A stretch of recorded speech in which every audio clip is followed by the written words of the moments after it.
Good afternoon and a very warm welcome to a very warm Coventry for the second stop on the 2023 IPA Tour.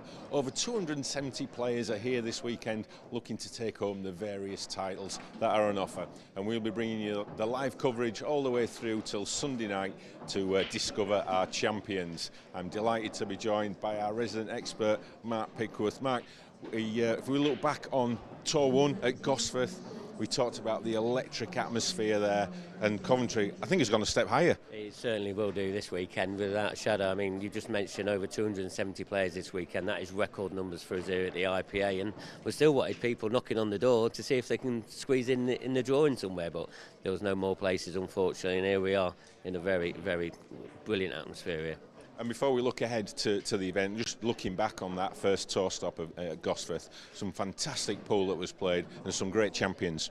Yeah, great champions. I mean, talking about the first one, the world champion, Clint Jansen, what a terrific run he had. I think, and then he went on to get to the quarterfinals in the Open event. I think he played like a total of 16 matches at the start of this year, you know, winning the world title, winning the Tour 1 professional, and then going to the quarters. 16 matches in a row there in this field is unbelievable. You know, lost out, well, he just beat the Gareth Hibbott. Gareth Hibbott then made the next final in the Open event, played a magnificent Cory, Rees, that late finish just after midnight. You know, we have all the, you know, talk about the Dennis Taylor, Steve Davis final that went on till midnight, and that was another fantastic final. Cory Rees adding to his IPA titles, beating Gareth Hibbott, but it's good to see Gareth Hibbott back, getting to two finals. He must be worn out, that boy.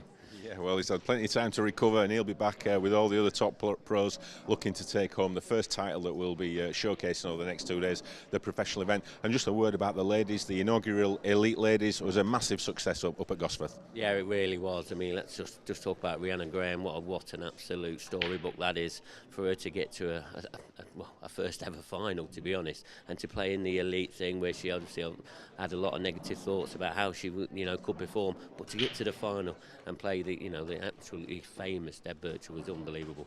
Yeah, great, and we'll see the ladies' final tomorrow night for the second Elite Ladies, and looking forward to that.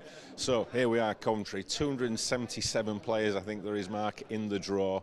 It's nice and sunny and warm outside, but in the arena, nice and cool. But things beginning to hot up in the pro event. Yeah, you're saying hotting up, or as you also say, I know we might have a bit of a glow on us. That's because of probably the lights here at the in this sort of arena table.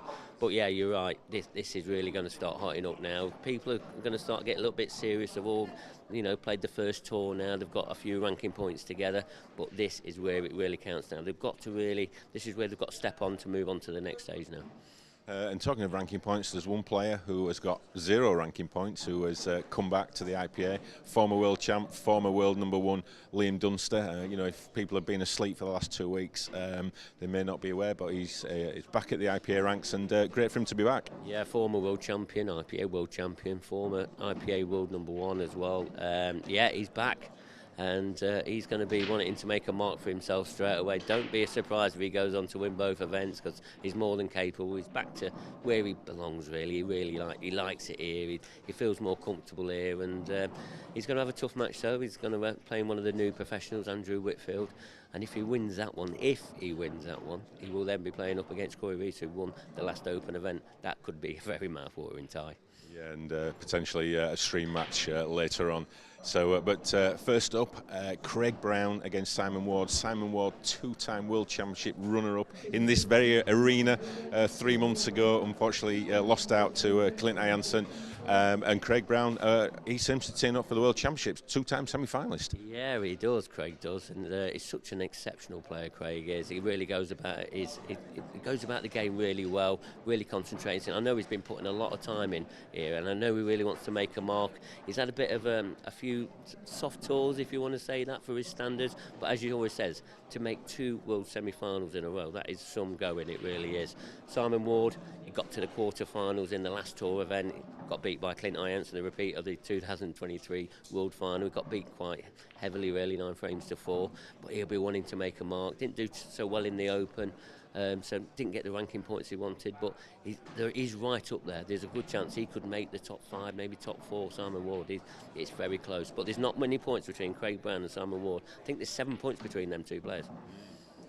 very close outside of the top 1 or 2 spots. And for people who have not seen the draws and new to blackball, new to the IPA, first time watching the stream, who are the other top players that people should be looking out for? Well, the number 1 player straight away, obviously he likes to play a lot of boxes, Marc Farnsworth. He's going to be kicking off his campaign at 6 o'clock.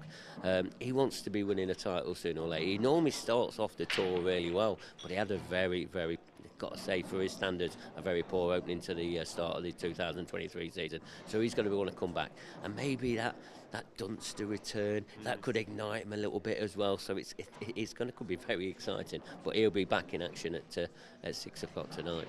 And the likes of Ross Fernie, Gaz Hibbott, Craig Marsh, the Dean Shields, Gav Robinson, the list is pretty endless. It is pretty endless. I mean, let's talk about Gareth Hibbott. You know, made both finals in the last tour event. Amazing. He's up to number 5 now. I think the top 5. I think there's like 50 or 60 points in it. It's nothing. I know Clint Jansen is only 20 points behind Farnsworth now. There is a lot to play for. You know, we talk about Dean Shields, the Gav Robinson. They are all fighting, and they're all more than capable of beating all of these top players. Ross Fernie, he's lost his number 2 spot now to Clint Jansen, who won the pro event in the last event. So Ross, he's chasing Clint now. They're all chasing each other. It's exciting. Yeah, very, very competitive in the IPA Pro ranks. And the ladies, the elite ladies, they get underway this evening. I think it's 6 o'clock they kick off, and we'll see the final of that tomorrow night. Yeah, tomorrow night the 8 ladies are all up there, and Deb Birchall, she'll be wanting to try and build on that title. She really wants to try and command this ladies section and that.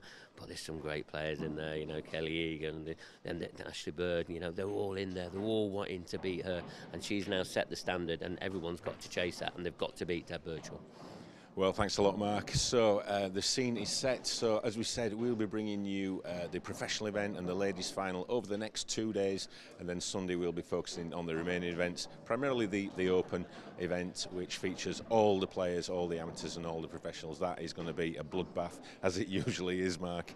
And they will wrap things up Sunday night, maybe 9-10 o'clock, hopefully, if everything goes to plan. So there's no need to be anywhere else over the next 3 days. Hope you're going to stay and enjoy the coverage that we're going to be bringing you from our fantastic production team here in Coventry at High Vis Media. What a great job they do, Marc. Oh, fantastic. I mean, they've just been a bit of a breath of fresh air to us. They're always innovating. They've always got something new. I think I've got something new in the comms box for later on today, but I haven't been shown it yet, but no doubt I will be over this weekend.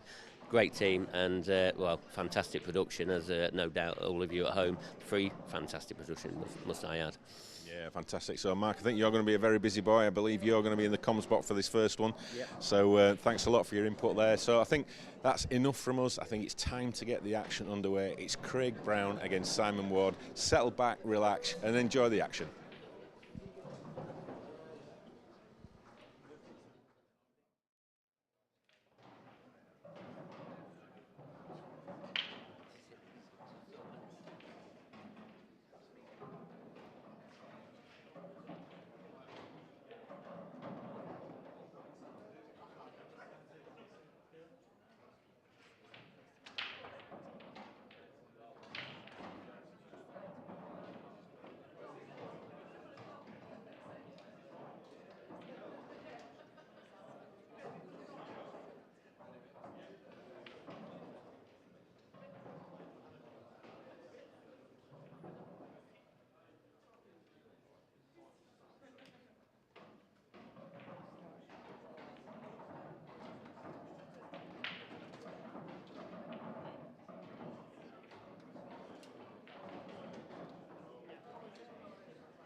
And good afternoon.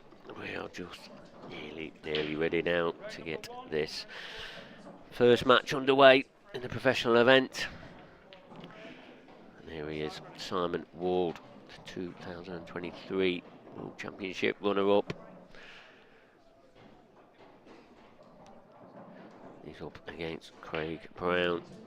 As I said, there's really not a lot in it between these two. I think it was 7 points. I said I'll have just a quick look just to see. That is Simon Ward, number 11 in the rankings, 223 points. Craig Brown, number 13 in the rankings, 216. So yeah, 7 points it is. So very important match for both of these players. They want to get up there in the rankings and really be pushing for a top 8, maybe top 5. Because that is more than possible throughout the season.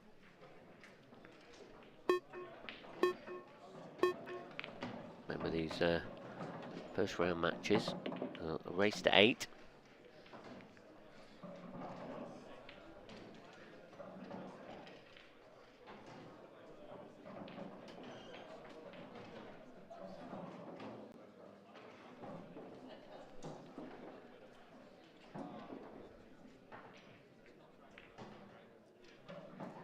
Just got a little bit of work to do on this left-hand side. Left-hand side of your screen. This on the right-hand side.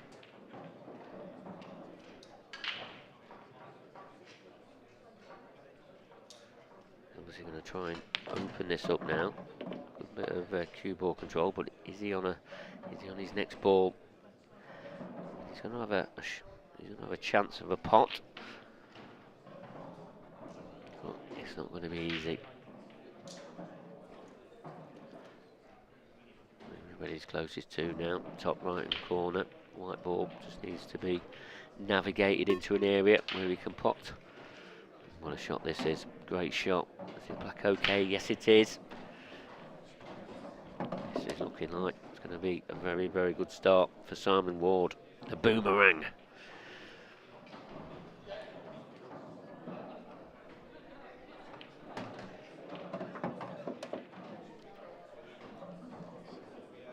A little bit short of pace.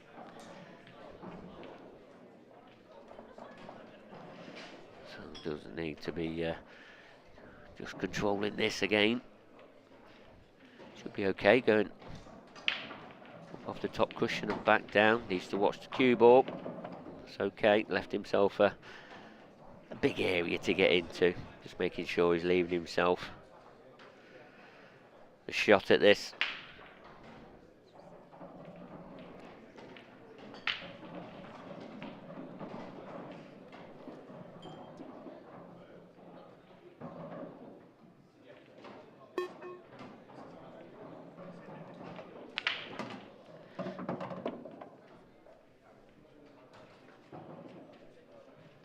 Black then to take the opening frame, and what a start there for Simon Ward with a break and clearance.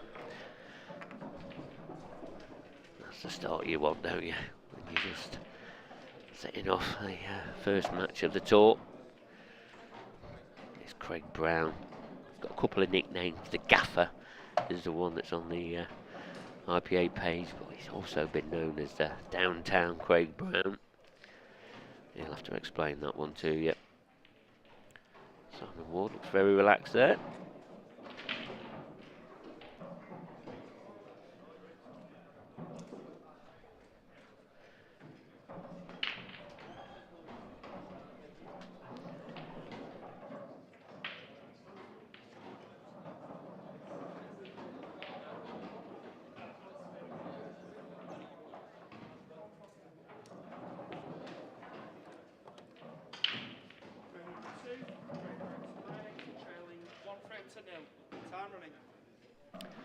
So, first match of the afternoon, Craig Brown now coming into breaking frame number 2.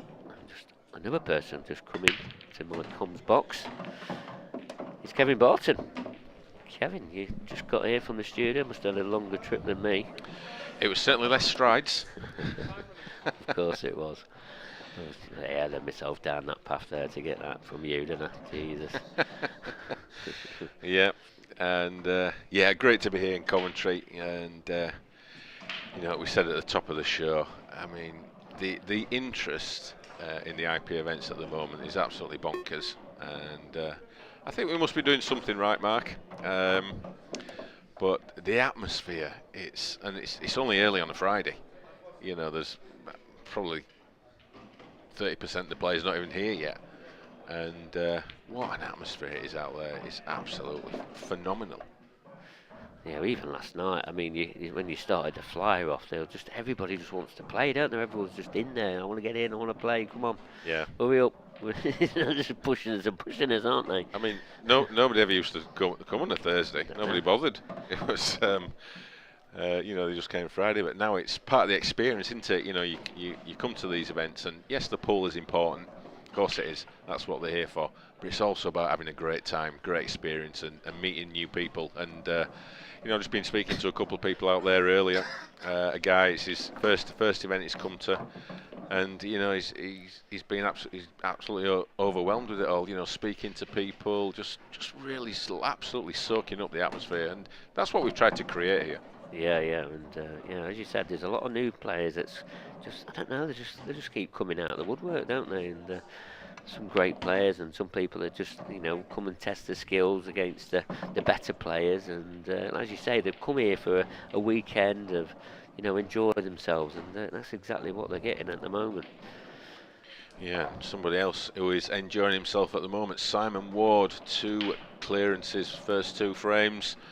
And he looks like he's in the sort of form that the last time we saw him in Coventry. Yeah, absolutely. Probably Simon wants to forget, because he wants to get, wants his first IPA title, his first IPA world title, should I say. And but run up in a world IPA final, it's not bad, is it? It's not bad on your CV, is it? It's not bad, but that's the second time that's happened to him.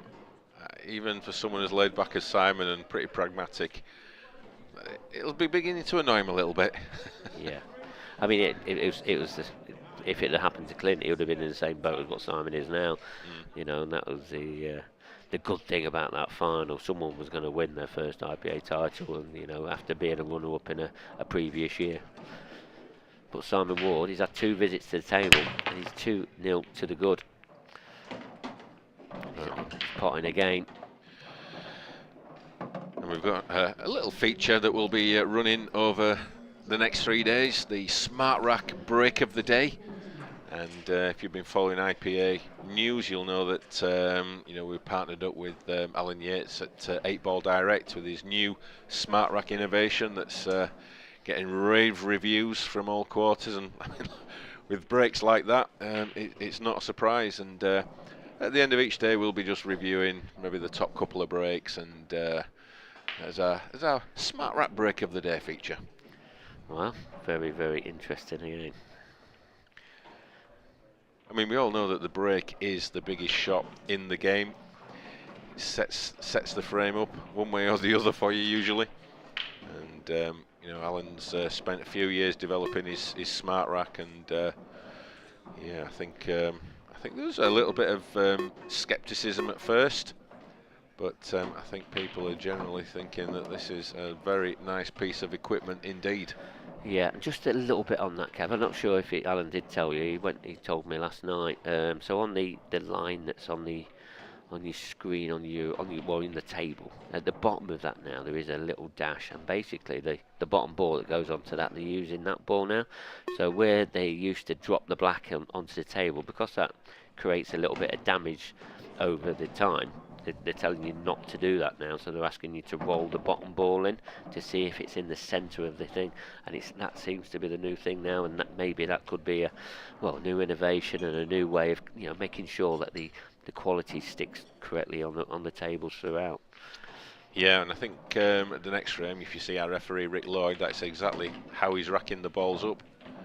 He leaves the bottom ball out and then just rolls it in, and that ensures, with the line on the table, it ensures a straight rack, no twisty racks, and exactly perfect conditions that the players want. Yeah, and as Alan's always thinking about how we can improve, and and he's improving it for us again. So credit to Alan Yates there, and what, as you said, what a fantastic product that he's innovated. It took him a good 2 years, maybe 3 years. That he's been planning for it, but it's been, now he's launched it. Well, he's going from strength to strength. Yeah, so this is all about pace for Simon, and this looks pretty good. How about that pace? Yeah, certainly not needed much warming up, Simon.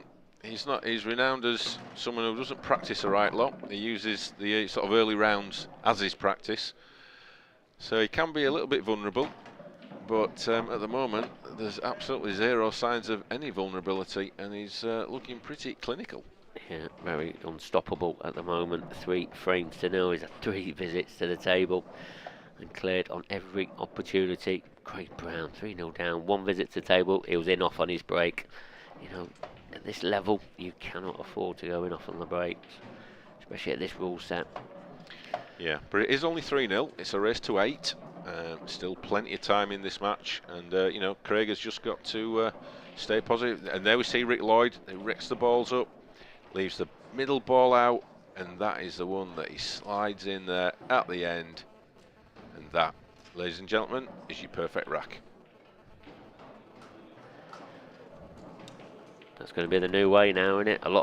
You'll see a lot of referees just taking that black out, looking to see if they're on the spot. Them days are done. Yeah, it's over. We're moving on.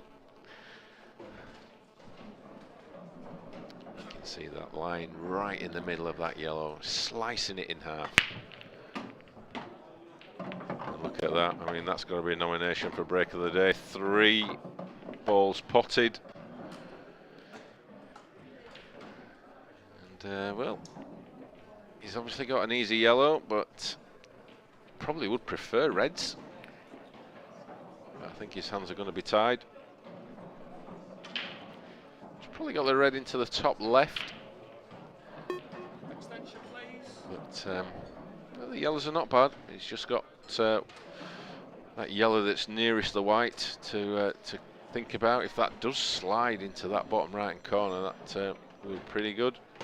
Yeah, well, if he can stun them into them 2 reds that's in the middle of the table, if you want to say that, just below the middle pocket, and because that yellow it looks like it passes into the bottom right-hand corner.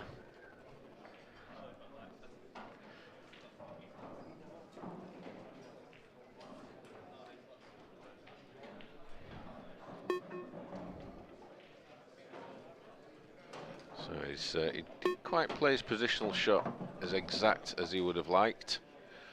I think he wanted to leave an angle on this bottom yellow so he could play up to the yellow just to the right of it into the same pocket. Didn't have the right angle, and now he's just got a little bit of work to do here. It's all about that first shot. Oh, that's just wobbled in. Brand new cloth on here though. Yeah. See a few balls just slide in. Yeah. All the pro tables and a few others all being recovered this weekend, fresh for this event. This is a big shot from Craig.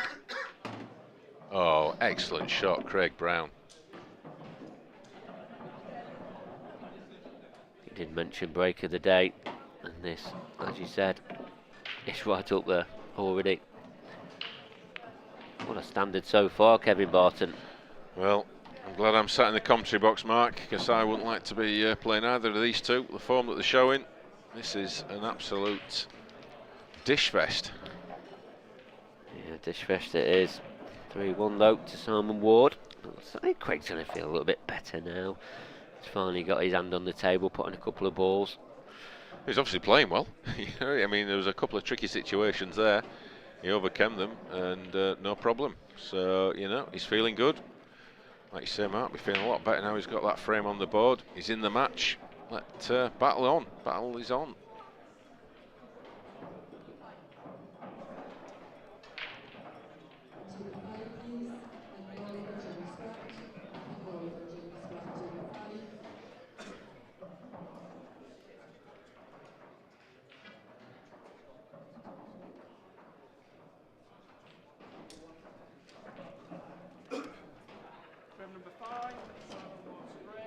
Have a look at the boomerang. Simon Ward's break. Successful. First two. Is that going to continue? He's got a pretty big break, Simon has.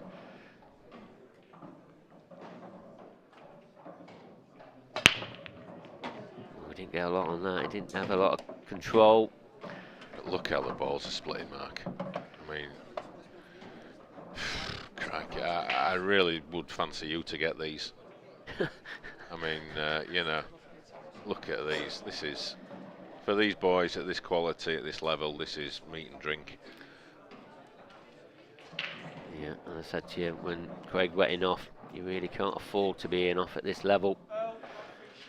And Craig just needs to return exactly what Simon did to him in the second frame. Yes, I think he's probably going to have to go for yellows, and because the black doesn't go past the yellow into the corner, unless he wants to pot that yellow and then go for reds. That's his two options. I mean, does he move the red that's near the yellow just to open it up in the middle of the table? I mean, I'm not sure that yellow does pass into the top right-hand corner. It looks tight on one of our camera angles. Yeah, possibly the red that's nearest the left centre. He might just want to move that one out of the way. And indeed, that is what he is doing.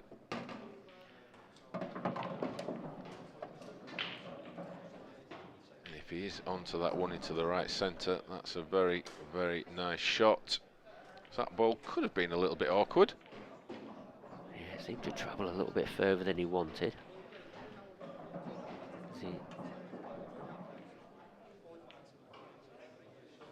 I'd have to touch him on this table. It is rapid. Seems to be playing like iron. It's like an ice bed. Look at that. I mean, he's almost cued the ball in the middle of the white ball, and he's got all that reaction. And that's the thing about this cloth, the 861. It is so grippy, so reactive. You know, you can play shots on this that you can't play on napped cloth because of the grip that you can generate. Would you say that the bed's more grippy than what the cushions play? Because you know, we always see balls sliding off cushions, but we're saying that the cloth's very grippy. I mean, the cushions can be a bit slidey at the start, can't they? Yeah. You know, that's just the nature of it. It's his quirks of the cloth. But the players are going to be absolutely loving these conditions that Alan's set up for them. I mean, it's, you know, you don't have to put anything with any pace on. It's just timing, stroking them in, let the cloth do the work. So this is the first real test for Craig. Just needs to stroke it in. Look at that, it does. What a match this is first up. He's just pinging him around, isn't he? Like at the practice club. And 3-2 it is. Craig Brown is back in this match. It's what we say, well, what Jim White said, it's back on serve. You're not doing the accent then, Mark? Well, you're better at the accent than, well, the Jim White accent, they're better than what I am, definitely. So it was a fast start from Simon, 3-zip. And some good character there from Craig to respond, not let his head go down at all. As said, these are early rounds, race to 8. A lot of stages it goes to 9 and the final is 10. So these players, they like these slightly longer races. Yeah, and that's a new thing that we brought in this year, Kevin. We had a good conversation about that with the professional players about what they wanted, what they think was best for us to move forward. And with the way the game's moved on, you know, it's definitely made sense.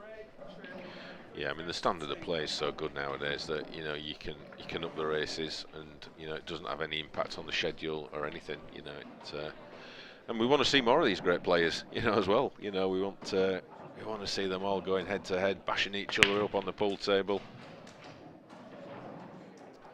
Well, I'm afraid that won't make break of the day.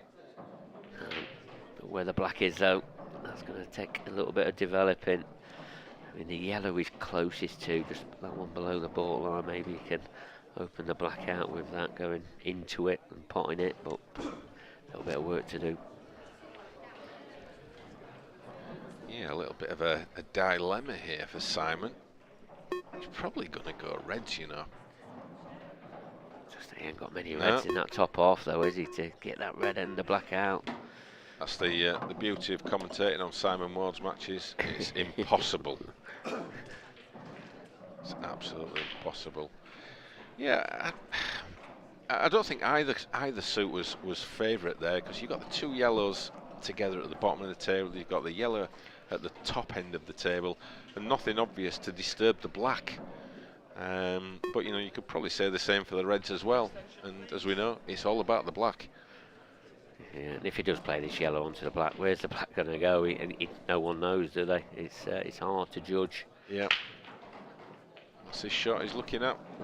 Does it stay there? Does it bounce off and off the cushion? Depends how thick he hits it. I think he needs to hit this with a bit more pace than that. Oh, and yeah, he definitely needed more than that. You could see what he was trying to do. He was trying to control it, yeah. Knock that black into the little wedge between the cushion and the red. But I think you just got to give it a little bit more. Yeah, I think when he had too much angle, I think he had to. It was so hard to control, and now we're seeing a containing shot. That's not really the best containing shot from Simon Ward either. Yeah, just hit that yellow a little bit too thin. We know these black balls. There's no holding back, is there? No, there's really only one way to play, and that is all-out attack. And even this red that's sort of near the black spot, it's only got one pocket to go in. But he'll be attacking it.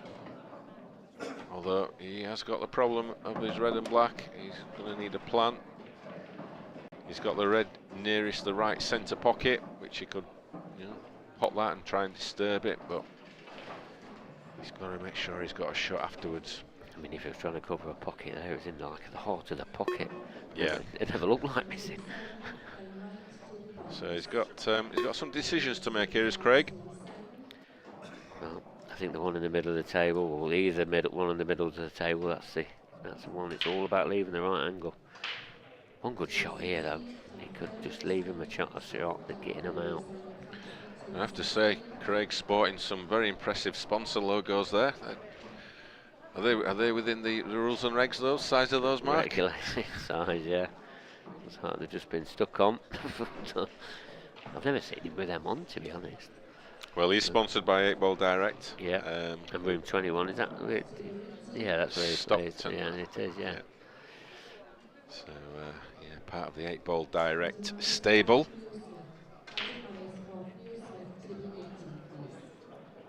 But yeah, definitely some. That's a nice touch. Is it going to? Oh, it's just sat on the edge. Don't anybody breathe. That looks in. That looks more in the pocket than out. Yeah, it does. Yeah, the overhead suggests that, doesn't it? Craig just trying to get his red ball out. Oh, he's tied it up though. Not left Simon a lot though to go at.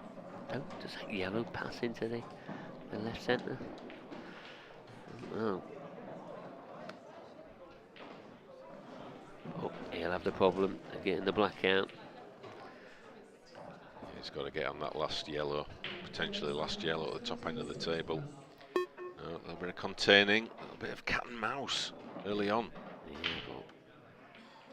but this just might tie up a few balls for each of them, playing these sort of shots. First tactical exchange of this match in this frame. Yeah, and if it did get a little bit tactical, you probably would favour Simon. But Craig's not averse to a little bit of tactics. I've seen some of his frames. He's got some nous about him, that's for sure.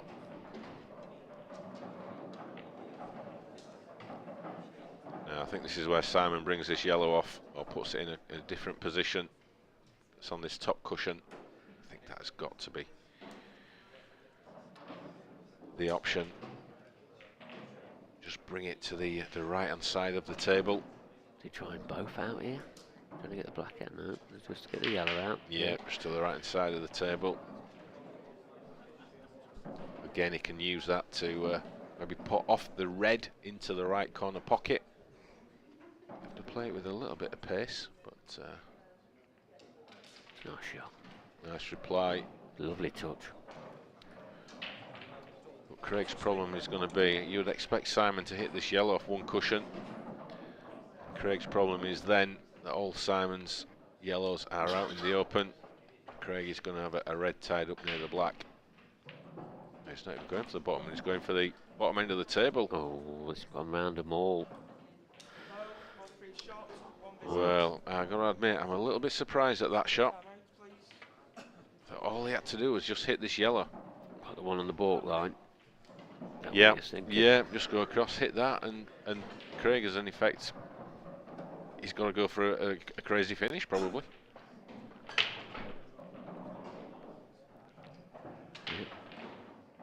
Black ball rules, 1 free shot, 1 visit. So that's his free shot. There's a little bit of work to do, but he's in good position now though. Yeah, he's got a nice angle, pop this red, disturb the yellow and red. He'll be pretty happy with that. And it's looking like 3 frames apiece now. He's got to hold himself together now, but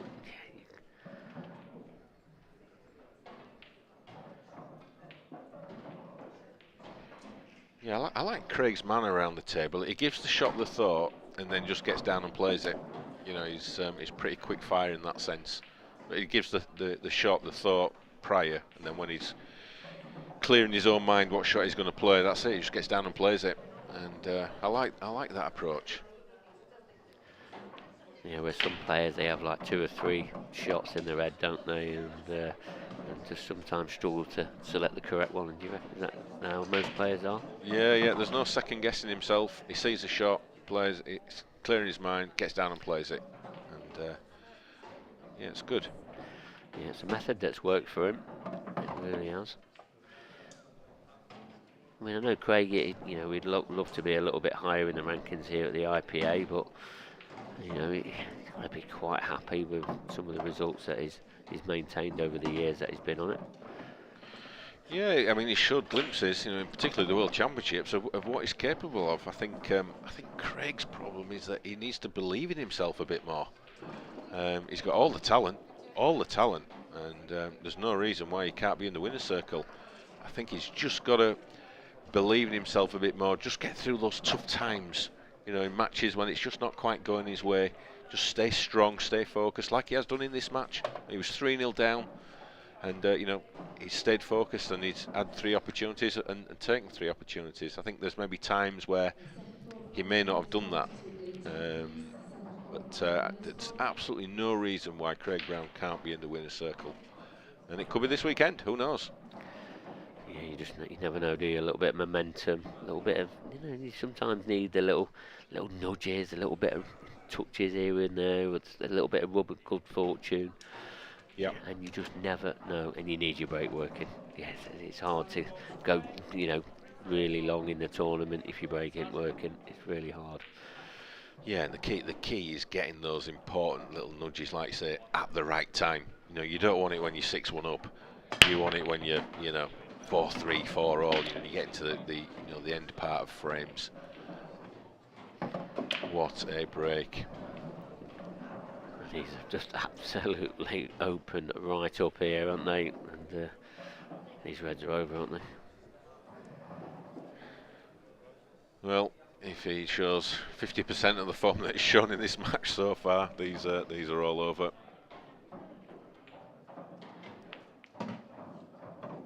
Nicely judged cannon off the yellow. These shots need a bit of, you know, he needs to be a bit careful. These can be a bit slidey. A new cloth, new cushion. He just needs to be a bit careful of this one. Try and not use too much of the cushion. Just let the cue ball do the running. Overdone it a touch. Yeah, but he hardly touched that. Yeah, that's what I mean. Just timing, just Gently stroke the white, and look at that, he's brought it back 2.5 foot, absolutely no bother.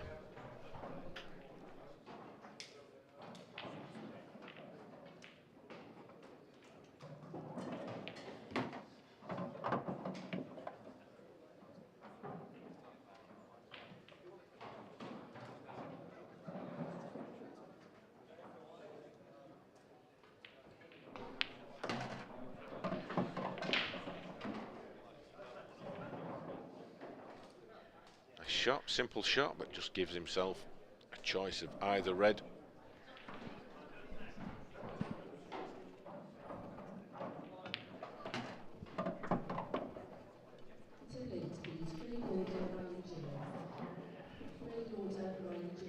So which pocket for the black? Come across for the centre or screw back for it into the corner? Corner it is. Big margin of error. Well, that white's just drifted on a little touch more. A bit of awkward queuing. Yeah, no problem, Marc. We're just trying to get a bit of drama hyped up a little bit here in the comms. I'm sure we'll do plenty of that at the weekend. Or over the weekend, should I say. Yeah. We might have been worn down by Sunday evening, but we've got reinforcements coming. Our new resident commentator, Andy Richardson, he's on his way down. Is he? He's on his way, is Andy. Yep. Has he still got his own chauffeur and that, has he? Oh, I'm not sure. I think it's self-drive this weekend. Self-drive. Dan Fairway, our resident lead, he's busy doing a bit of social media stuff with Chris Welch, who has been doing some great stuff for us, and we've got some fantastic stuff that we're going to be recording this weekend and bringing over the coming weeks. So just like another series coming out, isn't it, on socials? Yeah, I mean we've done the short queue challenge, we've done meet the pros, we've done the quiz, meet the ladies, meet the new pros. We've done all of that, and what else have we done? We've done something else. I can't remember now. But we've got the two players, weren't it? Yeah. The questions, and what do we call it? Cueless. Cueless. How can we What do forget call it? Cueless? Cueless. Yeah. Well, because we are clueless. That's it. That's what it is. Cueless has been a big hit, and we have got something I think that is going to top that. It's absolutely hilarious. So yeah, keep your eyes out on the usual social media channels for what's coming next. Well, I don't know who came up with the idea, but I can't take any credit for it. no, Although I might try. Yeah, I know you will. Yeah, I will try. But a very successful series, that one. Cueless, yeah, it was. But Cueless, I really enjoyed it. It was really good. Really good. Some good fun. Anyway, it's not seen any of them. Get yourself on there. That's on our YouTube channel, isn't it? It's all on there. So yeah, get themselves on there. Oh, is it on there? It's on Facebook, isn't it? It's on Facebook. It's on our Facebook, isn't it? Yeah, yeah, apologies. It's on our Facebook. There is quite a few to be watching. You probably need a couple of hours. Yeah. A few cups of tea, a few biscuits, a bit of cake. Oh, a bit of cake. We've had some cake this weekend. Our referee, Rick Lloyd, is a baker, and he has brought in some free samples. Oh. And I can confirm exclusively that the Victoria sponge was very good. Can we get any on sale? Can we start getting a couple of quid for them? I don't know. Well, I'm hoping we get some freebies. We're in deep negotiations. Hopefully the IPA cake. IPA cake. Not sure that's got the ring to it, but here we go. I've not gone for the carrot cake version. I'm not. I think the jury's still out with me on carrot cake. I'm not sure it's right. I'd love to know people's views on carrot cake. Is it a cake? Is it a cake or is it not? I'm not sure we should be even talking about cake. It's got vegetables in. How can it be a cake? We're trying to create a pool weekend here and we're talking about cake. Anyway, what's everybody thought about carrot cake? Hopefully not many thoughts. We do need to move on from the carrot cake conversation, because Simon Ward is moving on. Is he going to open up that 2-frame lead again? Yeah, and he's overscrewed that one. Table's caught him out a little bit there with its lightning quick reactions. He's screwed back he only meant to screw back a few inches, and he's gone back about a foot, and that's made this a little bit tricky now. He's got to change his route. Can still clip this red into the bottom right corner. Yeah, that's something he's going for. Bring the white around the back of the yellow. Oh, this looks good. He doesn't want to be stuck on that yellow. I think he's only got a choice of one, hasn't he? Which is okay, I think. I think he's got a bit of an angle, has he? Yes, that yellow that he's rested on is going to just cause him a little bit of a headache. Just needs to screw up maybe 6-8 inches to that right-hand side of the table. Something about that. Yeah, I think that was on the edge of 8 inches, weren't it? That was put closer to 9. Yeah. Is he going to come twice across the table? No, didn't need to. Yeah, once again, the yin off from Craig Brown, off his break. Has been punished once again by Simon Ward, and he's now opened up a 2-frame lead, 5 frames to 3. Yeah, what a high standard of match this is, and it's going in the winning frames in bunches, aren't they? You know, first 3 to Simon, next 3 to Craig, next 2 to Simon. So it's some real ebbs and flows in this match already. Yeah, as you said though, Kev, this race to 8, it does make it a lot more interesting. It makes sure that we've always got 2 halves to these matches.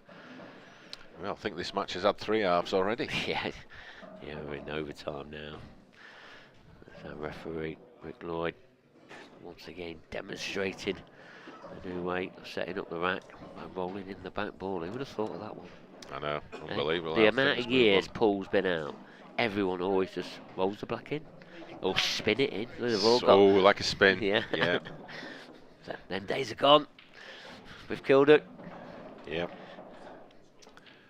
And just to conclude the carrot cake discussion, our producer, James Costas, he's informed that he is a massive carrot cake fan. So wonderful news. That just convinces me that it's not a cake. But anyway, it's another incredible break there from Simon Ward. What a smash! I mean, look at that. Look at that break. This tournament might be over Saturday afternoon if they keep playing like this. That means we're going to have to cut the production cost down, won't it? Do they know? They'll be rubbing their hands. They'll be thinking they're just doing half days. So, Simon, look at the way these have split open again. I think he's sport for choice here. Maybe that's what the delay in the clearance is. He's just really making sure it's an important part now of this match. I think you're right, mate. The hard work has almost been done with that break, and now you've just got to keep that concentration and keep that focus, and not just get carried away, you know, with the situation, thinking, oh my goodness, look at these, I could be 6-3 up. You know, that old adage, isn't it? You've still got to stay in the moment, stay present. Oh, we nearly got into that a bit too much. As you said, very grippy, this cloth, and that was very close to the middle pocket. A lot closer than he wanted anyway. Certainly was, yeah. But, this red just a little bit more difficult into the corner. Should be okay, but again, it's all about keeping that concentration. Playing it with buckets of side. He's left himself the plan. Now, this is going to be the hardest part of this frame. These can be missed. Yeah, this is a tricky one. He won't be playing it at much more than pocket weight.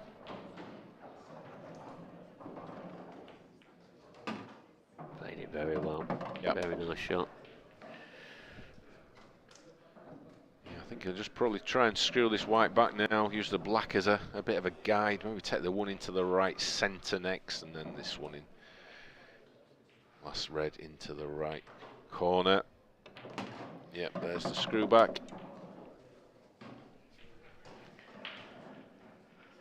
Again, just only wants to screw this back a couple of inches. It's almost just a firm stun shot. Look at the reaction there, he's just touched it. He's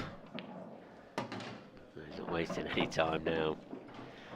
3 frames have opened up once again for Simon Ward. 6 frames to 3 now. What? They only know how to win 3 frames in a row, don't they, both players? Are we going to see another 3 frames?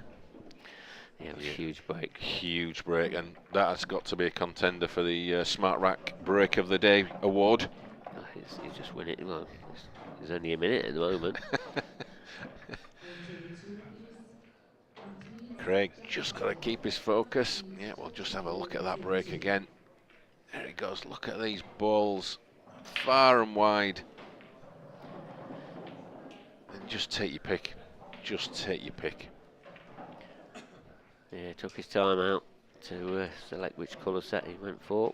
Oh, nearly overdid it on a couple of shots. Oh, got over the line. 3 frames to the good now. 6 frames to 3. What's Craig got? In off last time. Needs a ball. He's had a dry break already. He's had 2 in offs. Yeah, and that's the difference. 2 in offs against 1 for Ward. All Craig can do now. Just swap sides. Took a lot of pace off that. A lot of pace. But look at the way they've opened up. It's not bad. Look at that. That's a dream. That is a dream. That is just. It was a very controlled break. This.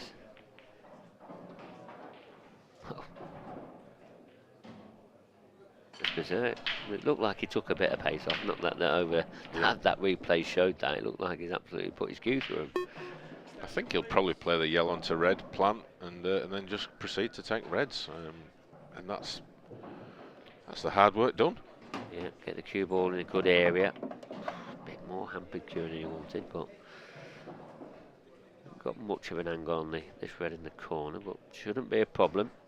Yeah, he's just going to do that. I mean, he just needed to hit it and pot it, and he's going to be on a red. So it's just about keeping the concentration. He's done the hard work. And you can see how confident Craig's looking. I mean, he's just, potting these balls with, real authority. He just can't get enough chances at the table by going in off from the break. No, he's got four pretty much stun shots now. Oh, he's overdone that. Well, he's actually perfect for this red into the bottom corner. He wanted to be nowhere near there. Yeah, I think he wanted to be in the one in the centre first, surely. But this cue ball is all over at the moment. He can't get the pace of it now. But he's straight down again, not wasting any time, trying to hold for the black in the middle, and done just at that. A couple of loose shots there though from Craig. Yeah, a little bit of frustration there from Craig, but he played the shots. He played the shots. He knows the cloth is reactive. He knows it's new.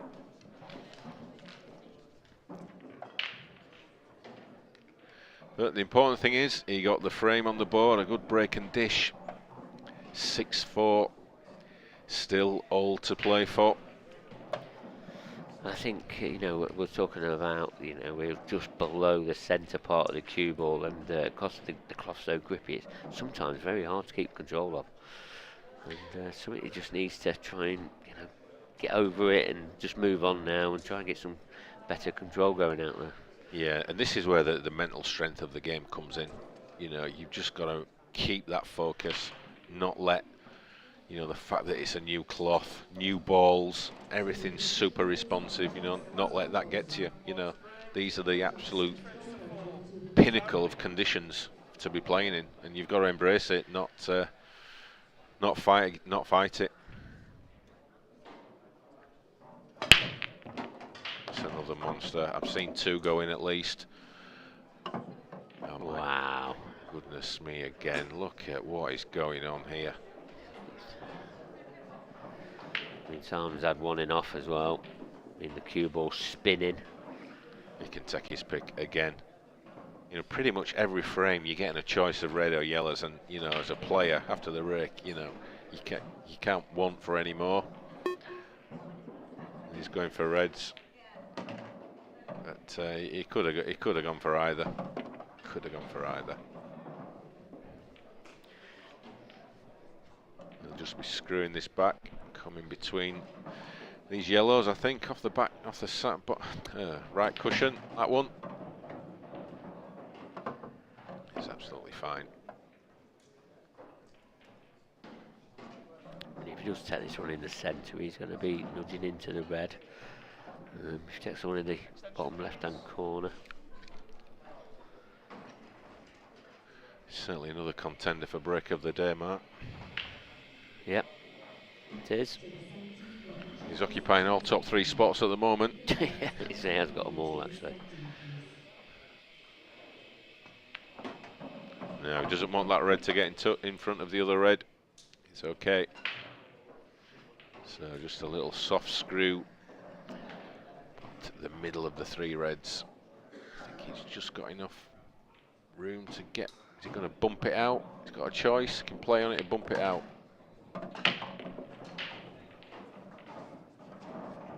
That looks absolutely fine.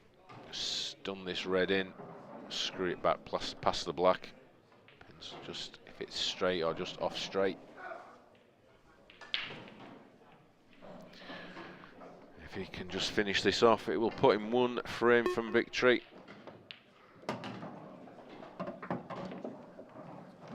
Yeah, just used all of the pocket there so he could hold the white. And yet another break and dish from Simon Ward. And he is 1 frame away from a place in round 2.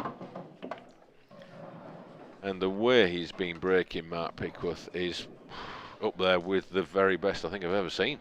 Yeah, I mean, we've not seen many superb shots, but because of the breaking so well, they haven't needed to make any superb shots because they've just split perfectly.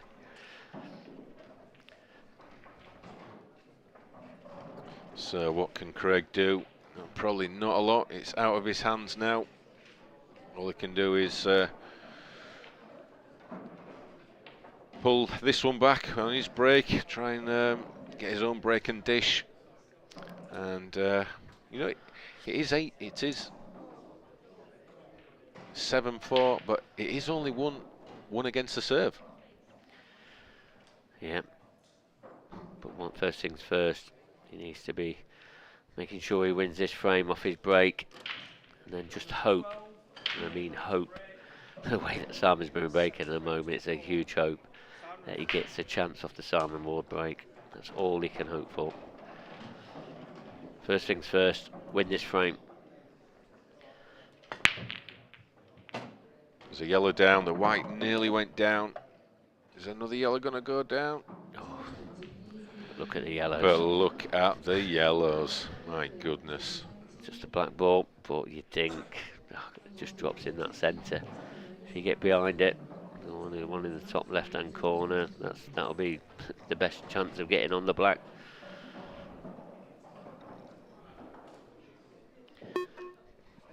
But we're going to have to put that one in there, Kev, because I think that's going to be close to, especially if he clears these up. He's under a bit of pressure here. It weren't the most spectacular break. It was very well controlled on the side, cut break, but the best cut break that we've probably seen. See, I would say that's probably not a contender because he's only got a choice of yellows, whereas on the Ward breaks he's giving himself a choice of both sets. He was a bit unlucky to block the top pocket in the corner, though, weren't he? That means to jam the yellow in the front. It's a tough school. Yeah. We won't put him down. To all the Craig Brown fans out there, I did try and get him on the but it's not happened. Nice little shot there. Bit risky though. Very, very risky, and now he's only got a plan. And that was always the danger with that shot. In this plan, this could be, I mean, can he get through to the one on the side cushion? I don't think so, can he? Can he get? He's got to play the plan. Does it go? It does. Oh. The plan, he's played it beautiful. Fantastic shot.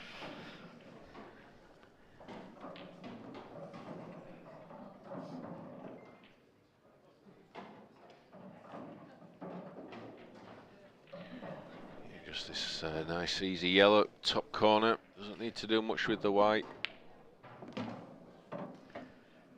pretty good. Let's put this This yellow into the corner, run the white off the side cushion and the cross for the other yellow into the same pocket.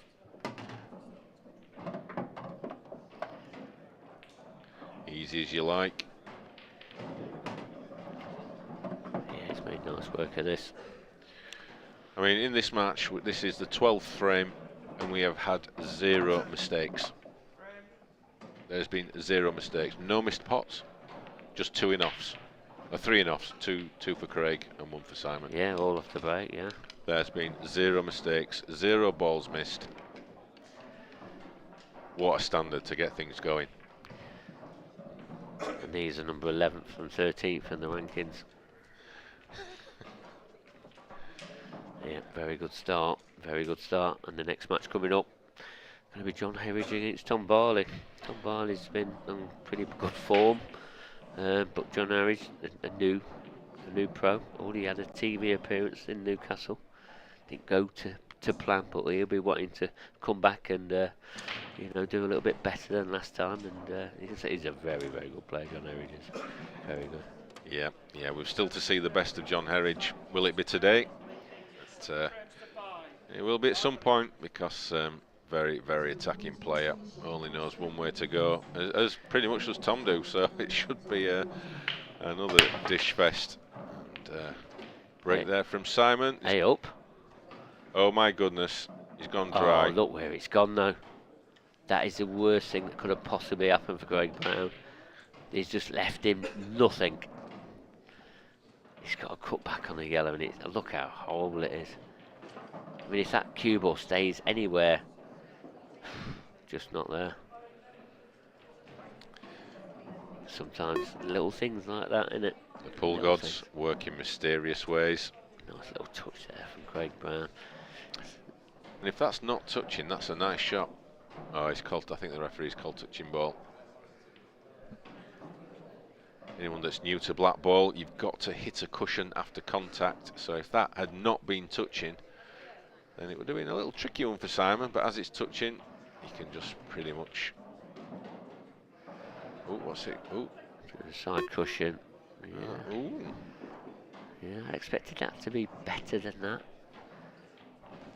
He left anything gone for Craig Brown? What's he looking for? Is this yellow going to the centre? I think it does.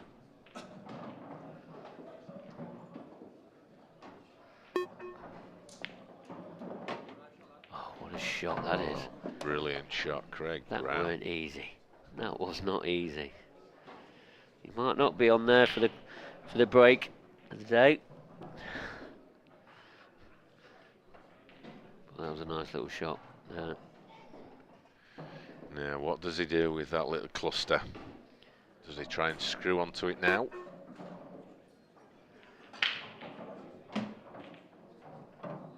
Can he make the plant? I think, is it just enough room that he could make that plant?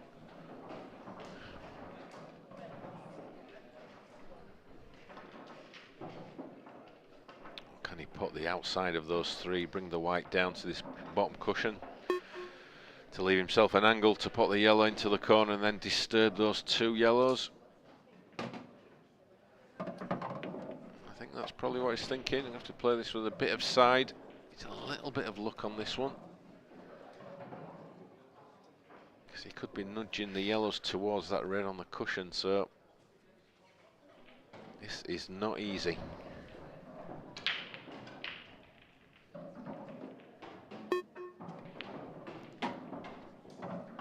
Needs an angle. If that's straight, that's a disaster. I think he's got a bit of an angle, but not a lot. Has he got a double? Is it the double? He needs to take it now. He's lining up the double.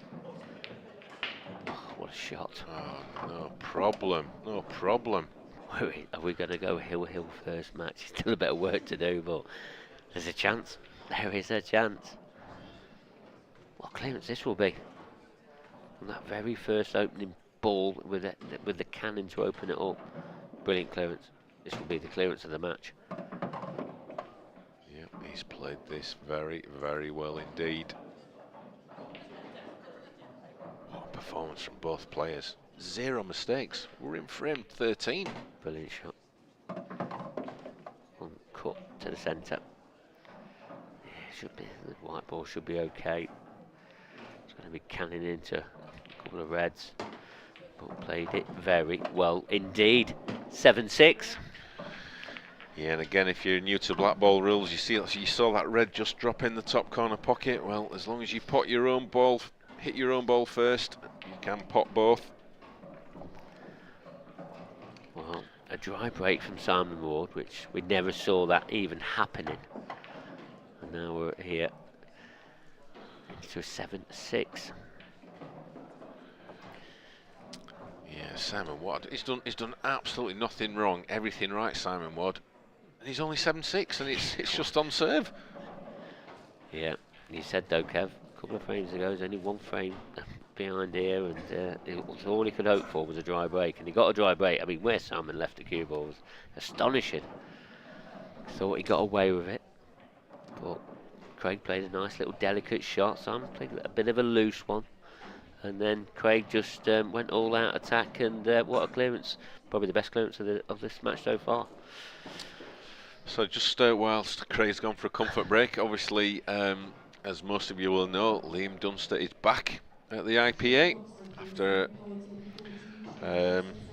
briefly going off elsewhere, and but he's back and he's in action on one of the outer tables. And Mark, can you give us an update on his match so far? Yeah, so Liam Dunster, the return of Liam Dunster, that is, playing Andrew Whitfield, new professional.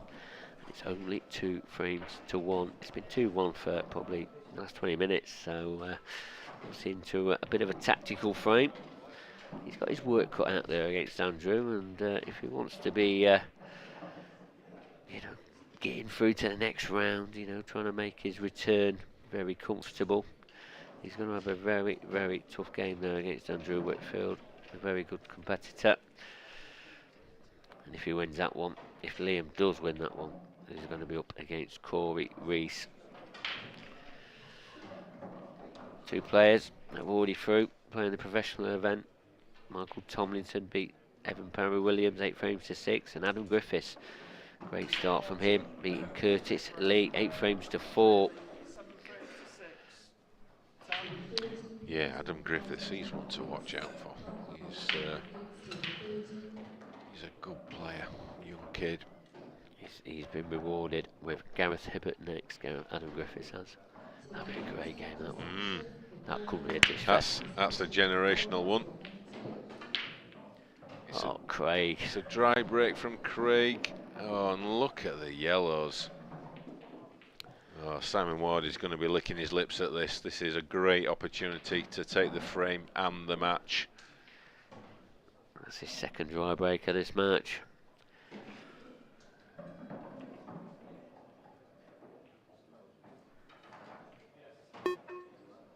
And these yellows are all there. You can see the pattern. There's patterns all over, isn't there? There really is. He's got a lot of choices. That black just in the open, the middle part of the table, it's perfect. Yeah, surely he's got to stick with the original plan. This one, bottom left, just stunned the white. I mean, it's very difficult to see where this can go wrong. Yeah, then brought the 3 yellows around the black and the last balls. Like you say, Kev, you can take them in any order.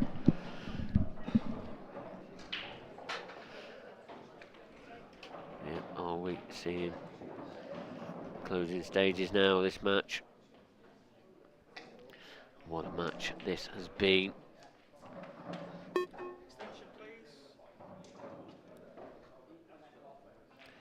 Yeah, Simon Ward just using an extension. We haven't seen many extensions used in this match because the breaks have been so good. It's been very, very easy for them. Well, each player, they get 1 extension per frame, 30 seconds, and 30 seconds per shot. Here at the IPA. So 1 good positional shot now from Simon. And you should be seeing that. He will be getting through to the next round. The winner of this match will be playing Marc Farnsworth. That match is scheduled for 6 o'clock. We've decided who's on at 6 o'clock yet, but we'll keep you up to date with some of that as the afternoon goes on.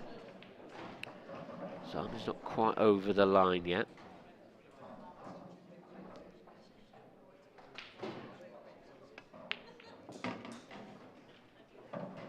Couple of yellows away now and the black.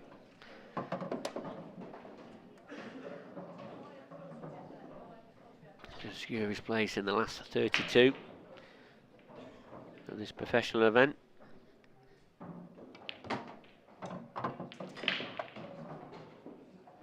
And this dry break has cost Craig Brown a chance of a decider, but now the simple black to the side, and there it is. What a match that has been. Simon Ward, the victor, by 8 frames to 6. I mean, Craig Brown definitely played his part in a great match there. Seen some brilliant standard from both players, especially off the break. 8 frames to 6. Simon Ward into the last 32, and he's going to be up against Marc Farnsworth at 6 p.m. tonight. Kevin, he's gone into the studio now. He's going to have a few words with our winner of that first match there, Simon Ward. That'll be coming up very, very shortly. Craig Brown, superb. No doubt we'll see him back for the Open event. And who knows, if he continues some of that form, he could be going far in that. But Kevin is now ready in the studio with Simon Ward.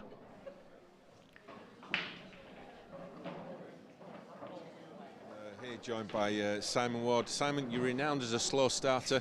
I think you've put that myth to bed. Yeah, I don't know where that came from. I played really, really well from the off, I think. So yeah, to be fair, I think Craig looked like he was playing really well as well when he had the chances. I don't think he really missed a chance. So I'm quite fortunate I played well. Yeah. Well, it was the perfect match. There was 0 mistakes from either player. Obviously, you know, in-offs on the break on both sides, but the perfect match. I mean, you normally use the early rounds as a bit of practice. That's your practice. I mean, that was phenomenal. Yeah, it's weird because I changed my break last night basically. Oh no, 2 nights ago, and obviously it works. So we'll stick with that. And if it doesn't stops working, I'll change it again maybe. Is that the extra practice that you've been putting in? You're giving a few secrets away now.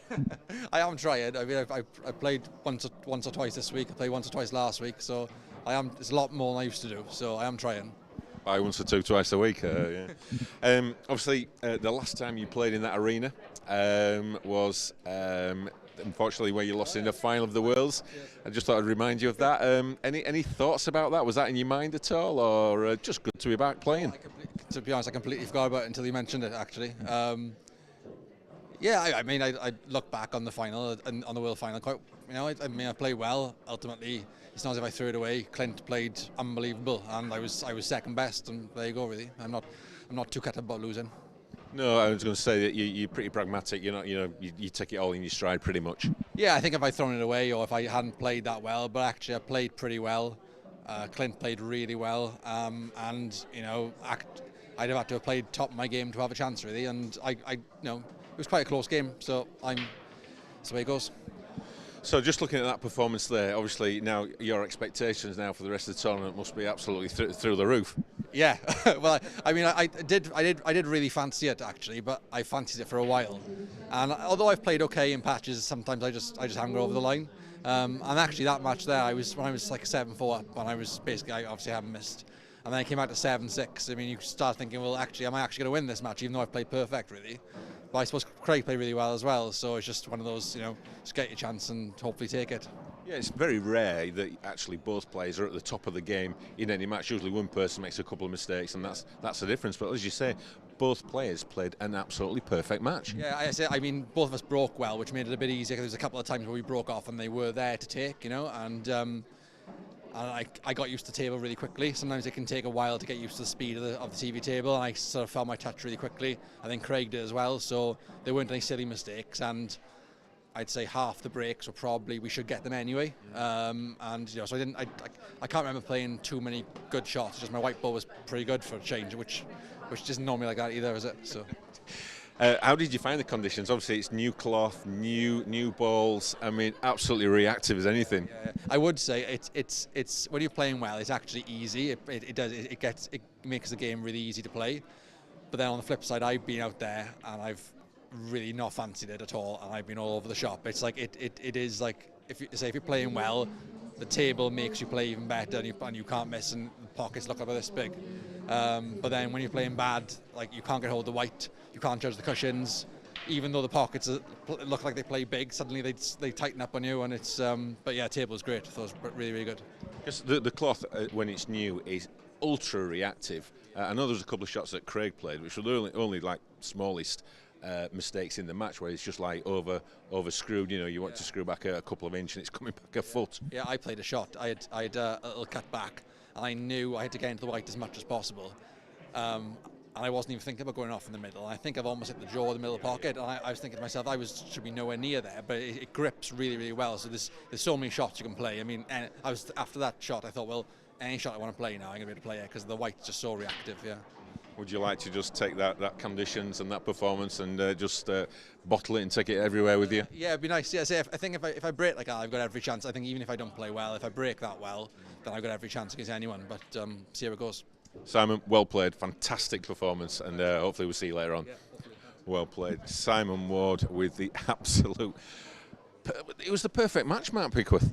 Yeah, I suppose it was really. I mean, you know, I heard you talking to him about the table, just catching him out, and it's just about the way that he settled. But maybe Simon's just got a bit of ignition now, you know, try and move on after that World Championship final. You know, he really wants to try and move on this season, and who knows, we could see him getting back into the top 8 quite simply, because he is a quality performer. And he did let on, he has put a little bit of practice in the last few weeks, which is unheard of. I mean, after that performance, it shows what the practice is doing. You know, he's still got the confidence and the performance to match. Yeah, I mean, obviously, when the breaks didn't go that right for him, but I mean, that's all. It didn't go right for either player, didn't it? And that was the difference between the outcome of the score.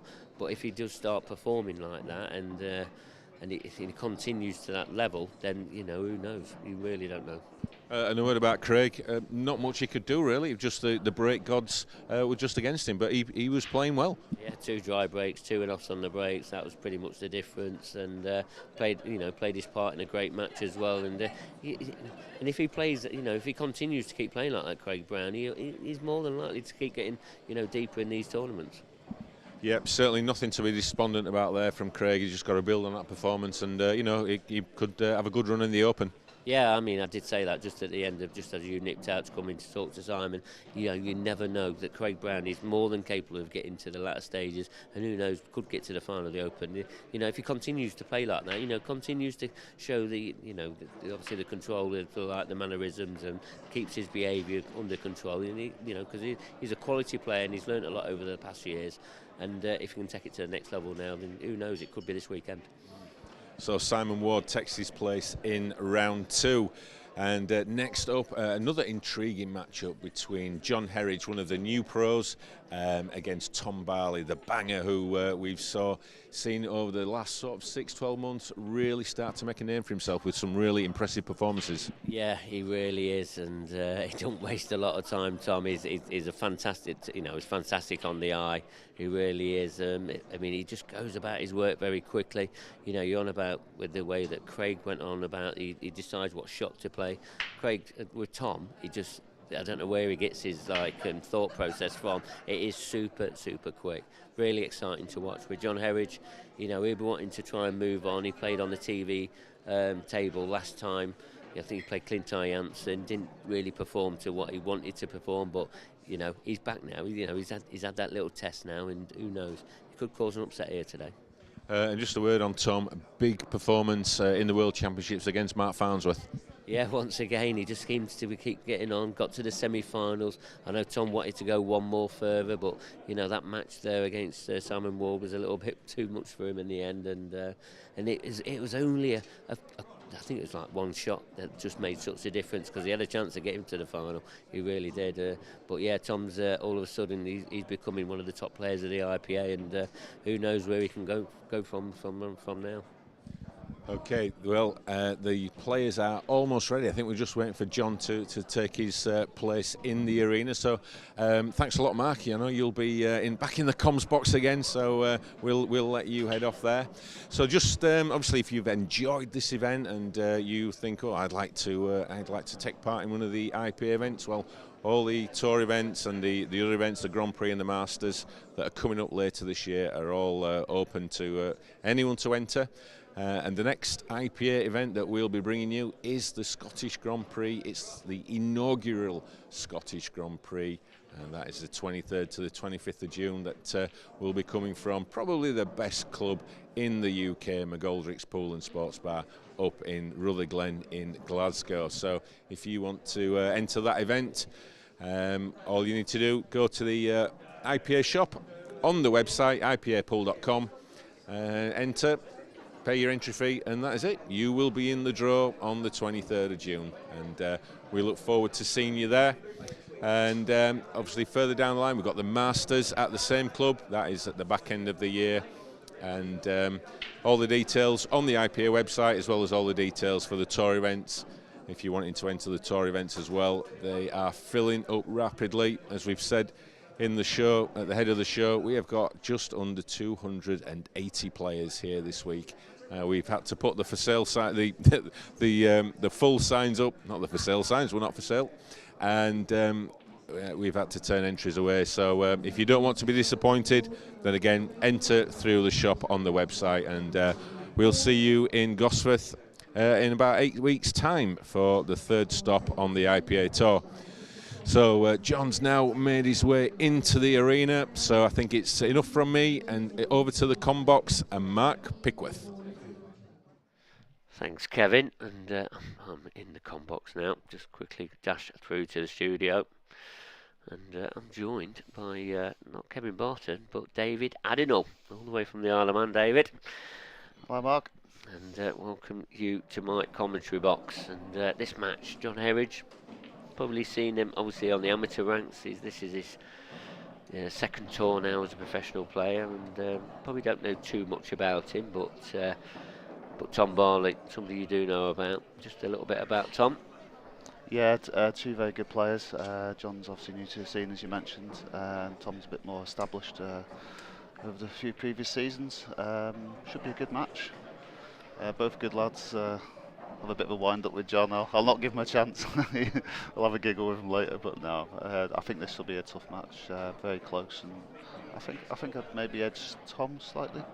Yeah, and I think you've got to just the experience of playing on this TV table. But you know, John's already had the experience of playing on the TV table back in Gosforth. Yeah. Played Clint Jansen. It wasn't his best performance. Got a few frames on the board, etc. But you know, he'll want to move on from that, and there's no better time than doing it here and now. You know, you know, when you turn to be a professional player as a new pro, you know, your aspiration is to get on the TV table, and it really is, and you just want to put in a good performance. So John will be really trying hard, and he looked very relaxed last time, as he does now. Yeah. I mean, it's just a great character, and he always has a bit of a laugh and a joke with everyone. Brilliant character around the venue, and always loves the chat, loves the laugh, doesn't he? Yeah, he really does. That's why I did a little joke before, because you know he's that kind of character. He's absolutely brilliant, and you know he played some good stuff. I know that he didn't have the result he wanted last time, but you know he did have some.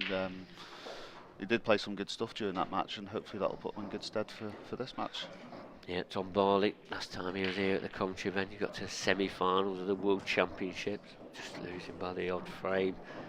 And here he is again. He plays, and you don't have much time to even think about the way that Tom goes about his finishes, do you? Or even talk about him, because he's just absolutely just gets down and plays them, doesn't he? I think you can safely say that he's the fastest player on tour. He's just rapid. Rapid is definitely the word. So, looks like Tom Barley, he's won the lag. He's going to be opening up this match off with his first break. He has got a good break there. A couple of balls rattled, got one though. That's the important thing. And I mean, the way that I don't know if you, I know you was, as I came through to the studio when we were talking to Simon, you was in there. Did you see much of the Simon Ward match at all? I didn't watch much of it. No, I watched a couple of frames near the end, and that was about it. It sounds like it was a very good match. Not much mixed throughout. Yeah, very good standard. Everything just seemed to happen from the break. There wasn't too many spectacular shots or too many creative shots, and I think Craig Brown. Well, he did. Craig Brown had a couple of in-offs off the break and a couple of dry breaks, where Sam just had the one dry break and one in-off. You know, it was that sort of game. So, but a lot of breaking clearances, not a lot in it. And Simon Ward, he plays Marc Farnsworth next, so it don't get any easier for him. That's the pro ranks for you. Yeah, it really is. And Tom Barley, what a start this will be. This is his tough one. This is the one that he needs to have a bit of concentration on. Good shot here. Heart of the pocket.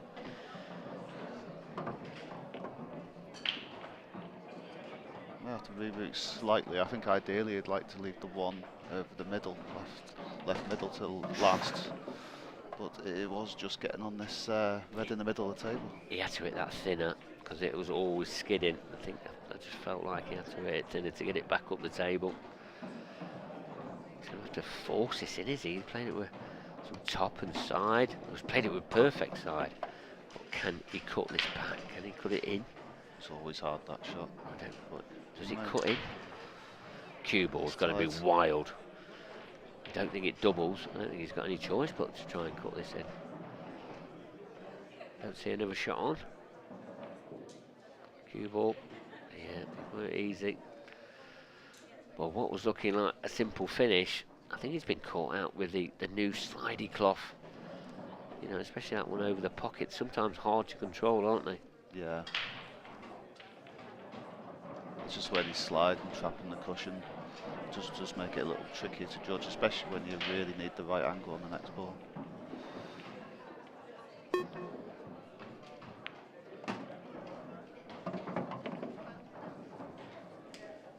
John Heredge. Good chance now for himself.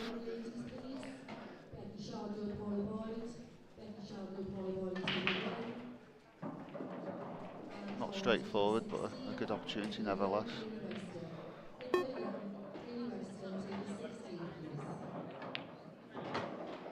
Nicely potted in the centre. Very confident that was.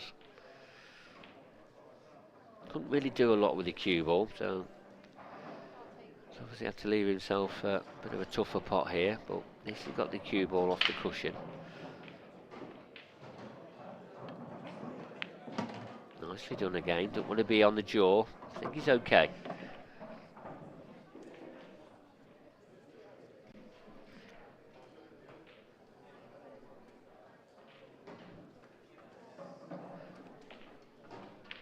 So he's just got to decide his route here. Put this one over the pocket there, maybe the middle, then the yellow and the top right, or... Ooh, that was the only danger for me, trying to play on that one. That looked nervy, the way that he played it.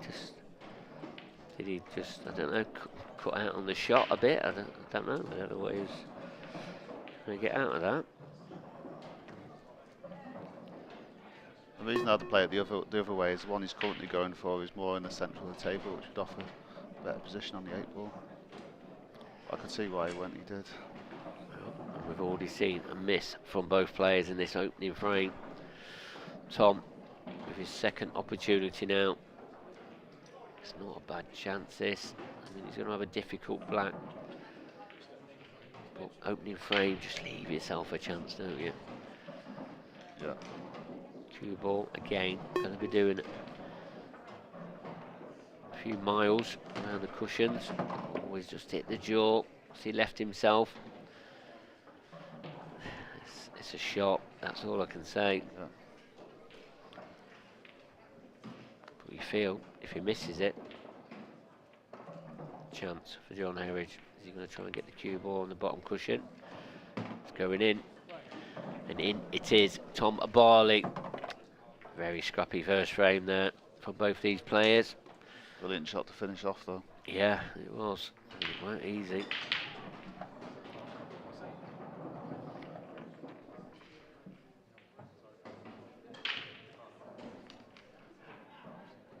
think the good thing for John though is at least he's had his hand on the table in a couple of shots. Hopefully that helps settle him a little, maybe. I think that's something I usually try and take out of it if I don't get the start that I wish.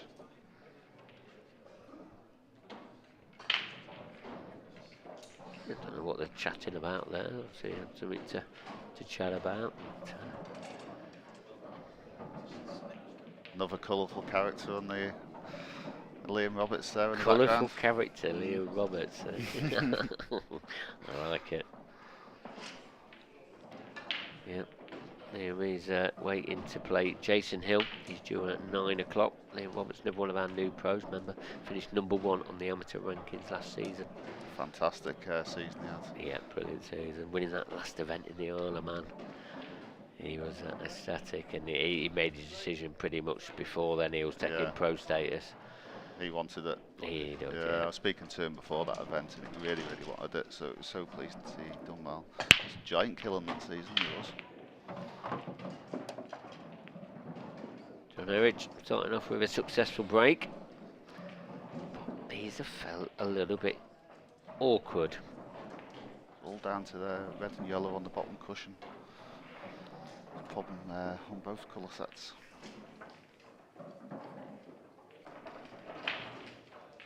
Just looking at your match later on, David, because you're on at 9 o'clock as well. 9 o'clock. Very tough one against Donks, Rob Donkin. Looking forward to that one. Yeah, looking forward to it. Yeah, I played him at the last event. He beat me 9-6 in the second round, last 16. So yeah, he played well, Donks did. You know, he was obviously he didn't know what he was doing this season, but he's got a bit of a bite back, and had a pretty okay Worlds. Did quite well in a couple of events, and well, he's back, and he's started off this tour one pretty well. Got a few good ranking points.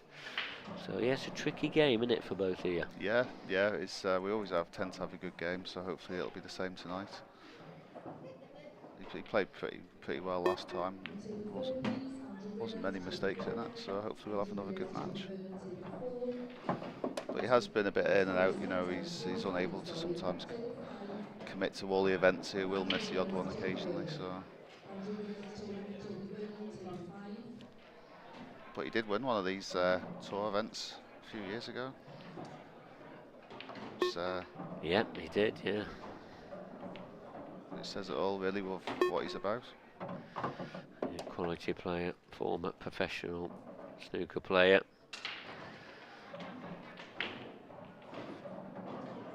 Now this yellow on the bottom cushion is going to be tricky to get out. I know he's a couple of shots away, but even if you do go to disturb it, it's still hard to move. I mean, that's going to help him a little bit, because he can just, I mean, the way he's landed on this yellow that he's closest to now, I think that goes bottom right hand corner. So he might be able to then get an angle, but you're putting all your eggs in one basket, aren't you? Needs an angle. That yellow's going to drop, that's okay, but I don't think he's got much of an angle here. I felt like he needed to stun that on and off the side cushion to get his angle. I think the yellow's either going to double kiss or he's going to hit the red and just stick there, but he's got to give it a go though. Well, he's going to have a chance at a double then, is he? I don't know if it doubles now, does it? No. He'd have been better off just leaving himself a shot at the double on the yellow in the top corner or something. Yeah, quite possibly. But I mean, he hasn't got it. I don't think he's got it on now. So, I think what's important here is just leave the cue ball in a space where he's not leaving a shot for Tom, and get his yellow out. I mean, the reds aren't easy. Where's the cue ball going? The yellow's important, but he's pushed that onto a cushion a little bit. Tom not wasting any time. He's already decided what his route is. I think that's just down to the quick brain that he has. You know, he just sees it straight away. It's not like he's not just running around the table. Yeah, it don't give him any chance to have any negative thoughts, does it? That's the absolute beauty of it. Yeah. And he's just going around, pushing the cue ball around, making pretty light work. And now 2 pretty simple reds. This one along the top cushion, he doesn't have to do a lot with it, just drop it in at a nice pace.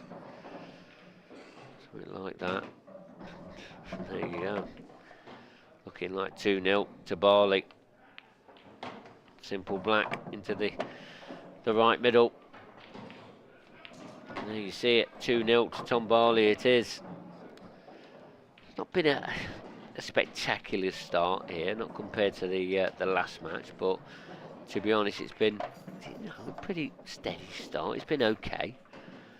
You know, John probably pushed out the boat in that frame there, trying to get a finish that, you know, it was pretty weren't really there, was it? Yeah, I think the thing to remember as well is it is the first round, and you know, they probably haven't had a chance to have a practice this morning, and it's the first match on, so, and especially on the TV table, so it's all about getting yourself settled as quick as you possibly can.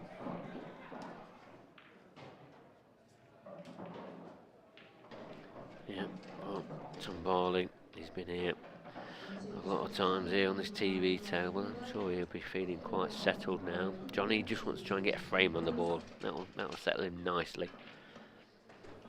Have a look at the Tom Barley break. He has quite a big break, and he doesn't normally get in the conversations of a big break, but he does seem to generate a nice bit of power.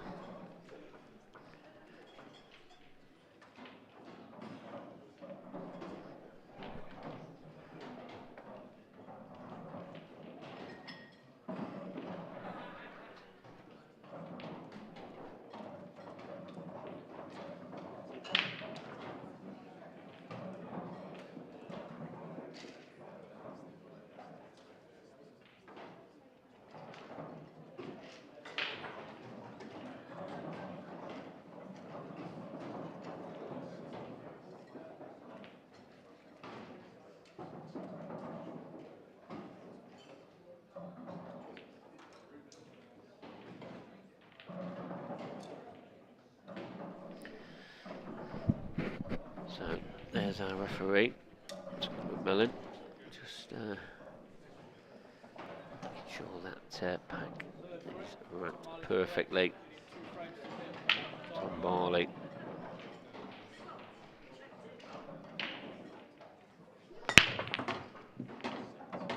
Oh, this ball's flying in everywhere here. Oof, what's going to happen here? Well, it's not bad, is it? He's hit them really well and controlled the cue ball really well too, and it has to be reds. Yeah, these reds aren't going to, he's not going to take long over these. If this is over a minute, then he's obviously got a sort of cue ball issue. Maybe drop his chalk or something. Yeah, that's the only thing that's going to delay him in clearing these up, isn't it? Look, wasting no time. He needs to be careful now, because he has to leave himself. For me, he's overrun this one a little bit. Yeah, that's a concern. You know, he really has to be careful on the correct angles he's leaving here, otherwise it could become tricky. I mean, he might have to go down table now and take the one on the bottom cushion, but it's tricky then. I think the middle now. Yeah, he's rerouting here because he's out of position. But now he's got a bit of a loose cue ball. I think, can he find a gap between the yellow and the black? I think he's okay. Just misses the yellow, only just, but pretty perfect now. Wasn't an orthodox clearance. It didn't go the way that he worked out at the start. Nice little nudge there. Very risky going near them. I thought he might have played that run inside. No, I think he potted it on the fixed side. I think that was the only Cue thing ball. there. Oh. Where's the cue ball? He's okay. But again, it's loose.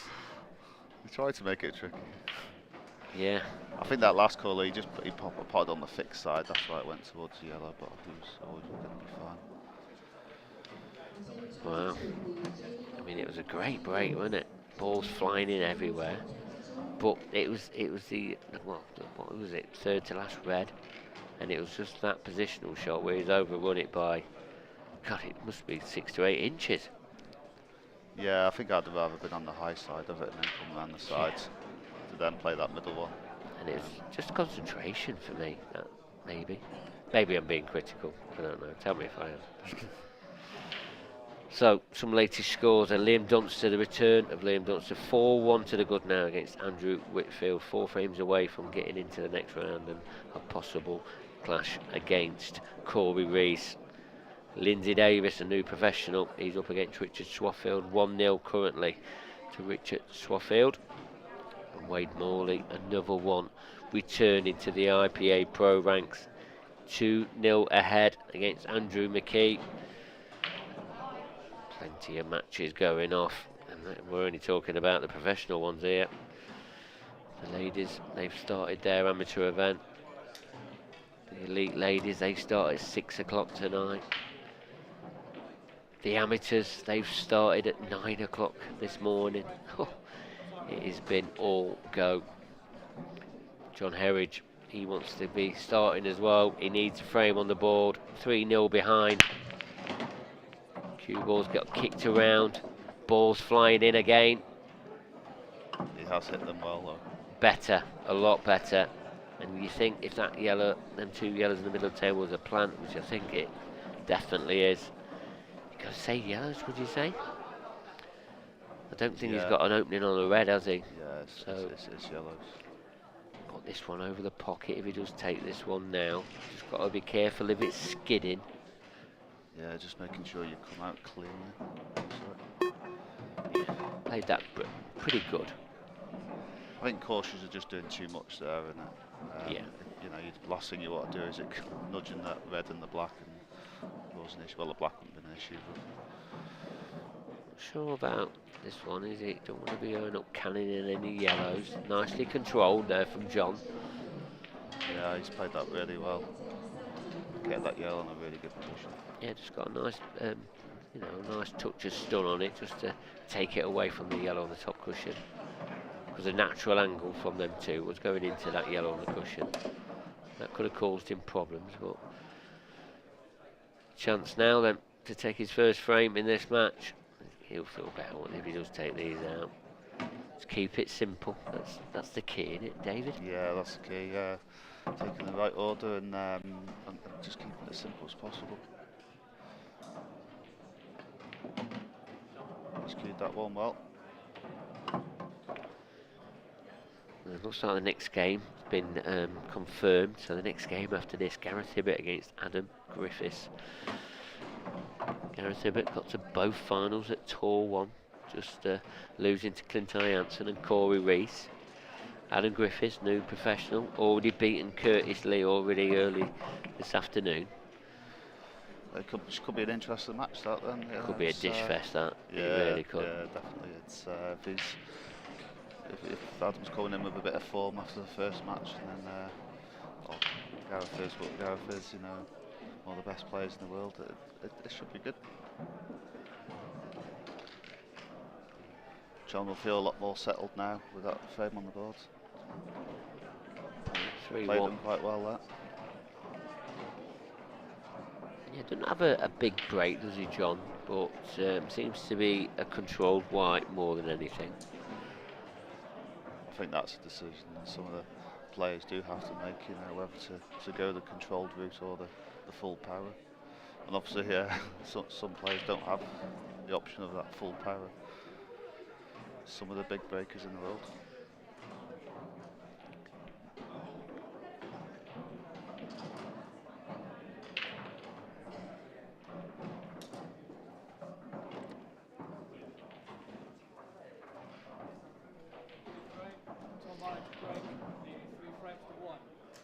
Have a look at the Tom Barley break. Cue balls all over. Balls are flying in all over as well. Well, look at these. Well. 3 reds. Potted off the break. You know when that normally happens, you normally sometimes don't finish it on the set that you potted 3 at, but yeah, he's going to have a shot at these reds, isn't he? I mean, but you take yellows because there's more of them on there, so you've got more options. It's a tricky one, this one. It's a tricky one, yeah. I fancy yellows to be yellows fair. are better, aren't yeah. they? And that's just probably because of that red in the top half of the table. And you know, I suppose there's more yellows on blocking the pockets for the blacks and all that. And they all connect really well. You know, you see this Tom's first shot, this second shot then connects to the rail and then down the bottom. And I think that normally happens when you put a lot more of one colour set. You do sort of opt for the other colour set, don't you? Yeah. Yeah, it's very rare you go for the set with hardly any left, but it all obviously does depend on where they fall.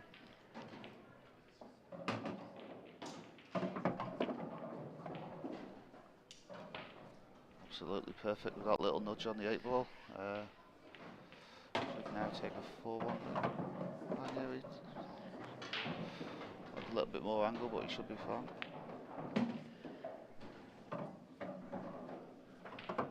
Making light work of these.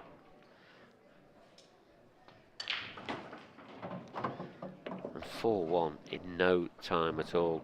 Not sure what time this match came on stream, but we can't be going 20 minutes, have we? It's quite pedestrian for Tom, isn't it? Yeah.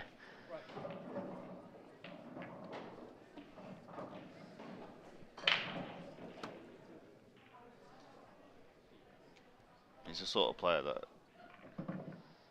if he played in a match that went all his way, he could win a match in about 25 minutes. Yeah. It's just incredible. Yeah. It's just how quick he is. But I'm sure I've commentated on one of his matches. It took him no time at all, and he just reeled off frame after frame after frame, and it was relentless, to be honest. He doesn't look rushed or anything, does he? It's normal pace, isn't it? yeah, exactly. Yeah, and as we touched on before, it just allows for like no negative thoughts. You just get down and play it. The only thing is, I do find it catches him out occasionally, the odd shot, like lose position or miss the easy ball. In general, it's really good. And I think that's a trade-off sometimes that you have to make. Well, John Heredge, just got his frame on the ball. Next minute, he's lost the next frame without getting a shot. All out there having a laugh about something. He always is, always got a smile on his face, hasn't he? Oh, it's a dry break here from John. They've opened up again here, David, haven't they? I think at the first glance, I think the Reds are looking good.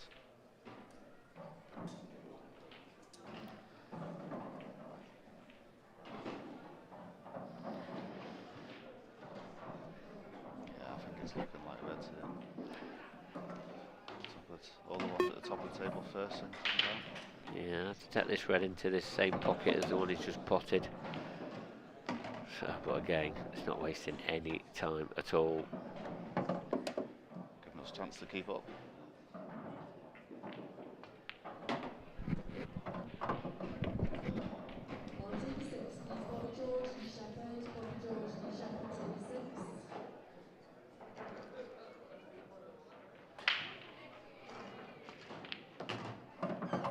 There's the cue ball. Bit of no man's land. That was a loose shot there again. Yeah, but they are all a bit tricky at this end of the table, and then also trying to think of a ball to get on the 8 ball. Not as straightforward. Always quit on that one. Yeah, he did. And that is a foul. You have to hit a cushion after every shot.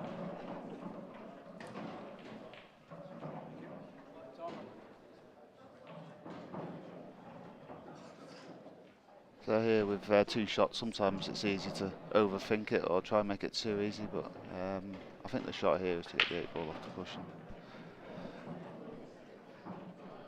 Yeah, a lot of the players, with that free shot, you'll just see them develop a ball. That's definitely the way.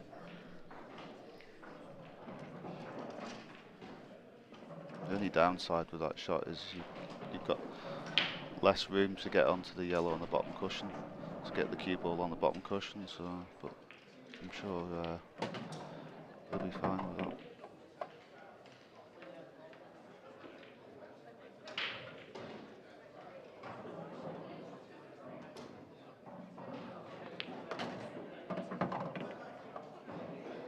go, he's on it now. Would have liked a little bit more angle, but it should be fine. Yeah, he's not going to be able to do too much with his cue ball. I think it's just important he leaves himself at least that one in the left centre. And he'd probably love to attack the one in the right centre. Now. Yeah, he's played it well. I mean, but this is a tricky one. But if he gets it, it'll make the clearance very easy. This is definitely the way in it. It shows that he's playing with confidence if he takes the one in the right centre. Yeah, I think it's a shot, and it's just a matter of just giving it all the concentration and staying still on the shot. And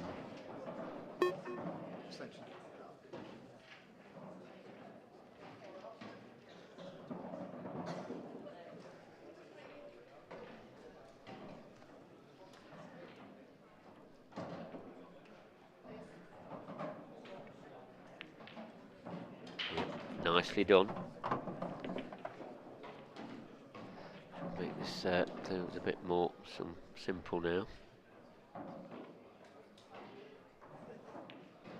yeah, nice shot. It's just nice that that yellow just ran through a little bit. It just makes his work a lot easier. Oh, I'd have gone the other way actually, but both works. Yeah, good shot.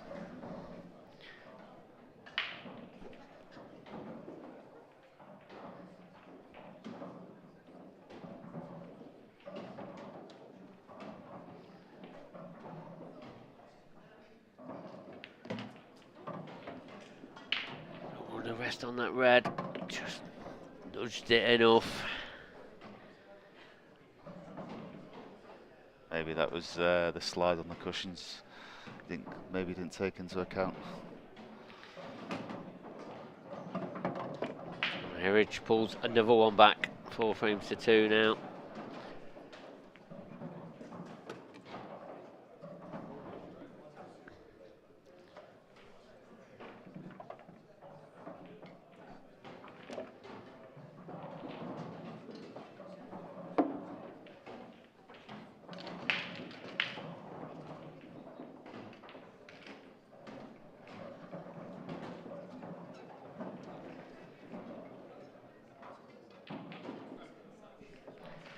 So let's have a look at some latest scores then. Quick look. So Liam Dunster is 5-1 ahead against Andrew Whitfield. Richard Swaffield 1, Lindsay Davis 1. And in the other match, in the other match that's playing at the moment, Andrew McKee 1, Wade Morley 2. I've just been told through my ears that it is now 6-1 to Liam Dunster. Maybe I refreshed it, and that's the reason. I can confirm that is correct. It is 6-1 to Liam Dunster against Andrew Whitfield, 2 frames away now. Getting himself into the last 32. He's hit them well there, but the cue ball was always heading to the corner. Well, not quite, but he just got kicked. It just goes into that area, doesn't it? Yeah, it wasn't going directly, but it was going in that area. He's putting a lot of balls off his break. His cue ball a little bit loose.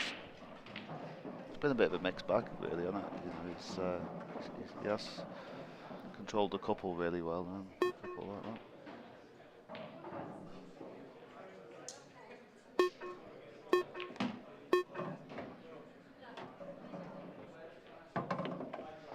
Looks like he's going for reds.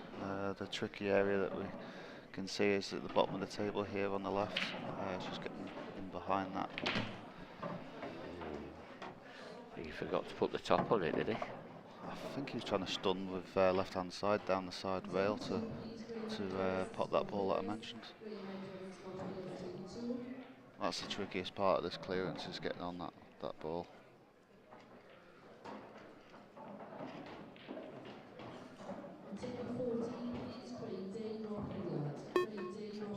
One of the right centre will be actually connected to that ball.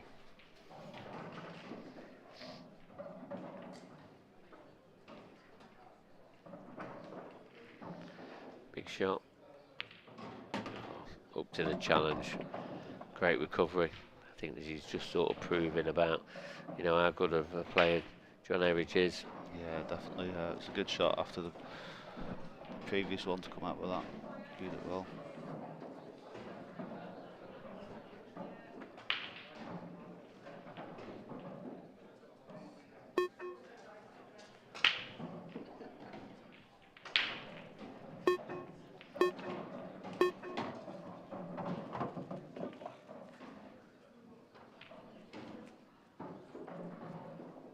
There's a nice shot there. Ideally, you want to screw back towards the black. I think it's just going to go to the left of the black. Oh, he's done it over. Has he got enough? Oh, brilliant shot.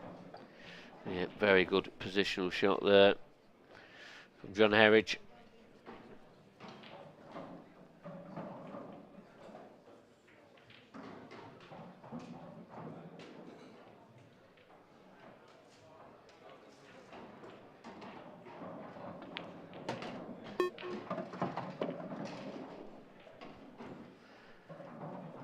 What's he doing here?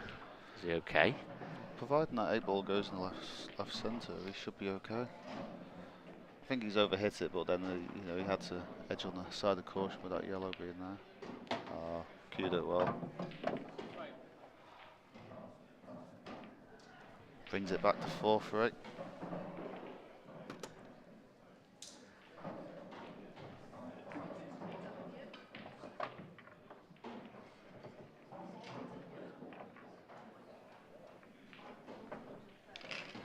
Lovely shot again there to get onto his last red. Cued really well.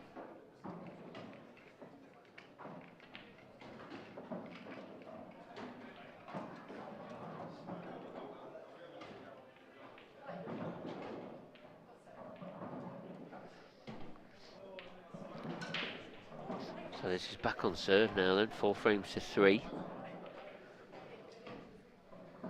John's a break next. John, I think, will be feeling the best with the 2 players with the current scoreline. I think with the chances, how Tom's been playing, he's been playing really well, and feels like John's just been hanging on a little and getting into the match. So I think he'll be happy with the current scoreline.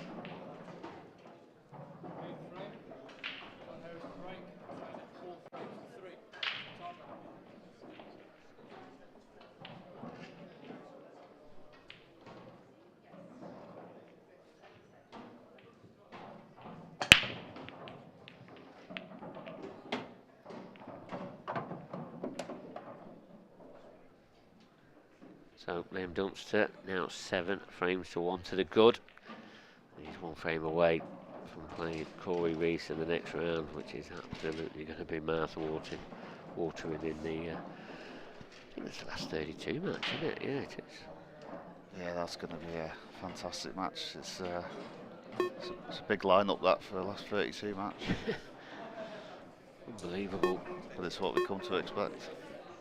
Yeah, Cory Rees, he's probably got one of the best records against Liam Dunster, and well, I mean, we saw Cory Rees. I mean, he didn't beat Liam Dunster at the Champions Cup, but obviously he picked up winning the Champions Cup. But yeah, they had some really close battles in there. But he has beaten him, and beaten him more times than Liam's beaten him. Seems to have a bit the edge. Cory Rees. Just goes to show how Cory's come on the last couple of years. And you can see that in his results as well. Yeah, not quite over the line yet, though, Liam Dunster. Drew Whitfield. But that'll take some turning around against the Duster.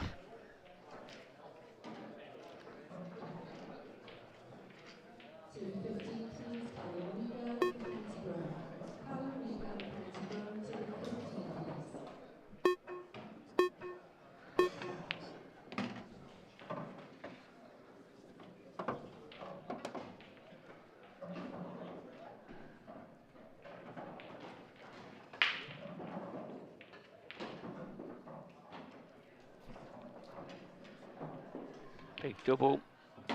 Yeah, good shot again. Tell you what. I think he's getting a bit of a spring in his step now. Yeah, I think you've hit the nail right on the head there, David. He's definitely picked up the pace a little bit. He seems to be seeing the right shots now, and he's executing them superbly.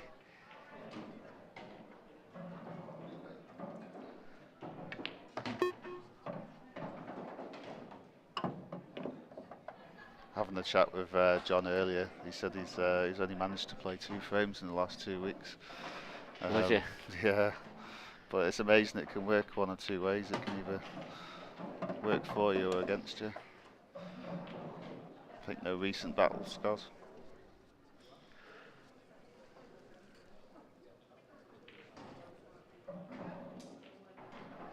So one compositional shot now. Nicely controlled. Simple black into left centre, and this match is level at 4 frames apiece, and we'll be into a best of 7. Best of 7 it is, David. Who's your money on then? I know you just said you just seen the extra spring in his step. Let's give Tom something to think about, though, isn't it? It has, yeah. I think it's still hard to call this. It's a coin flip. You know, it's he's got his spring in his step, but you know Tom's still playing well, and he'll be sat there thinking that. Seems like you're on the fence here, David. I'm going to really get at you now, because at the start of the match, when it was level, as it is level now, you said Tom's got the edge, and now you're saying it's a coin flip. So who's got the edge? You get off the fence, David, and come on. I'd still stick with Tom, to be fair. Yeah, that's better. Yeah, that's better. But you know, it's a coin flip if there's 1 frame to play, probably. Yeah, I get that. But best of 7. You're just going, obviously, with the experience of Tom. Yeah, I think that's where it's quite comfy on that fence. Yeah, I knew you was. I didn't want you on it. Yeah, I so could get tell. off it. Yeah, I could tell. He's white again. He's got a ball. Where's the cue ball going? Oh, exactly, though. Where is it going? It's on the table, but it's nasty. It's horrible. How is it covered by everything down there? It's just a containing shot here, I think. Can't really do a lot with it. I think that's for here. Even that's a bit tricky, to be fair. See the mark on the yellow ball. In fact, we can see that mark now on that yellow ball. Even the containing shot's pretty tricky to not leave something on with having to hit a cushion after.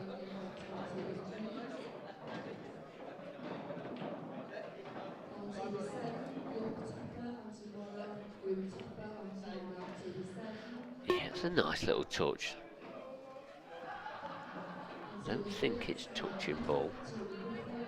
If it is, it'll benefit John, but... Yeah, I think he played a good shot. It's a bit unfortunate that it's touching. Yeah, I mean, not touching puts John under a bit of pressure. It's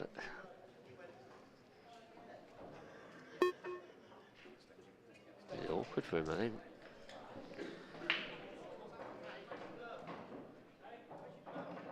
And this is the beauty of the rules, isn't it? You know, having to hit a cushion after contact. He's taking his extension.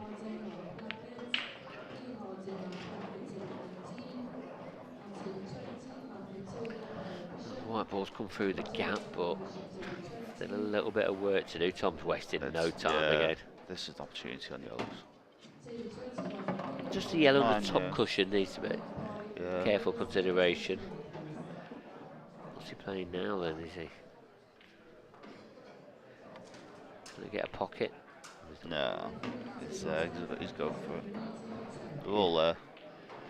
Not easy, but a few good shots to play, but he's got that security with the red on top of that yellow at the moment to have a bit of a go at these. I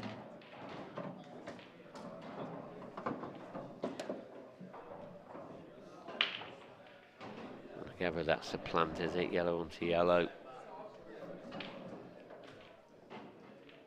Good positional shot here then. Nicely potted. Go too far. It's looking pretty good. Needs to be a bit careful with this one, because what you don't want to do is the cue ball just to hide behind the red, but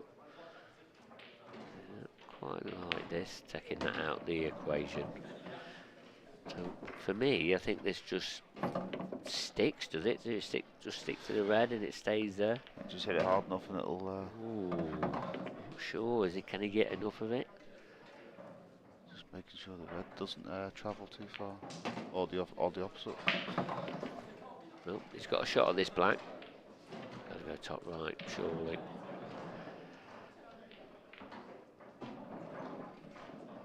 This to stop the rot. To take the lead once again. It looks good. It is good. It's 5-4 now to Tom Barley. He needed that one, didn't he, David Adenall? Yeah, he played really well. That was a great finish. There's a Dunster score, 7 frames to 2. Looks like Liam is just about to close the match out. That's on one of the pro tables, I think, table 11. Yeah, nice shot there from Liam. We've got a few eyes in the skies around this weekend. We'll try and get to watch as many games as we can. We will be focusing just on the stream table though. That's what we do here at the IPA. But if there was another match on, another player we want to keep a close eye on, we'll try and do our very best to get over there, see what's going off. But Liam looks like he's keeping control of that cue ball, and it's looking like a simple finish now. Yeah, that was a winning shot, you would say. It's now looking like that simple black. He will be playing Cory Rees in the last 32. And there you saw that black just being potted. So he's won that match 8 frames to 2. Oh, where's the cue ball gone? There's been some peculiar breaks in here where things are getting stuck in the corner. Yeah. I think looking at, I thought that red went, to be honest, but on the overhead it's didn't let him get through.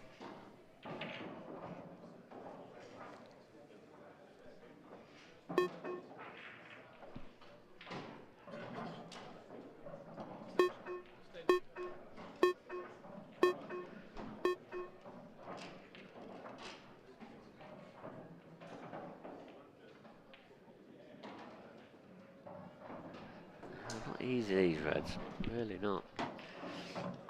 Especially not now. That was a shot I was thinking of. It was tricky to get through that gap, but it was the only way he was going to have a chance of going for this clearance.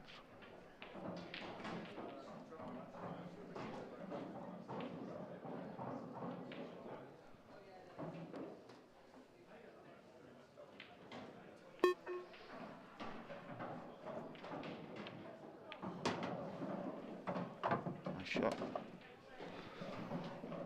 It's just about what he does here, though. Does he try and develop it, or does he just, head down there and try and get on it and take it to the left centre? I mean, there's not a lot of room to get you white around there, is there? Plus he's got this problem in the top corner here. Now he's made that happen. It's really tricky to what to do, to be fair. I think you'd have to go into the red.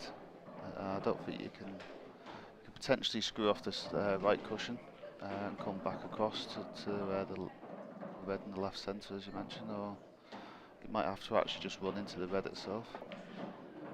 Yeah, but running into the red, he's relying on a bit of luck now.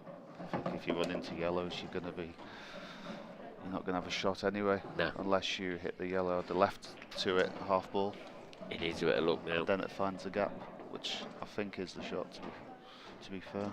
Yeah, because I don't think he's got an angle to get position on the red into either the top left or the left centre. You think he's relying on luck here? Soft run through, hit the yellow or the red. Tell you what, he's played this lovely. Yeah. He has played it nice. Only just caught enough of it, didn't he? Yeah, and even if he missed it, because he was very thin on it. Even if he missed it, it hit the yellow, and then so it was definitely best playing a bit like a two-way shot in a way. Just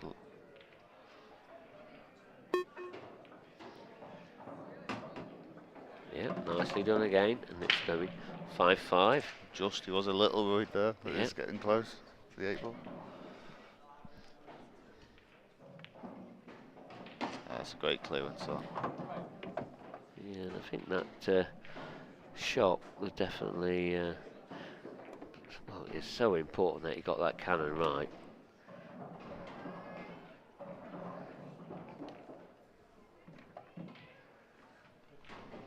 you can see the difference in John from the start of the match to now. You know, he feels, you can see he's in a lot more control now, and the confidence levels are up. Yeah, I think if anything, Barley would want this match over with by now, wouldn't he? So, but you know, John deserves to still be in this match. He's played plenty of good shots to stay in it, and could be a very interesting end to this match as well. 5 frames each now. We're into a best of 5. It's going to the distance, this one, is it? It could be, yeah. He's playing well, John, now, so.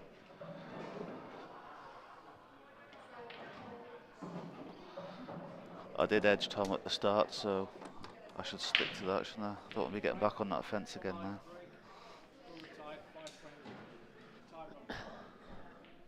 Tom Barley. Better cue ball. He's got a ball. Lovely break again, he's hitting them so well.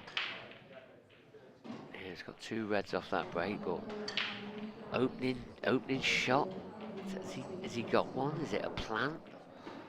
It's tricky. Not pretty, but that's all I can see as well. But you feel if he gets to plant, that yellow then covers the bottom left-hand corner, possibly.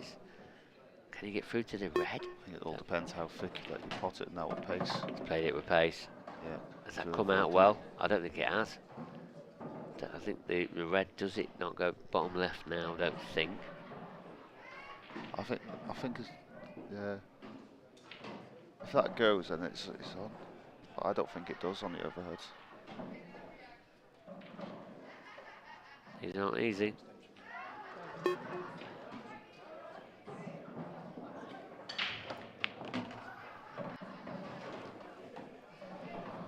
Is he going to come down for it now, maybe, and then run it through for the red down the rail?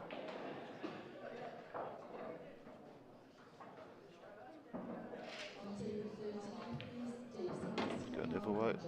Same thing, really. Yeah, I think this is the better way, though. Yeah, he's played that nicely controlled shot, hasn't he? Awkward cueing. Again, just plays it like he's over the pocket. Lost the cue ball a bit now. Not easy with playing them aside. And you feel that, can he hold for the black here? I'm not sure.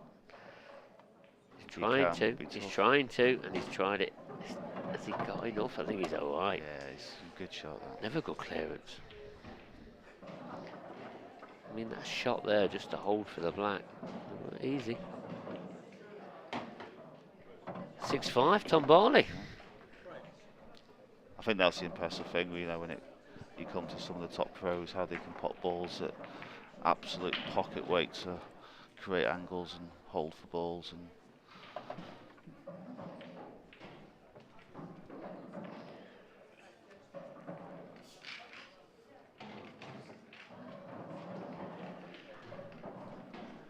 so, John Heredge will have to reply again.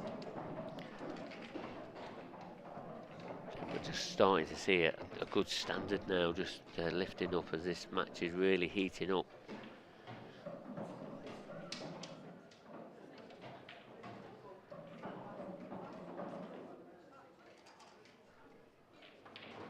Lindsay Davis, 5-1 to the good now against Richard Swaffield. Richard Swaffield right up against it. Against Lindsay Davis. I'm assuming he's got the red. He's got to play a skill shot here. Red onto yellow. Got to put on both at the same time. Huge shot for Richard Swaffield, and it's gone wrong. And something else that's gone wrong is the break from John Heredge. He's put a lot more power onto that one. that's not what you want to see as he comes back into this match. Oh, straight in the middle, it's unforgivable, really.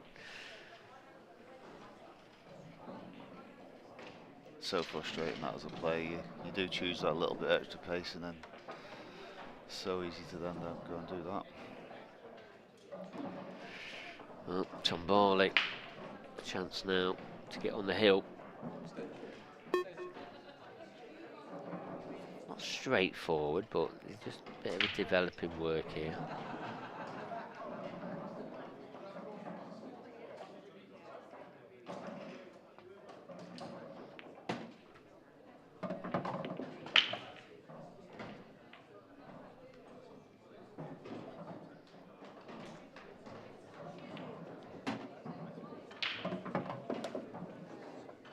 gone, aren't they? Yeah, they're looking pretty good. They should be just minding your work. Yeah, I think after the developing first shot, they just made it a bit easier. Just needs to... Needs a couple of positional shots, his next 2-3 shots really. Cue ball's got away from it a little bit, but it's okay. It's imperative he's on the right side, but he's having to reroute slightly. Cue ball's doing a few miles. And now he's on the right side of this yellow. But what a positional shot that was. Brilliant shot. Very good shot. He didn't want to have to play it. He wanted to play them the other way around, but he played it really well.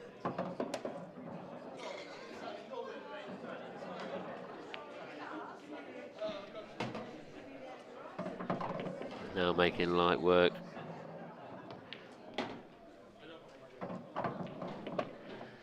With this black. 7-5 ahead now, and it's going to be Tom Barley to break. Have we seen John Heredge's last shot and they're off on the break? Makes you wonder. You still never know. He does clear up, you know, a lot of times off his own break. Tom does. Yeah, and he's breaking really well. You know, I know he's lost quite a couple of times, but in general, he's hitting every break really well. You can't see him to put off the break more time, does he not? He's hitting them really well.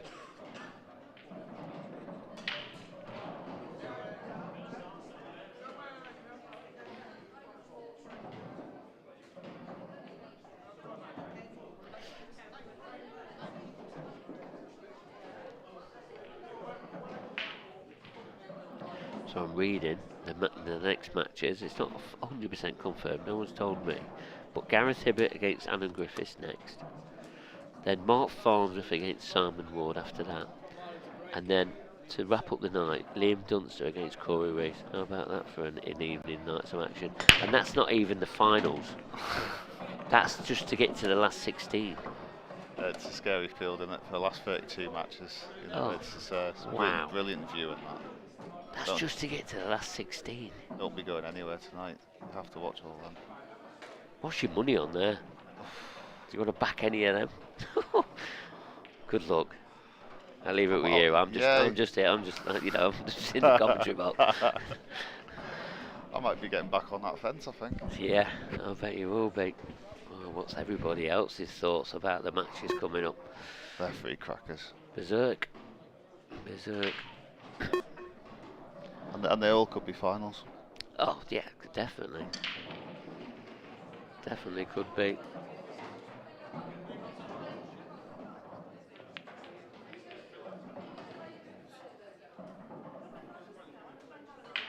So, enough from Tom. There, he just lost his cue ball, like we've said. So, John just carefully going about the work. I mean, he's going to have to rely. The left bottom bow does play quite big in the middle of the table for positional shots, but I'd fancy John to take these still though. Well, these are the clearance you have to take at this level. If you want to be getting into the next round, you have to take them. You have to. So, we've seen him take out a couple of good finishes already in this match, so there's no reason why he can't take this one as well.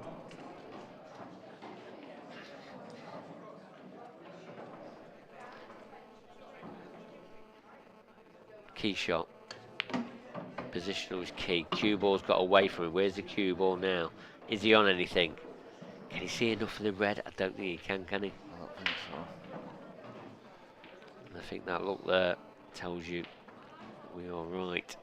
And that was all down to that limited option of it only going into the one pocket. He wanted to get onto it.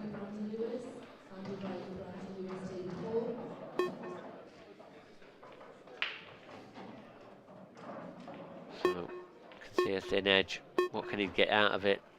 Where's the cue ball? It's okay, it's safe. He's got away with that one. Hold his hand up in a bit of apology there to Tom. Tom won't be getting any of that. He'll just be looking at trying to get this tied up, trying to get control of this frame. Don't want to be giving too much away. It's okay.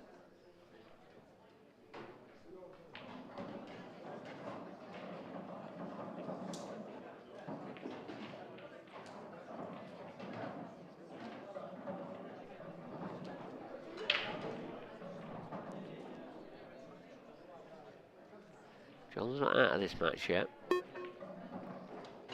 you feel like one loose shot, and it could be. Great shot. What a double this is. He's gone for that. Is he on the red? Is he on the red, though? I think he's okay. I think it goes. I think he's on the outside one. Yeah, but that's not a bad option, no, is it? It's not, no. Great double there from John Heredge. He's not giving up without a fight.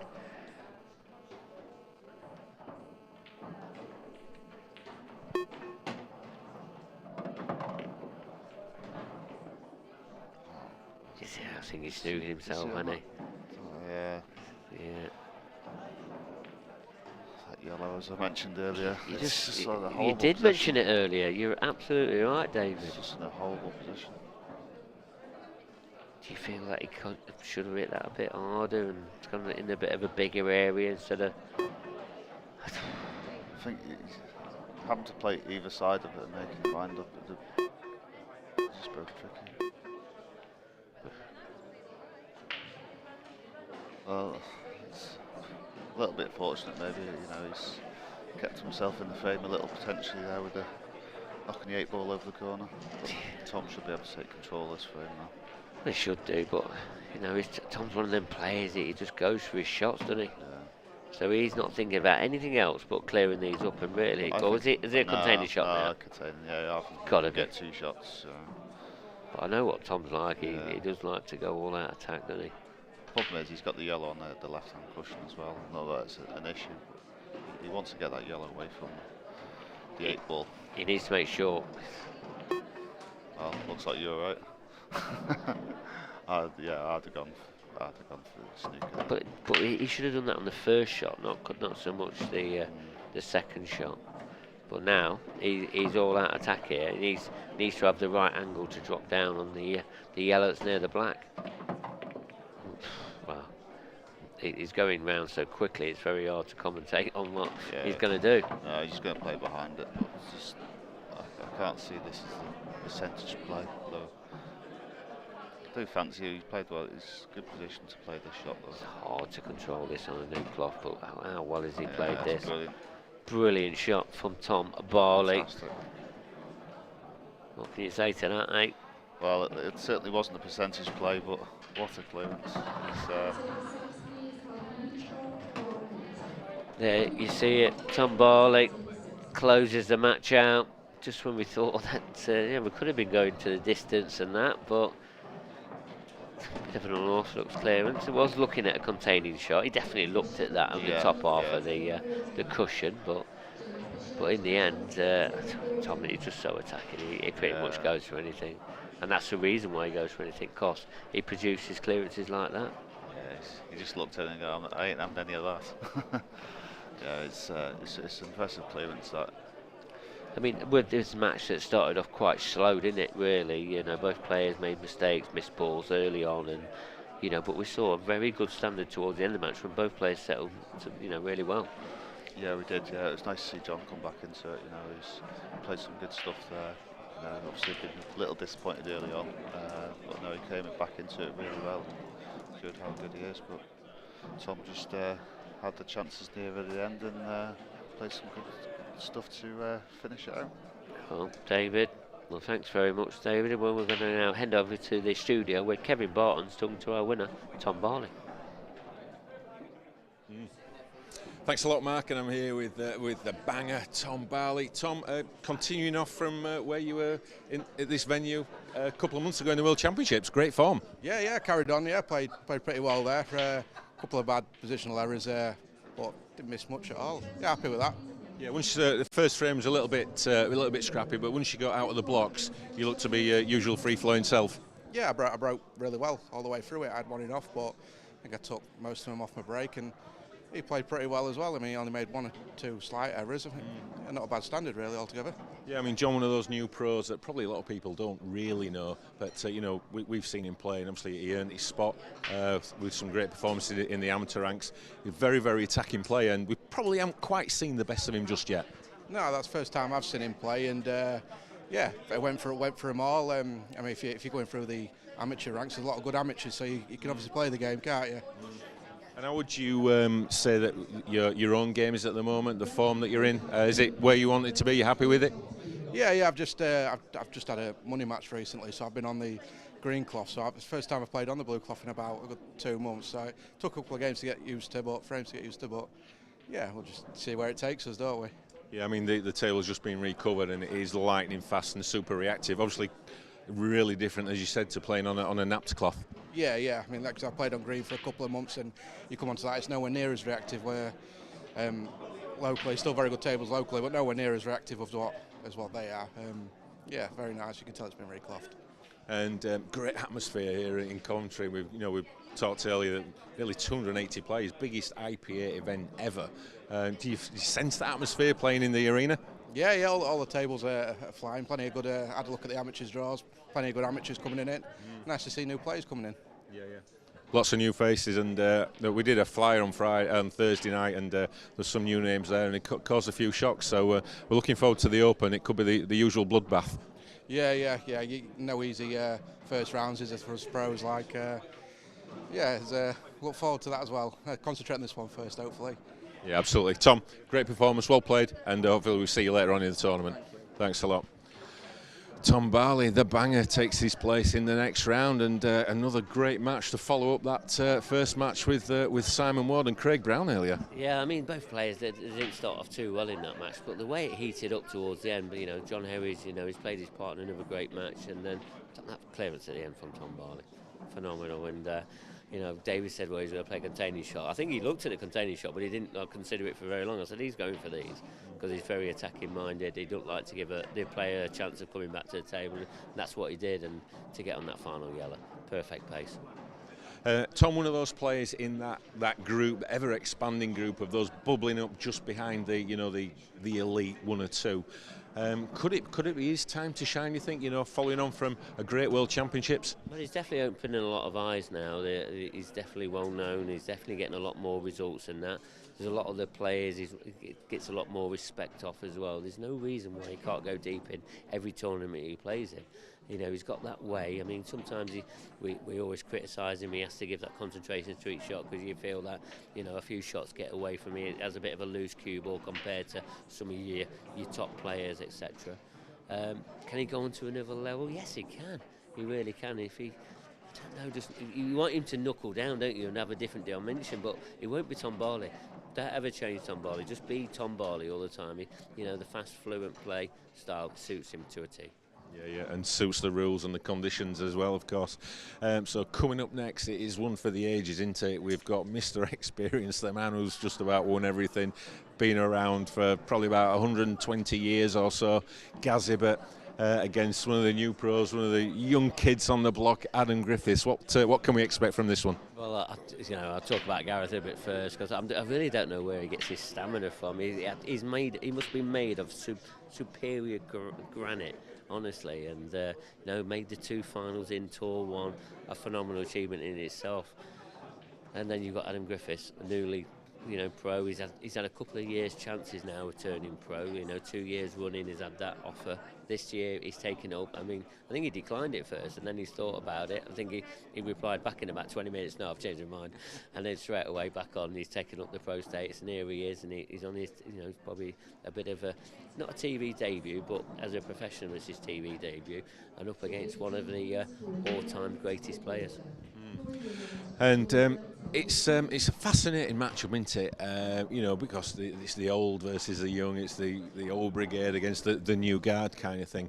But Adam Griffiths, he's going to be hungry, and this is the sort of match that is really going to be licking his lips at. Yeah, it is. But I think this could be a bit of a dish fest. We saw that in the opening match with Craig Brown and Simon Ward. But Adam Griffiths, he's a superb player that's come from the amateur ranks. He's been on the IPA ranks for a long while. He's played pool up and down the country, but up against Gareth Hibbott, one of the all-time greats. It's a brilliant matchup for Adam Griffiths, and I'm looking forward to this one. Yeah, I think Gaz is going to have his hands full, definitely. Well, are you in the combox again, Marc? Well, we're certainly getting our money's worth from you today, Marc, so we'll let you get off to the combox. Our referee, who is the referee for this one? Darren Maidman, he's racking up the balls. The players are ready in the arena. It's Gaz Hibbott and Adam Griffiths. Enjoy.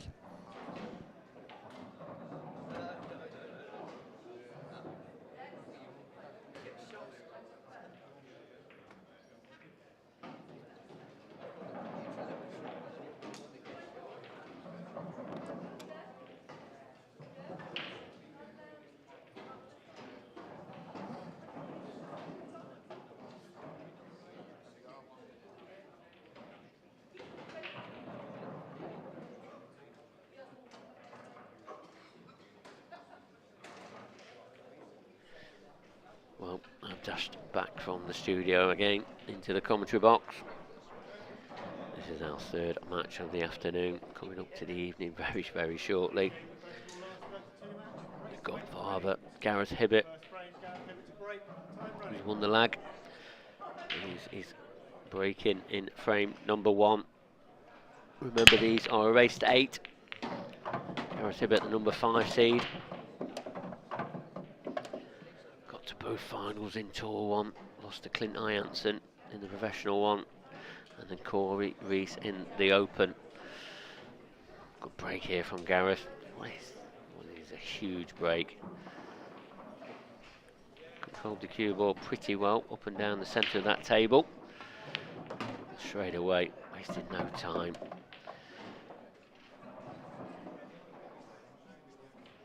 I said in the studio to Kev Barton, I reckon this would be a bit of a dish fest.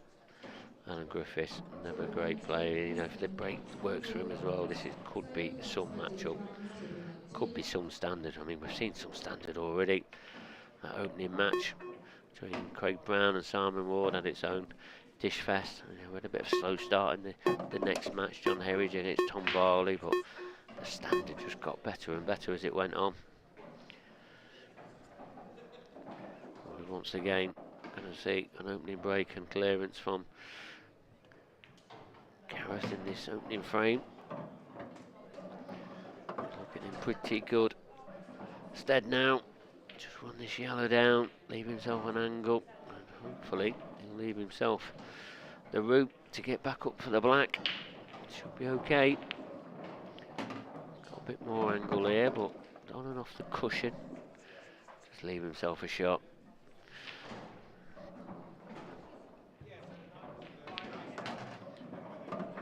Shot he has done in this opening frame. He's starting off with a break and clearance.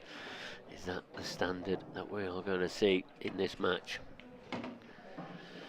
The opening frame to Gareth Hibbott in no time at all. 1-0, he leads.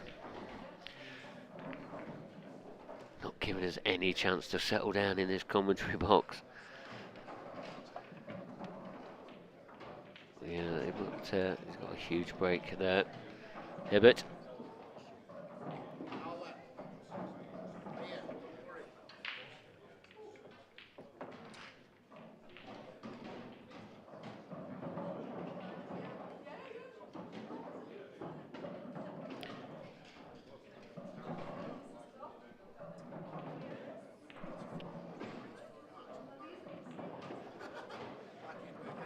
Maidman.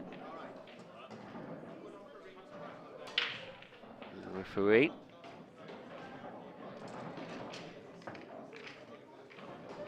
Four referees here this weekend.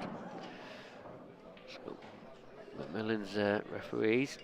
He's a senior referee, Scott Macmillan, and he's followed up by Darren Maidman, Brian Moss and Rick Lloyd. A fantastic job for us here at the IPA. They'll be working tireless throughout this weekend.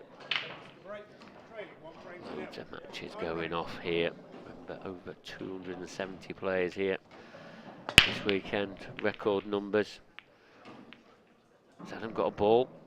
No, he hasn't. Struck him well enough, but nothing's dropped. Dry break for Adam Griffiths. Look at them split that one in the centre, nearly went, not that red, but the yellow before that.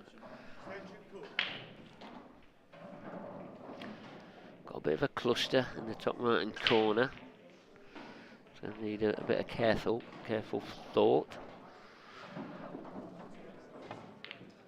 Oh, he's missed the plant. The godfather. The best start there. So what you have to do is just add a lovely clearance in frame number 1.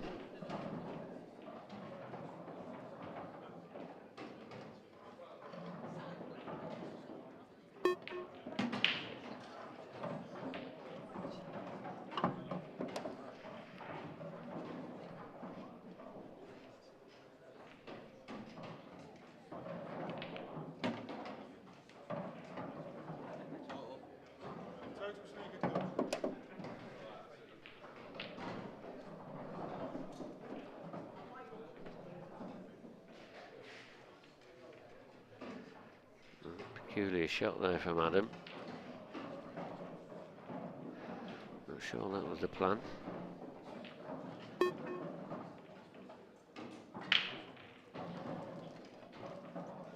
Played that well.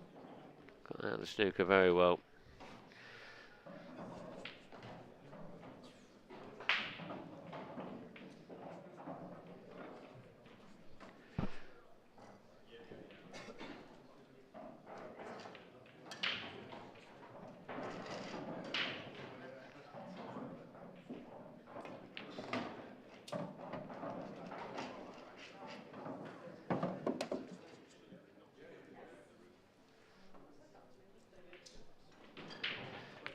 Some latest scores, but anybody wanted to follow any latest scores are all on the IPApool.com website.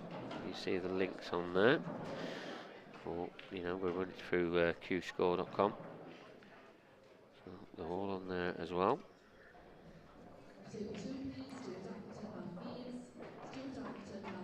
We're just concentrating on the professional event for today and tomorrow. So the last 16 will start tomorrow.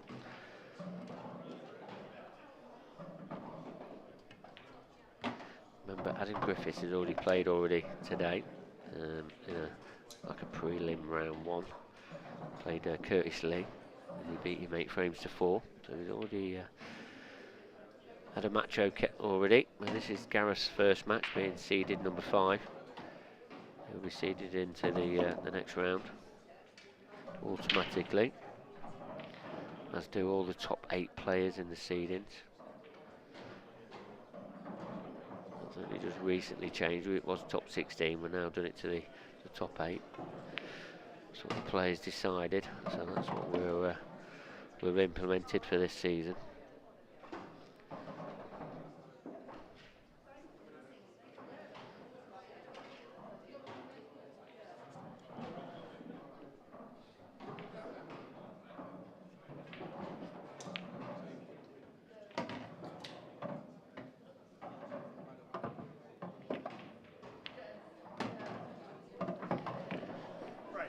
Time at all. Gareth Hibbott is 2 frames to the good.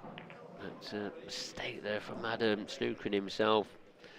Yes, he got out of the snooker, but couldn't prevent Gareth Hibbott from clearing up. This is the Richard Swaffield and Lindsay Davis match. There's the latest score in your top left-hand corner. 7 frames to 2 to Lindsay Davis. Looks like Richie, he's not give up yet. He's got a chance here. He's seen nodding his head though. I think he wanted to be on this one in the corner. Surely this is a chance though to get another frame back on the board. Mark Boyle, he's just kicking off his match on that next table above him. See him setting up the balls there. Mr. Magic, he's got Ryan Clark. In fact, that's the second frame. He's 1-0 behind against Ryan Clark. Wade Morley, also returning to the IPA Pro ranks. He's 6-4 up against Andrew McKee. Keep you up to date with them scores. The other match, was the other match going off with Swaffield, Lindsay Davis.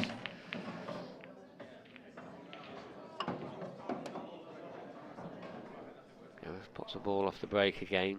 Cluster of balls in the top half of the table. Doesn't look good.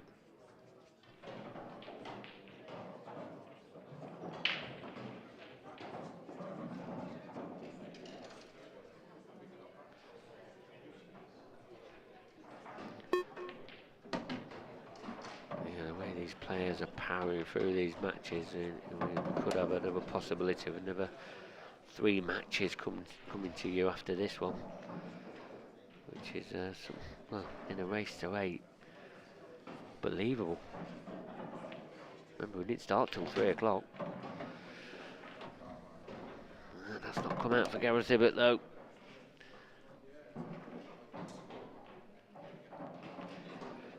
A lot of you will be waiting for the Liam Dunster against Cory Rees match up in the last 32. That's definitely an interesting tie. I think Marc Farnsworth, Simon Ward, that's also in the last 32. That's going to be coming up on this stream. I'm not sure whether it's the next match or the one after that. I'll let you know. We're still waiting for Marc Farnsworth to get to the hotel. He's at a bit of traffic, I think.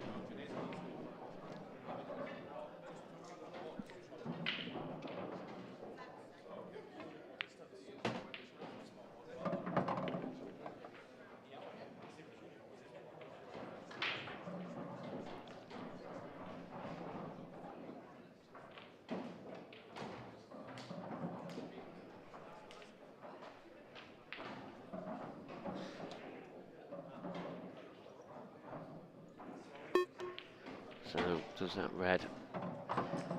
Every passes in the top right hand corner. He's played a lovely little positional shot there. If he does, just got to drop this in. Leave himself a thin cut then in the left centre.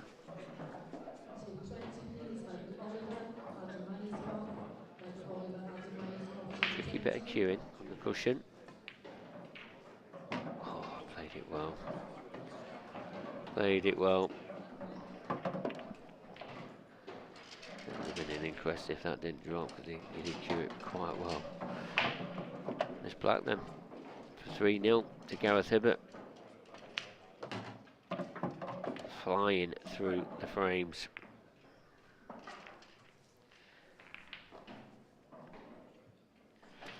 We had Griffiths to break next. Yet to get a frame on the board. There's Mark Boyle. Mark Boyle was, remember I said he was 1-0 behind, which I'm assuming was a break and clearance, and we saw Marc breaking off in this frame. So this is off his break. So this is probably looking like a break and clearance, and some good standard going off on the outer tables as well.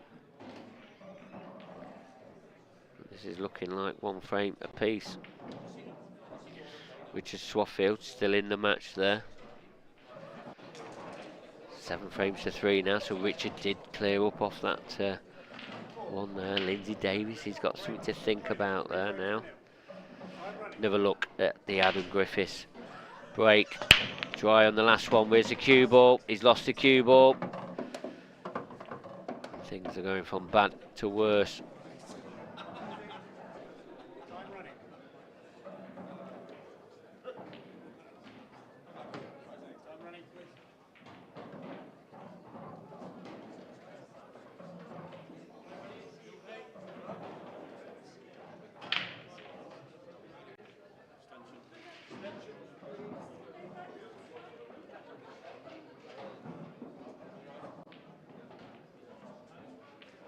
So Adam Griffiths in off there.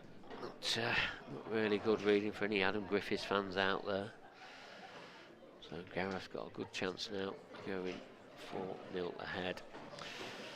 I've been joined in comms by the last match winner, Tom Barley.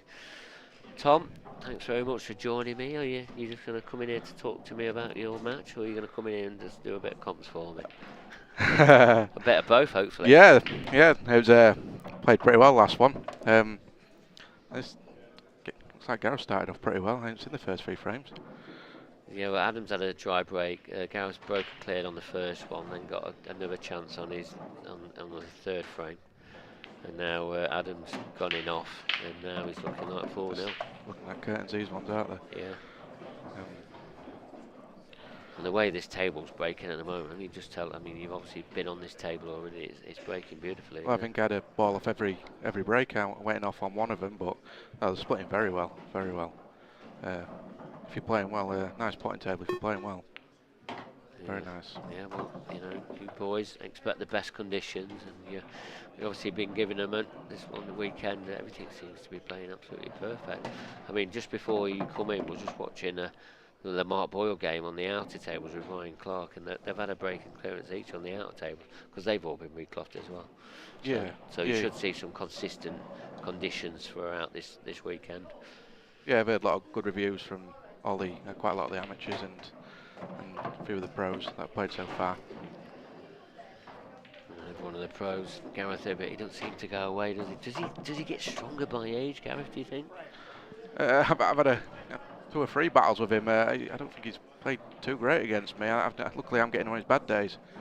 He doesn't have many. No, that's it, innit?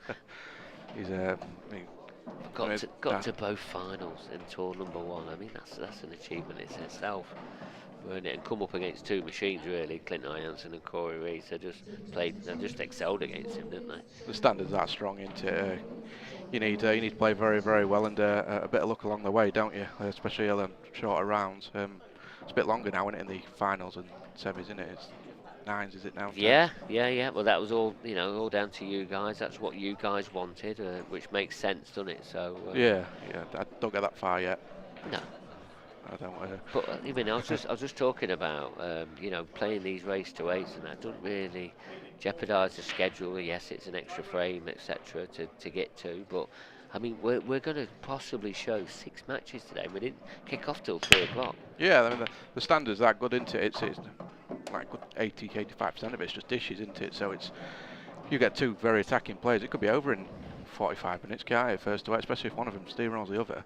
Yeah. I mean, this has only been going, what, 10 minutes? 10, 15 minutes. This could be, looking at these yellows, this could be 5-0 in no time at all. 5-0, yeah. But I mean, we are scheduled to have Marc Farnsworth. He's got Simon Ward next in the last 32. Yeah. Liam Dunster against Cory Rees.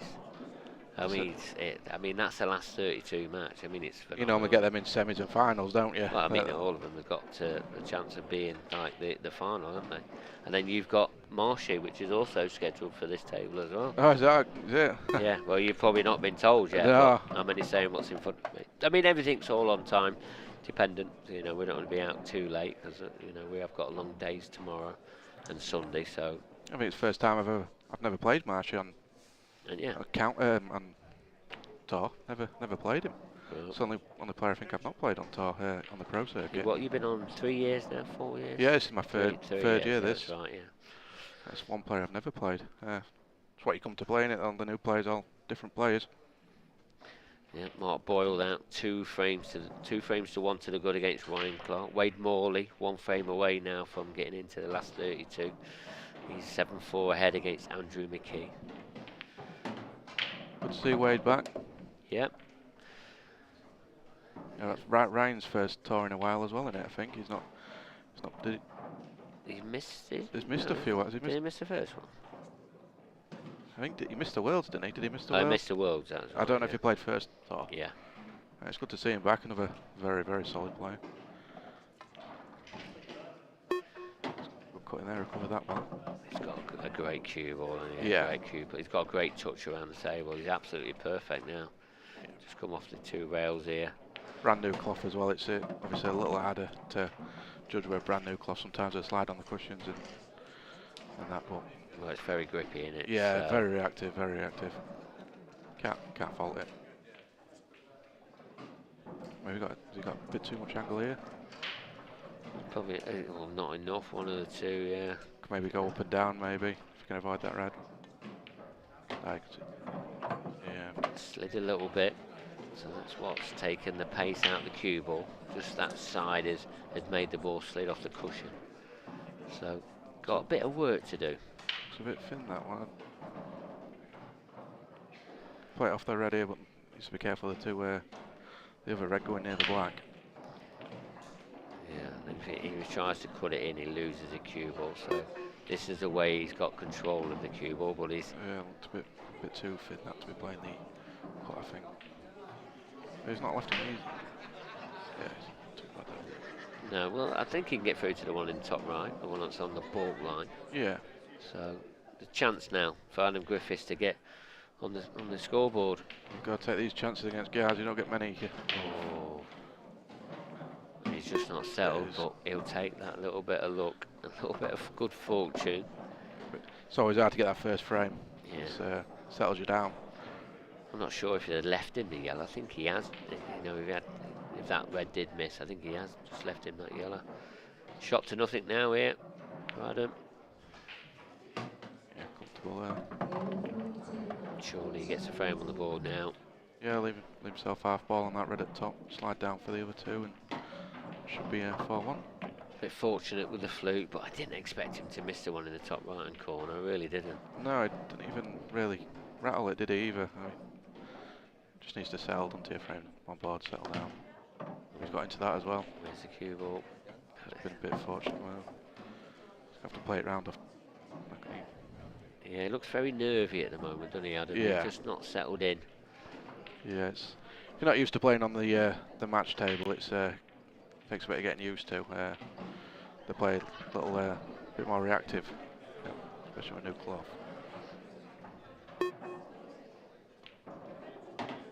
Played that nice. Great positional shot. That'll settle him now, surely. Yeah, is it his break next, is it? 4-1, yes it will be. Make sure this Black Adam, there you go, 4-1 it is to Gareth Hibbott. You feel a bit better, a bit fluky, but you take it, don't you? Yeah, he needed that one. He got 5-0 down against guys. I think you're it's a very big ask, isn't it? Yeah, that flew there a long way off the park. Just, I don't know, just chucked an arm at it and it fell off, or whatever it was. Yeah. Yeah, left the yellow as well if he did miss it as well. Yeah. Yeah, we weren't going to get another chance, I don't think. The balls are splitting well off breaks, so keep your white on the table. You're going to have a chance to get another one. Yeah, I mean, you know, when it's like being a new pro on the TV table, and that, you know, it took you a while to settle in, didn't it? Just to get used to the conditions, get used to the playing, didn't it? It's not easy out there. No, it's not. Especially when you're playing someone like Gaz, who's been around for a few years and used to playing on the stream table. And I mean, how many seasons has Gaz been on the IPA now? Oh, it's some years, that, isn't it? Yeah. Oh, yeah. He's definitely getting up there. It's home table for him, really, isn't it? Yeah. And still getting to finals. Yeah, that's it. Phenomenal for his. A bit lucky with the white there, stunning straight into the. I think reds are your balls, are you? Well, not easy though, are they? So he's got a bit of work to do, but He should be able to get on that one near the two yellows on his third shot. yeah, that's the important one, isn't it? If he gets himself straight, it should be. Has to get straight on this though. Yeah, it's not. That's not. He just stunned right into that though, didn't he? He really did.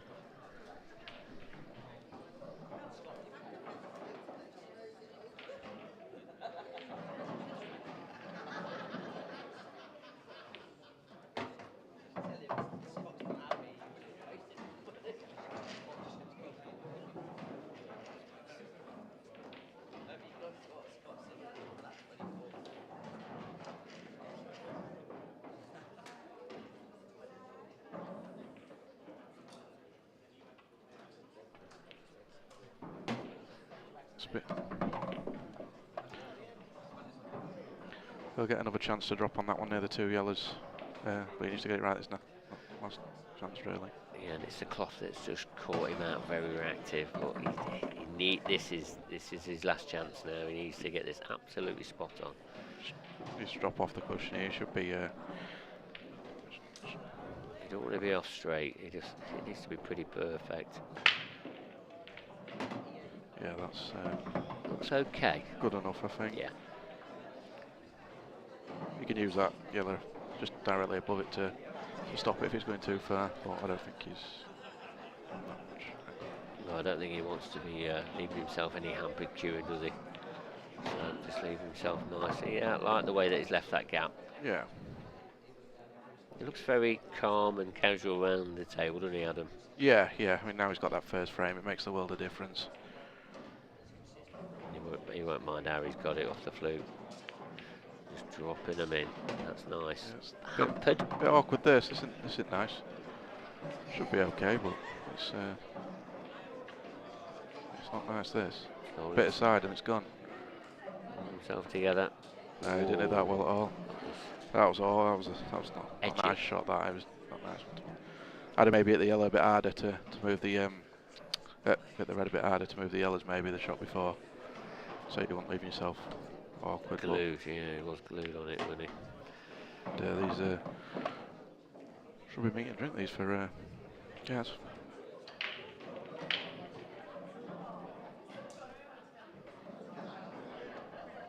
Yeah, the thing is with Gaz, he leaves himself any pot, and he just believes in his ability to put any ball on the table, doesn't he? Yeah, and his patterns are very good as well.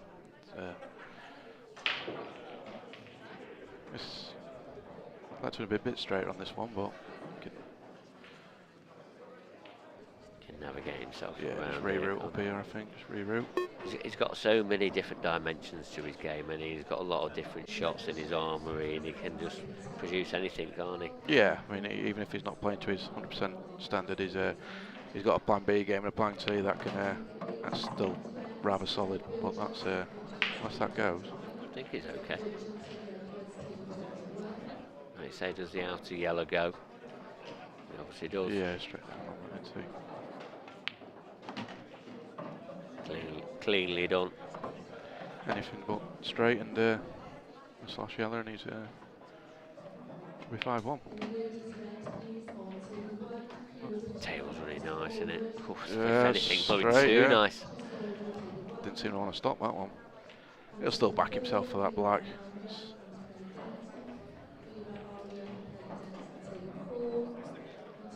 I mean, don't get it. You can see the cue ball coming off the cushion too much, can you? It's glued onto the cushion, that, isn't it? It's not a gimmick. You still back a 147 snooker player to knock it in, though. Back-to-back one, anyway. Oh. Oh dear! You've just commentator's curse of death come. Yeah, I mean, Not left out though, is he? And you know when things are going against you. yeah, I think Adam will be happy to back to the table, though. You don't expect to come back to the table when Gaz had them, really, do you? Big double. I feel like he has to just go for the all out for the double here. It's not got it. If it rolls. It's not going to roll, is it? Let Gaz get the hand on the table. I think I'd have maybe dropped that onto the bottom cushion, maybe.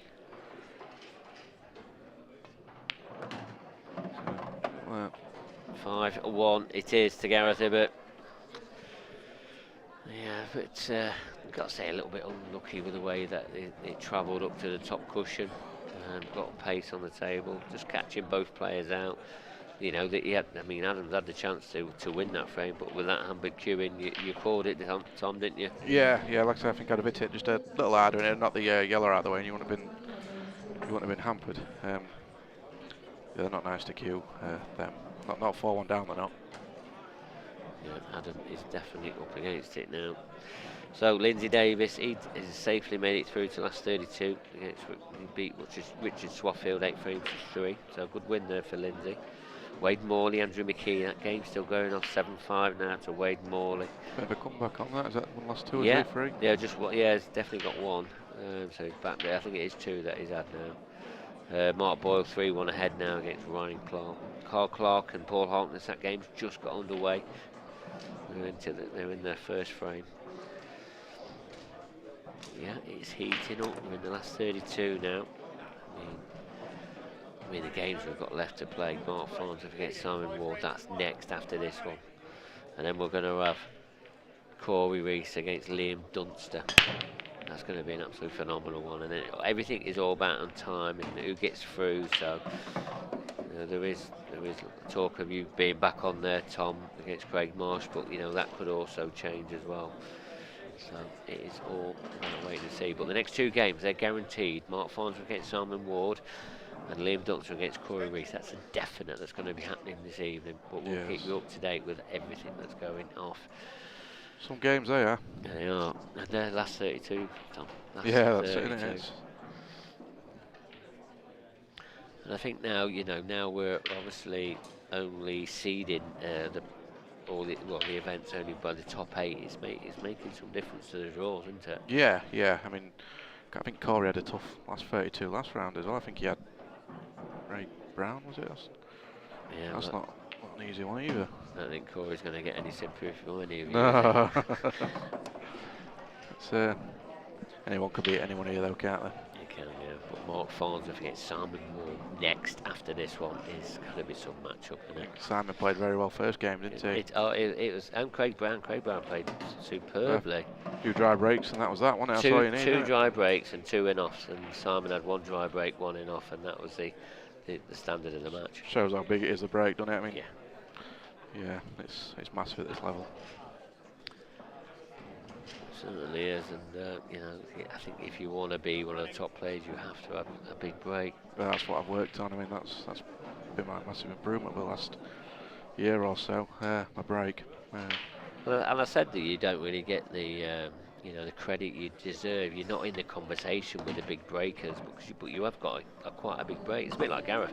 He's never in the conversations with the big breakers, and he's got a huge break. He's got a very good break, hasn't he? Yeah. Well, that's it. I mean, it's such a big part of it. It takes just as much work with your break as what it does your normal game as well. 7-6 now. Andrew McKee, Wade Morley. Is that going to be the first deciding one? We're going to see. Getting a bit twitchy, I think Andrew would have thought he was struggling at 7-3, wouldn't he? Yeah. So he's a bit free rolling now, isn't he?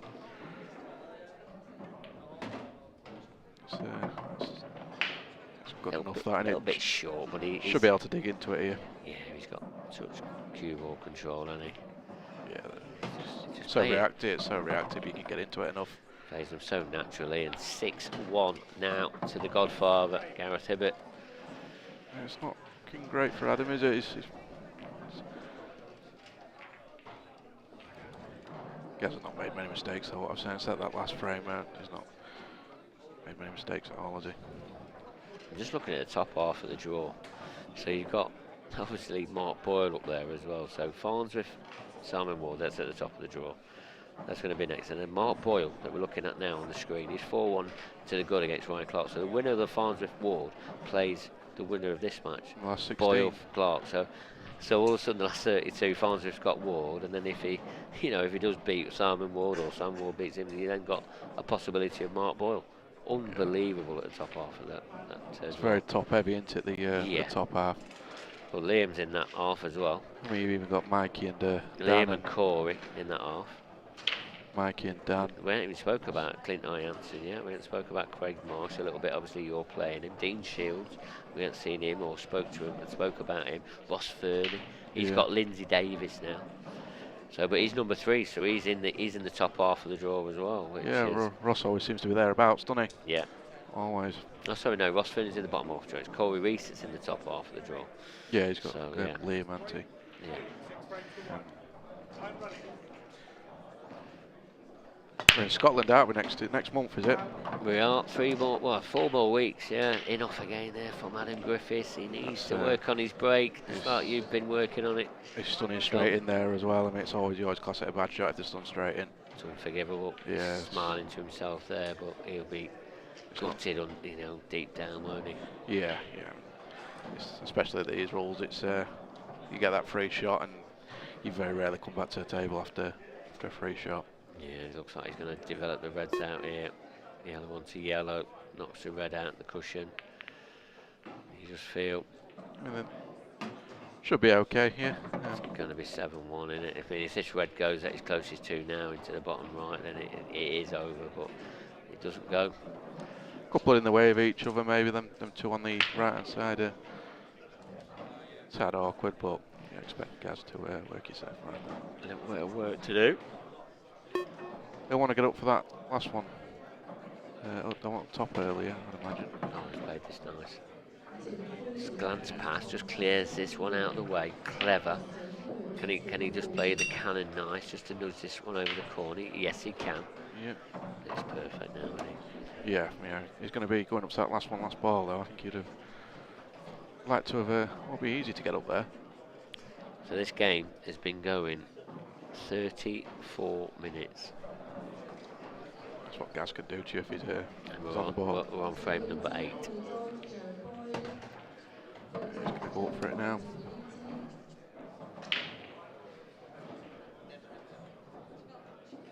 Don't want to over-hit it.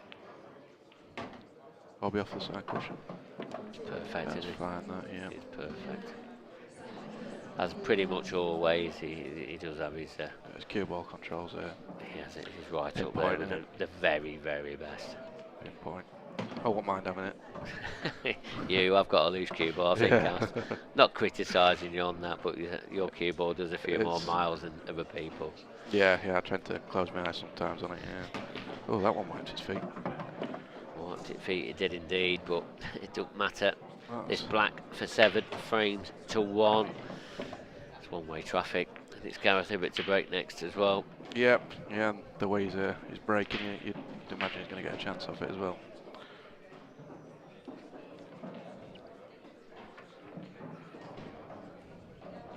think, what's the next one? Is it Liam? And they're going to be getting ready, I think. No, Marc Farnsworth, Simon Ward, I've been Oh, told. is that next one, is it? Yeah, that's the next one that's coming up. Yeah. There you go, look, Somewhere. there's the caption in the top left-hand side. That's your next match-up, guys. Some game, that. Farnsworth against Ward. He's played very well at Worlds at Simon. Yeah, he did. And obviously disappointed not to get his first IPA World crown, but, you know, what a great final that was. Yeah. One we'll remember for many years. A very good standard, wasn't it? Very good standard.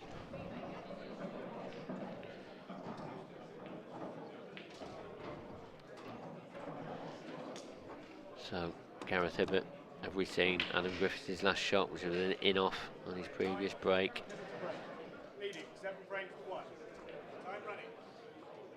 White straight back. That's what he normally does. There we go. Bit of side on that, but He's got a ball. Has he got a shot? Has he got a shot? He's okay, isn't he? yeah, I think His Reds are okay, aren't they? giving it. Play the get the one in the middle first, and you could play the punt down top left there, or you could drop on it behind. It's both pretty simple. Just about holding himself together now. Just taking him out in the right order, and I think that's what Gareth's very good at, isn't he? He does, like you say, he has a good routine, doesn't he? Yeah, his Good patterns patterns. are very good.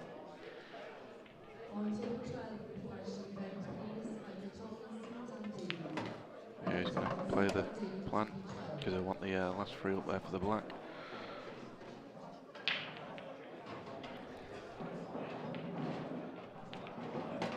Well, we've just been going over 3 hours now since we started the stream, and this is our third match, and this is nearly over.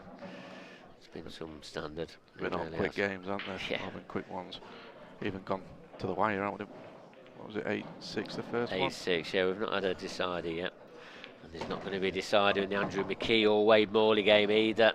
Wade Morley has won that now, 8-6, so he's into the last 32, and he will be facing Clint Ianson. What a game that is. Yeah, that's I mean, that's another one chance of being on here as well. So there's going to be some decisions going to have to be made. you could put any of them on, couldn't you? Yeah, you really could. But first things first, Gareth Hibbott. This game has been going less than 40 minutes. And he is two red balls away, and the black away from getting himself into. Wants to be straight on this, ideally. Yeah, well, that's good. And he'll be the first player into the last 16. Yeah. Want to overscrew it with the middle, but I mean, he could, might leave the double. If he could top this through and go for the double. I think he screws it back because that's Gareth. He always has cue ball control like that. Perfect, that, innit? Yeah. So this black with a very convincing win. Oh, he hit that straight into the cushion there. He did. Went straight into the cushion. Okay. Very uncharacteristic miss there from Gareth. He's been a little fortunate that the black stayed over the bag. It could have made this a big bag for him, the yellow, because I don't think that goes past. Could play the cut here and go into the red. Yeah, yellow. Sorry. Big shot for Adam. It's a musket. Yeah. No. He's got a bit fortunate there, and I think that was a bit of a giving up shot, wasn't it? I think maybe. Can he swerve it? Can swerve it. Got a great camera action here. Camera view. Yeah, perfect. No, it's perfect. What Great a shot that is. What a shot that is from the Godfather, Gareth Hibbott. Tom Barley, thank you very much for commentating on that. Very short. It was a quick one, I think. Yeah. It's like one of your matches, that is. Yeah, that's it. Like commentating on one of yours. I didn't get it till 3-0, did I? I know, you didn't, but yeah, 8 frames to 1. It's a pretty much a one-sided scoreline. Adam Griffiths will be a bit disappointed there when he with his first match as a pro on the TV table, but he'll be back, won't he? Yeah, too good not to be. He had 2 or 3 half chances. I mean, he's not had gilt edge ones, has he? He hasn't really had gilt edge ones. No, he hasn't. But thanks very much, Tom. And we're off over to the studio now with Kevin Barton, who's talking to our winner, Gareth Hibbott. Thanks a lot, Marc, and I'm here with the Godfather himself. Still rolling back the years, Gareth. Pleased with the performance? Yeah, in general, Kev, yeah, 2 or 3 little errors, but yeah, I broke well. Adam didn't really get going, didn't get his break working, and before he knew it, it was 4-0 down, I think, really. Then I let him off 1, and then he should have won the next one, I think, and it might have been a different game, but yeah, just a couple of shots like the black there at the end, just taking it for granted and different things, and so just concentration issues on 1 or 2 shots, but cued nicely. At the start of the match, we sort of, I don't know if rightly, we've got Marsh and the apprentice, you've got yourself, you've been around for, for quite a while. And Adam, new kid on the block, we all know his reputation that comes before him. So it was billed as the, battle of the ages kind of thing, but just didn't quite materialise. We didn't see the best of Adam there. No, he didn't get many chances early doors. Break didn't work for him. Couple of in-offs, which is a killer on this table at these rules. And he's older than you think, I think. He's not that young. I know he's new pro, but he's been around a while. But yeah, he just didn't get enough table time really early on to get into the match. So. I think we need some of the cream that he's using then, if he's yeah. So overall thoughts of the event, massive event, biggest event in IPA history. Nearly 280 players here. Great atmosphere around the venue. It is, yeah. Even outside the room, there's lots of people hanging around, milling around, all chit chatting. It's great, yeah. It's one of the best I've been to. It's you can feel the buzz in the room. It's a great atmosphere. And building from Gosforth, Tor 1, where is another fantastic atmosphere. Again, I think there's about 250 players there. Yourself, 2 finals, which probably before the event you'd have snapped my hands off. But how disappointing was it to lose in both finals, or did you just take the positives out of coming through those fields and get to the final? Bit of both, Kev, really. I didn't play well enough in the first final against Clint really early on, and let a few frames slip. The second final I didn't get much of a sniff really, a couple of bits of bad run. But like you say, at the start of the weekend, you'd probably take that. And mid-tournament, as I told you at the time, I had a new tip on. One of the guys put me a tip on, so to get to 2 finals with a brand new tip, I can't really complain with that one. So what have your preparations been like for this event then? Have you done anything differently, so that you can go to that next step, or is it just, what your own routines? Yeah, both the snooker leagues I'm playing at the moment coming to an end, so I've got a lot of semis and finals at snooker at the moment, so that's keeping me queuing okay. Pool-wise, I'm just trying to get an hour or 2 on my own here and there, and still doing the odd lockdown thing that still carries on from Facebook around, so that's like serious practice on your own. You're actually playing for a bit of money rather than just knocking balls around on your own table, so I've done quite well at that lately, so that's been all right. And how do you find the conditions in the arena there? Obviously the stream tail's been recovered, new balls, new cloth. It's a bit of a different animal. It is. You tap balls, you think you're stunning them and you're screwing back 3 or 4 inches, and obviously the pockets are playing quite generous. I had a couple there that I wasn't sure were going in, and because of the new cloth. So yeah, but just the reaction of the brand new balls and everything, it's quite nippy. Yeah.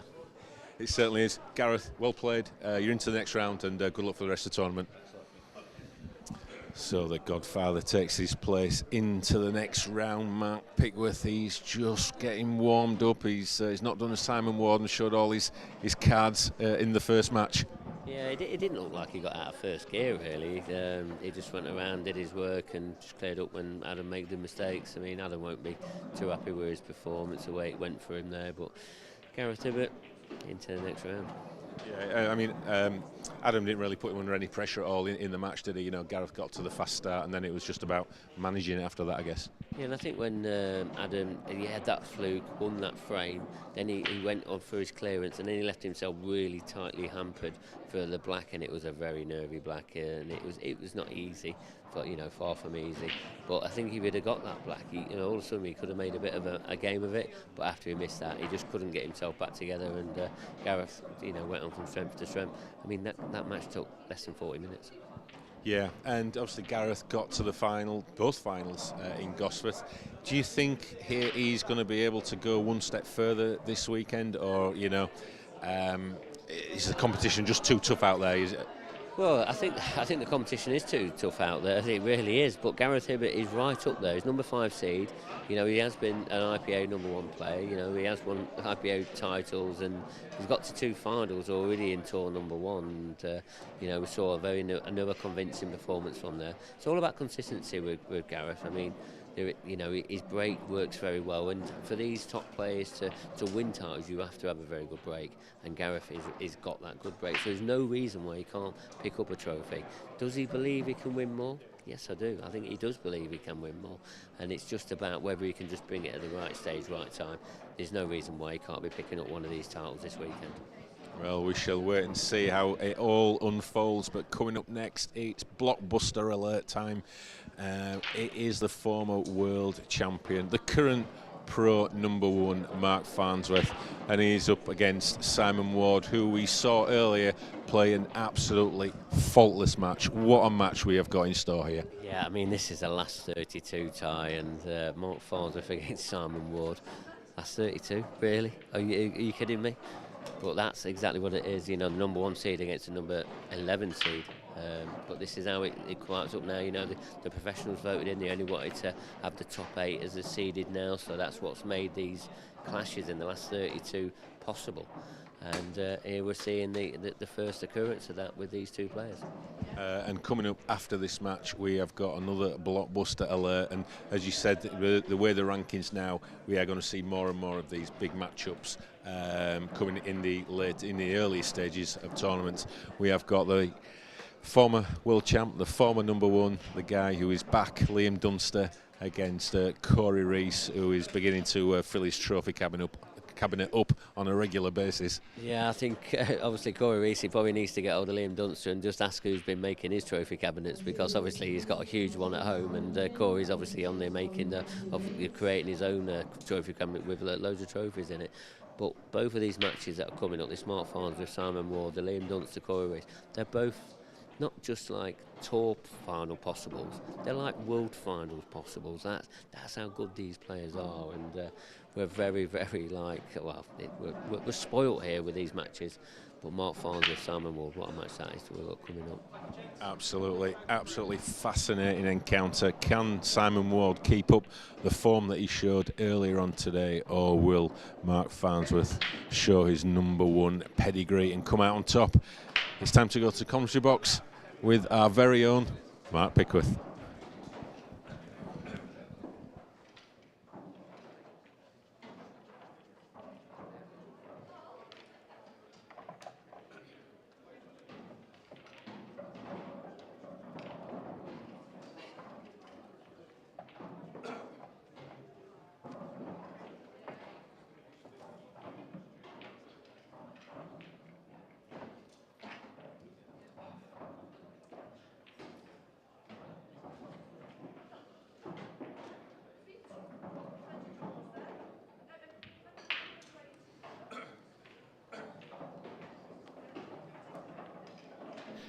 So I've quickly dashed over from the studio here to the commentary box, and this is match number 4. Just been going just over 3 hours now, and we've had 3 matches already. And this is Simon Ward's second one on this stream table, and he's up against the IPA's #1 player, Marc Farnsworth. So this is a very interesting matchup now. Who is going to win this one? Been some very good standards so far that we've seen this afternoon. I'm sure this one is just going to be just as good.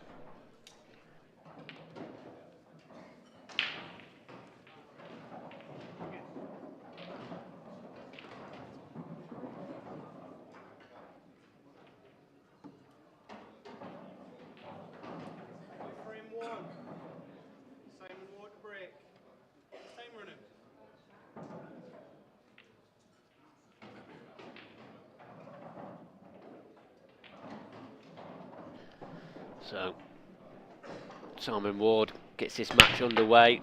Huge break. That's the best connection.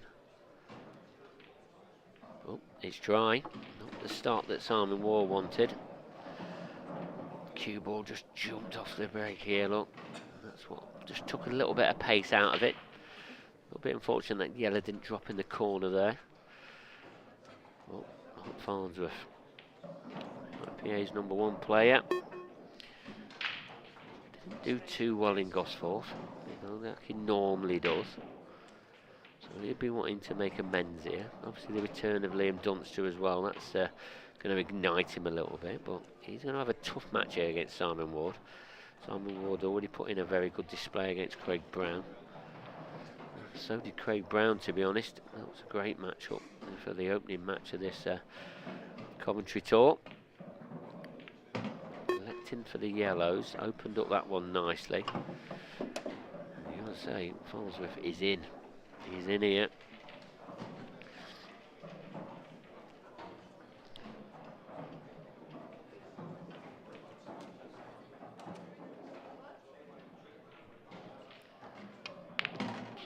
Plant after plant. It's a nice opening plant. Where's the yellow gone? Should be okay. He has got other options of pockets, so it's not just the one in the top right hand corner.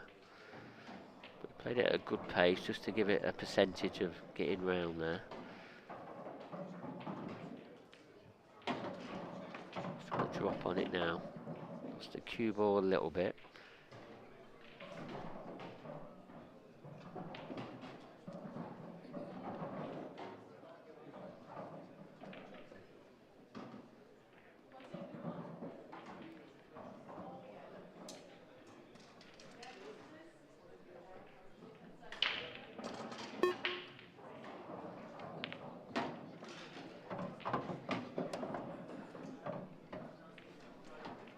Nicely controlled cannon there. The red dropping doesn't make any difference.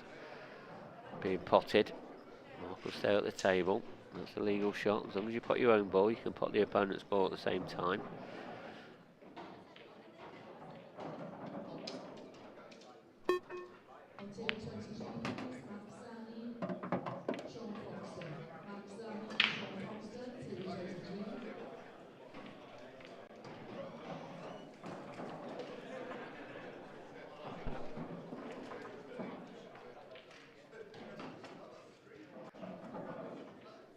Does this yellow pass the black? I think it does. It's not got all the pocket.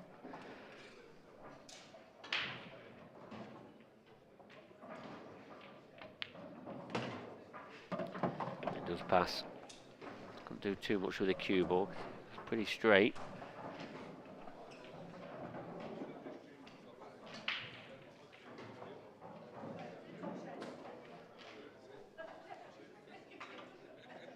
So one good positional shot here, just needs to make sure the pot, cue ball on and off the cushion.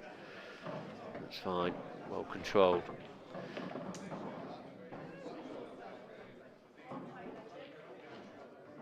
Yeah, dry break from Simon Ward in this opening frame, and Marc Farnsworth dishes it up. It's 1-0. So Marc Farnsworth, just as Marc Farnsworth wins the first frame.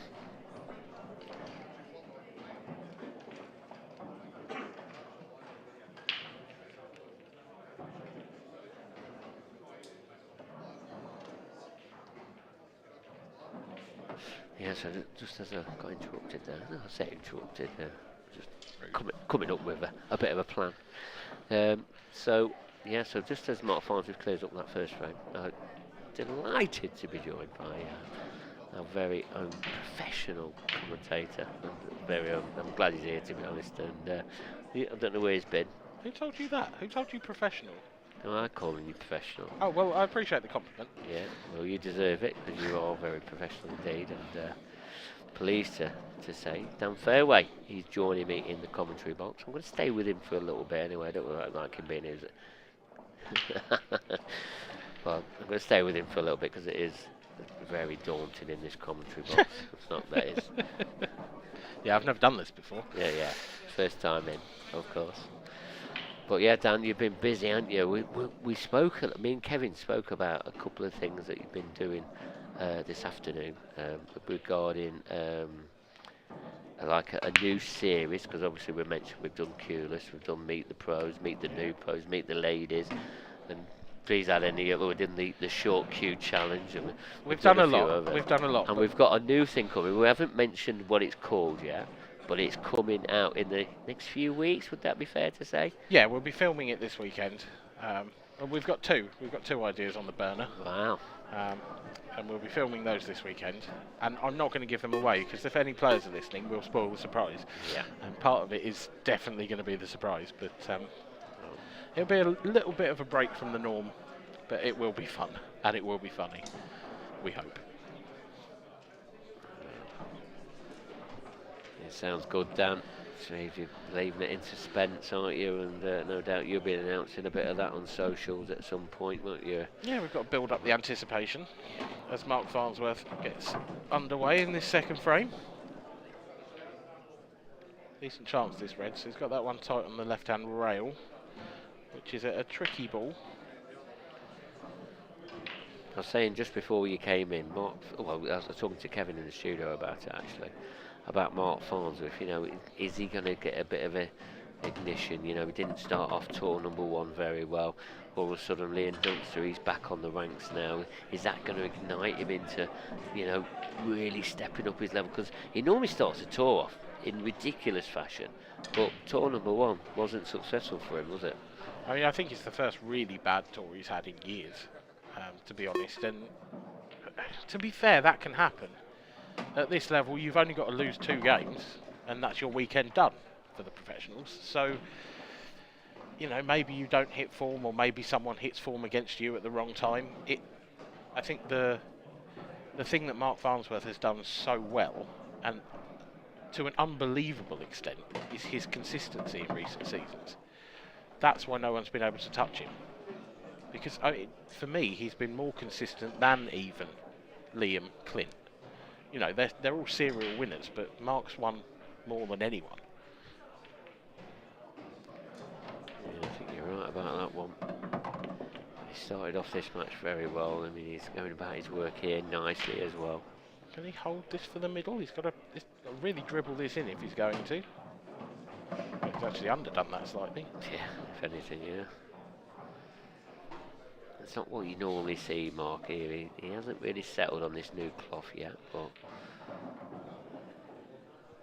If that black passes to the bottom left, that's potentially a bit of a result. But you'd have to push through. You could end up behind the yellow if you just dropped the red into the right centre.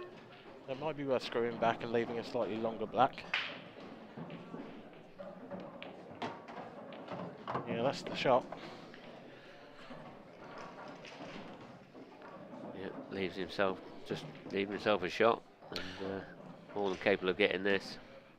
Yes, just far enough away from all the yellows that he doesn't have to worry about where he's putting his hand or, you know, queuing over balls, and knocks in a nice black to lead 2-0. 2 frames to 0 it is. I mean, Gareth Hibbott match that we just had on, I mean, it was less than 40 minutes. So, absolutely one-way traffic against Adam Griffiths. Had a few in-offs, Adam, and missed a couple of balls, and that was it.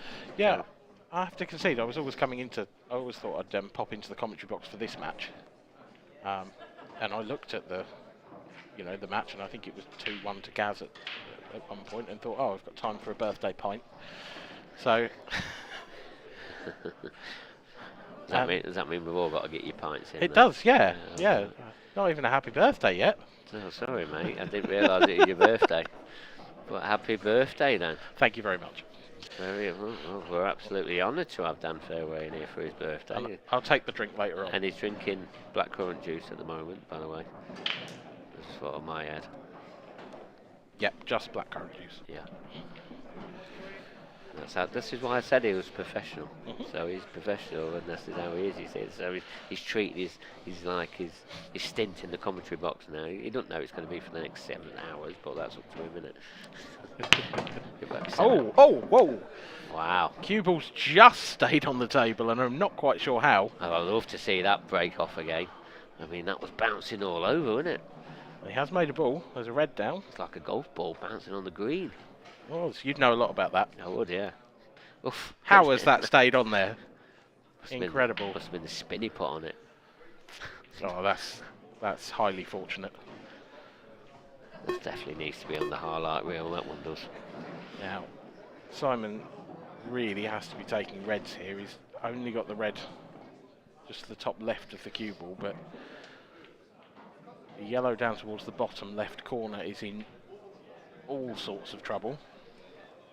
Not an easy finish, because the 2 reds in the top half of the table aren't particularly nice either, but I think reds would give him that control.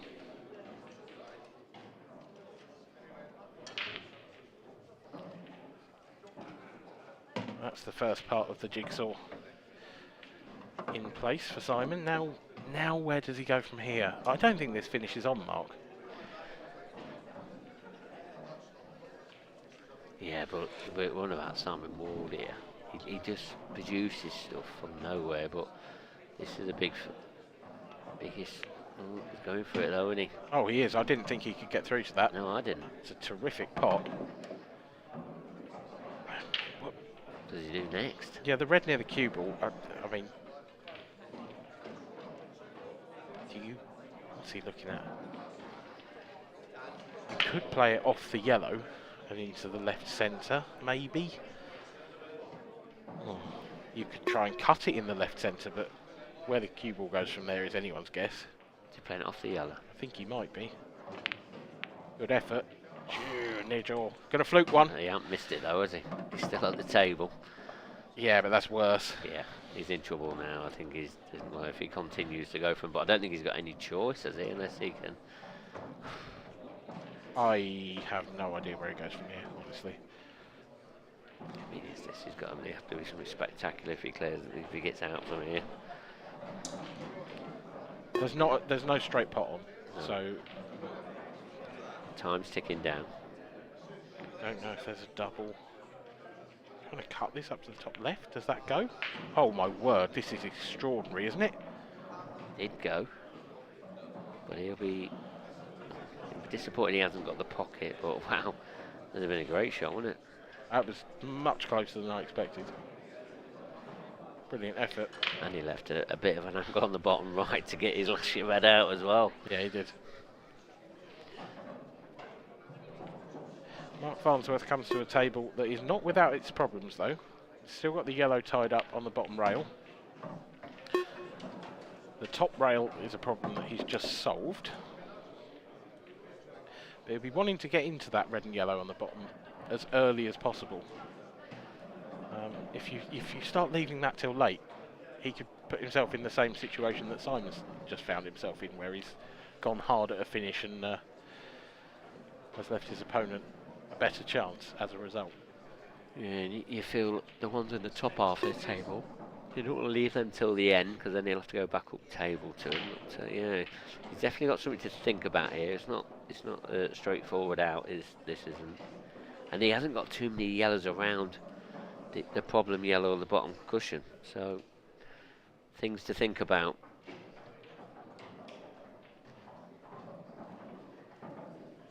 But if anybody can come up with a solution, it is Marc Farnsworth.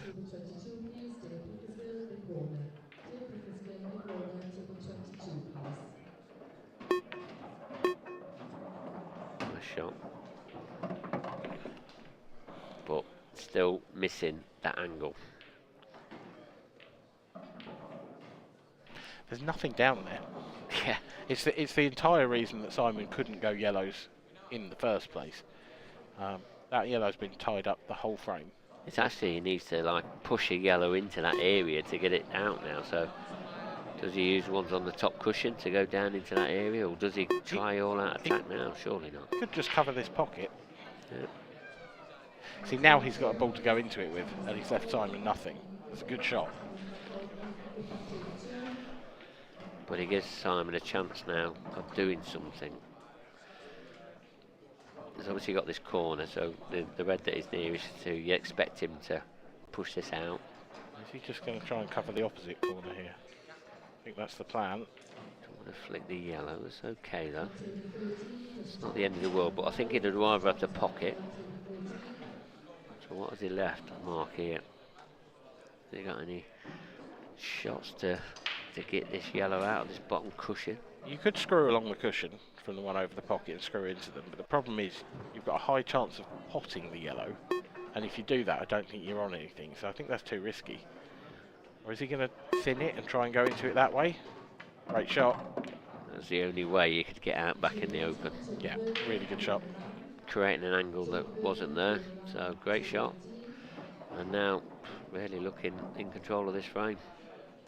Yeah, he's in control, but he's got to be a bit careful if he's going to go for these. Because the yellow that's over the pocket now isn't the easiest to get on, and that's why he's not going for them, but he's fluked the yellow. Yeah, but he's also got a pot on there in the centre as well, so it might benefit him. I don't think he wants it because okay, he pots the one in the middle, but where's he going from there?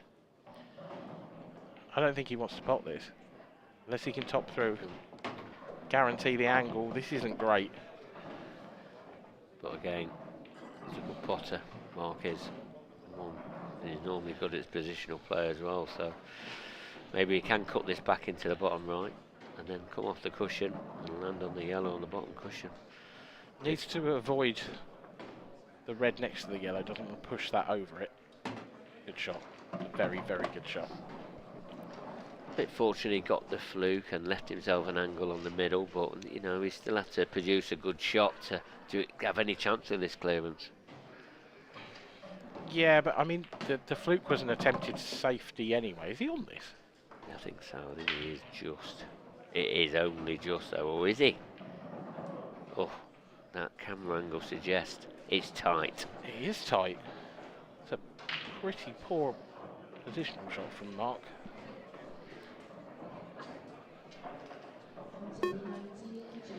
Little bit of swerve by the looks of it. Left hand side to throw it, that's nowhere near.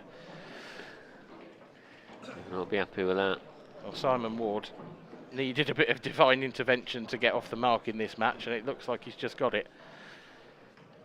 It was a loose shot really, wasn't it? It was a bit careless. He had a lot more area to get into to leave himself the black. Yes, yeah, it was really loose. I think he tried to play the cannon and perhaps just didn't get the reaction on the cue ball he was expecting.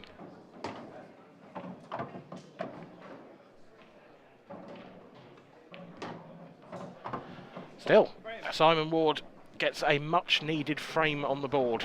He still trails, but just by the odd frame in 3. It's 2-1 to Marc Farnsworth. Now there's the breakout shot that you thought would have won Marc the frame. Tried a containing shot there, but fluked the yellow. His cutback was nicely positional play, but just yeah, well, we missed the key shot. Yeah, in that little but montage. But yeah, you could see what happened. He just ran into the red and it killed the cue ball. And that's the reason why Simon Ward's got a frame on the board. 2-1 now.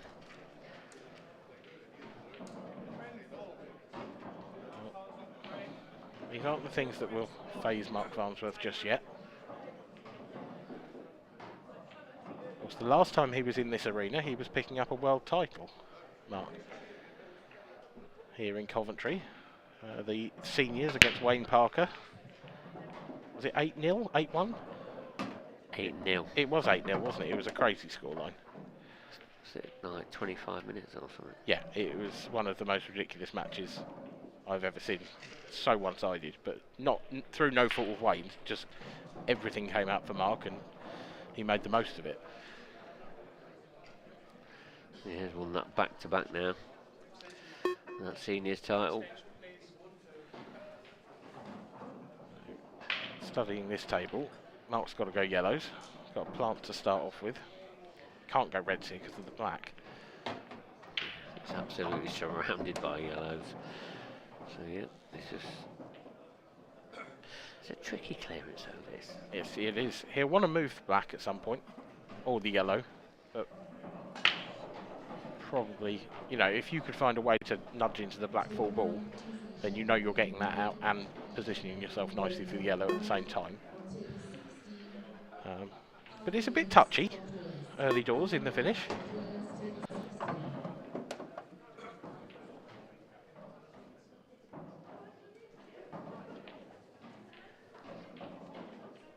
Just wonder whether he can just play this plant and stun the cue ball, and then leave the red that's in the middle of the table. That would be, he'd have a really nice angle to get across into the black. Yeah, you feel like he's definitely got to make something happen with them 2 balls. So this is his chance, like you said, Dan. That's decent. That's a good shot. Probably would have liked the black to come away from the cushion a little bit more, but He'll take that because he's got the yellow over the left centre to get nicely on it.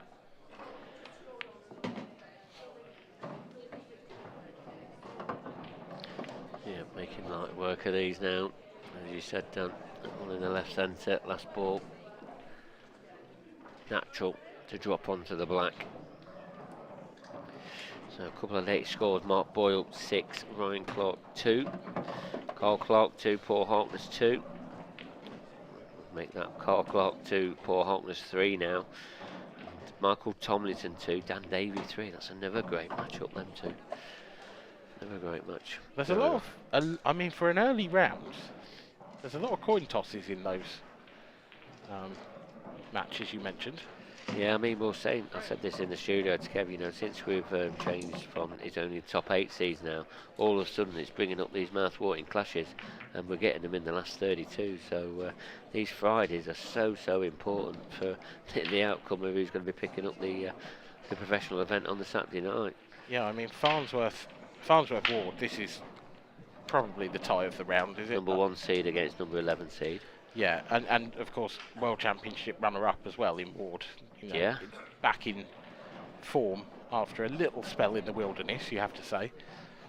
And the winner of this, it looks like, is going to get Marc Boyle in the next round. So that's a horrible draw for all 3 of those players. Yeah, you look at Craig Brown, who's ranked number 13. He played Simon Ward in the prelim.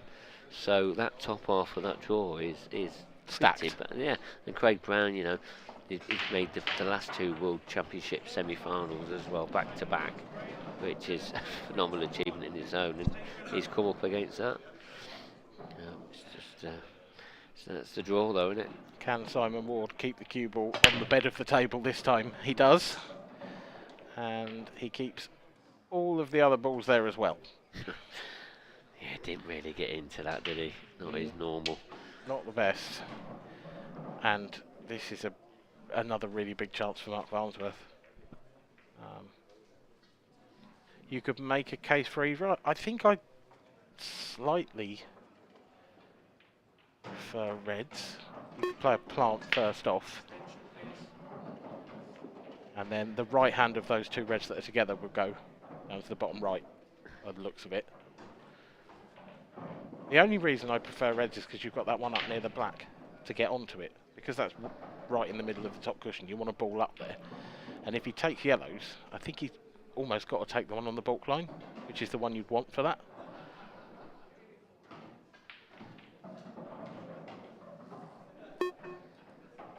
Needs to make his mind up. Yellows it is.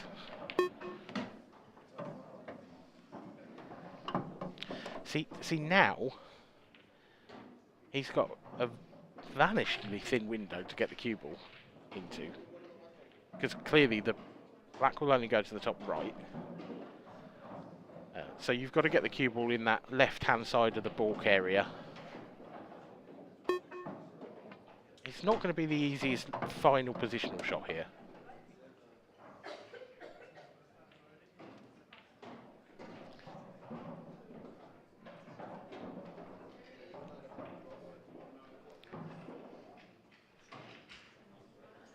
Yeah, like you said, Dan, he's got a bit of work to do.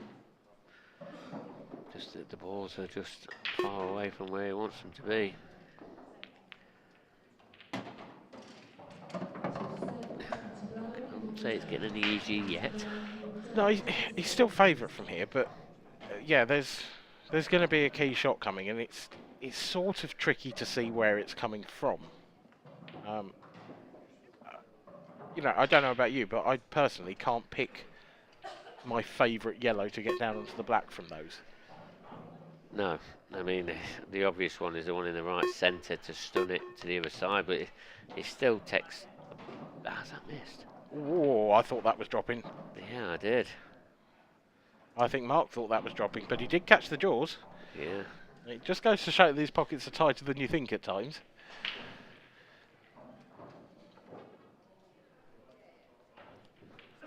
When he hit it, I thought, oh, that's in.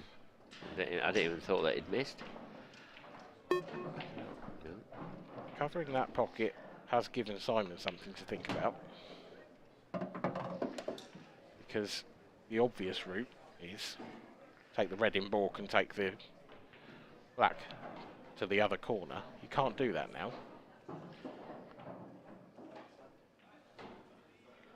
So I suppose he really wants to come down and take that red early. I don't get that shot. I don't get what he was trying to do there. He was always going into the red, wasn't he?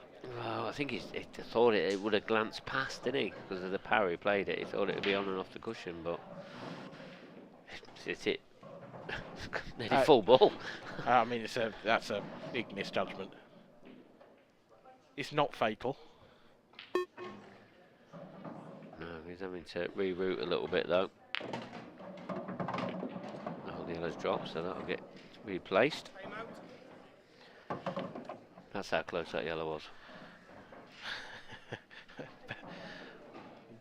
I've got a picture in my mind of Simon telling the ref to leave it. No, it's fine. Honestly, don't worry about it. Leave it. Yeah, it's okay. It's all good. I don't mind. So another tricky shot now for Simon Ward. Do you take the thin cut at the top of the table? I think he's got to. He does if he wants to have a shot to get on the black. So he can drift up to the top right corner. Leave himself. Where's this guy? Wow. I've never seen so many reds be potted in one shot. No. He's done that twice now, hasn't he? Oh, he's in real trouble. Yeah. I mean, he can take the... I think he's got to go double-double. What, cross double? Oh. No, I think he's got to go just Yeah, double the cross red double, and then double the black. He can't get up there. If the yellow went over the right centre, he'd play the treble. Yeah. But he hasn't got that option. I mean, it might cut in to the centre, but you've still got to double the black. Yeah. You're not getting on it. Either way, he's got to make sure his red goes. Double the black. Double the red. And he's got another double. This should be some clearance, wouldn't it? Now, would you play this as a back double down to the bottom right in the hope that it might cover the pocket if it misses? Yeah. Because if you covered the pocket, at least, it gives Marc something to think about. Or does he just play it nice and positive, full on ball into the bottom left? They like the positive way. Oh, wow. What a clearance that was. That is sensational from Simon Ward. A brilliant clearance. I mean, hampered so many times by himself. Twice he potted balls he didn't want to, and he still managed to get out. That is exceptional. I mean, that is...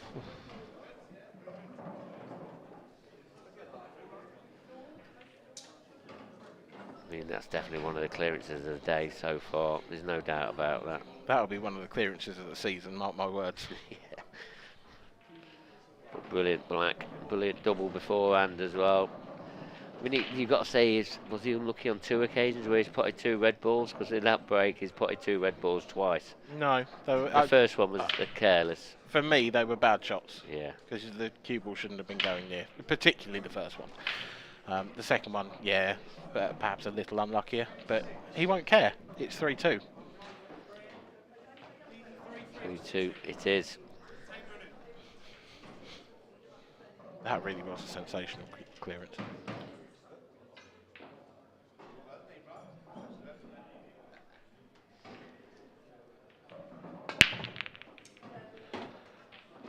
Marc catching the break nicely.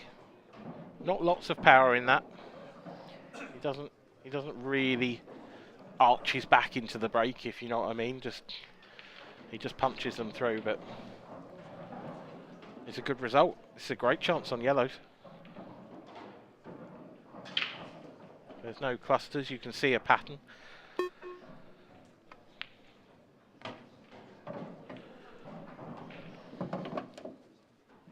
Actually a lovely little window between the 2 reds, just to the left of that breaking line there. It's not too difficult to find, but if he can, then he's got the perfect angle to drift down for the yellow that's most isolated on that bottom cushion.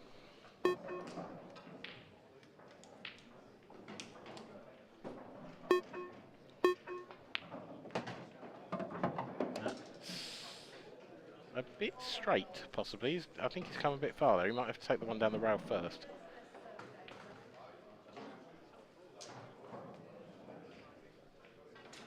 I think he's come probably 6 to 8 inches too far over to the side of the table, so he wants to get back out.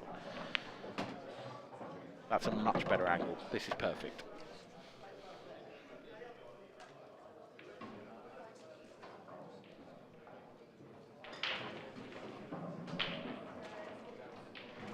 Tell you what, this is just what the doctor ordered, because as a player, if you sit and watch Simon Ward take those out, it's going to hurt. So to come to the table at the very next opportunity and break and clear, it allows you to immediately put that clearance out of your mind. Yeah, it does. He's been on point with every positional shot in this clearance as well. Oh, this is vintage Farnsworth, isn't it? This is just what he does. You know, he broke off. They're all there, but they just needed good position, and that's what he's done. Done that as it is. It's 2 frames ahead once again. 4 frames to 2 now. There's Mark Boyle, 7-3 ahead against Ryan Clark, 1 frame away from getting into last 16. Remember, the winner of this match will play the winner of our stream match between Farnsworth and Ward. So it looks like Mark's just going about his way now. Is he going to see out this match at this opportunity? Looks like it's a good chance. Dan Davey on the other table, he's 3-2, I think it's 3-2 behind now against Michael Tomlinson. Oh, 4-3 behind against Michael Tomlinson. Dan Davey was at the table there. Is that going to be levelled up at 4 frames each? It's a very interesting matchup, as I said. Paul Harkness 4-2 up against Clark now as well. Talking of 4 frames to 2. And our referee there, Brian Moss, the softly spoken Geordie. And, Simon Ward's got the cue ball airborne a little bit again, and it's working, because he's made a ball. But again, this is an awkward table. You've got a problem on yellows and reds, really, up towards the top left, and a problem yellow near the black as well. Yes, there's work needing to be done here. Yeah, I think he'd have loved to be on that plant in the top corner straight away, didn't he? But 100%. But having said that, he'd still have had the awkward yellow, whereas now you can see his plan immediately, because he's got the red on the left-hand side that he can play up the rail to knock the yellow away from the pocket.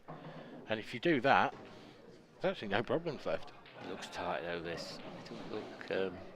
It's not big pocket territory, I know what you mean. If you catch it too thick, it's not going in. It's got to be perfect. Is perfect. Great shot. He couldn't have played that any better. Couldn't have played that shot any better. Just the thinnest contact required on the yellow. Yeah, much thicker than that, and you're right, it would have rattled in the jaws and spat back out.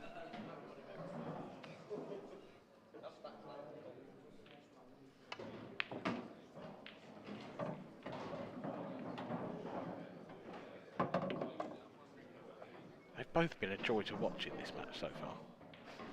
Yeah, they seem to lift each other, don't they? And it just creates such a great match.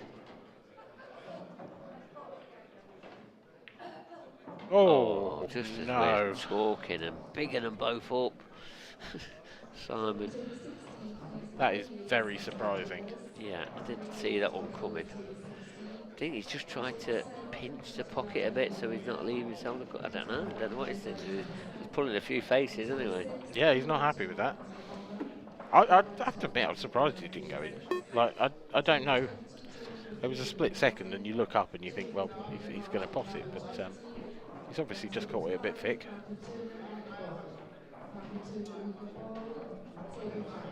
I mean, he's still in control of this frame because Mark's still got that yellow in the bottom half of the table near the black. That's not in great position for him. Obviously, the top left-hand corner, that's created a problem for him as well. Yeah, there's a lot of work for Marc here. a lot. To the point where, also because there's nowhere really to hide, I'm almost tempted still to make Simon favourite in this frame. Well, what's he looking at here?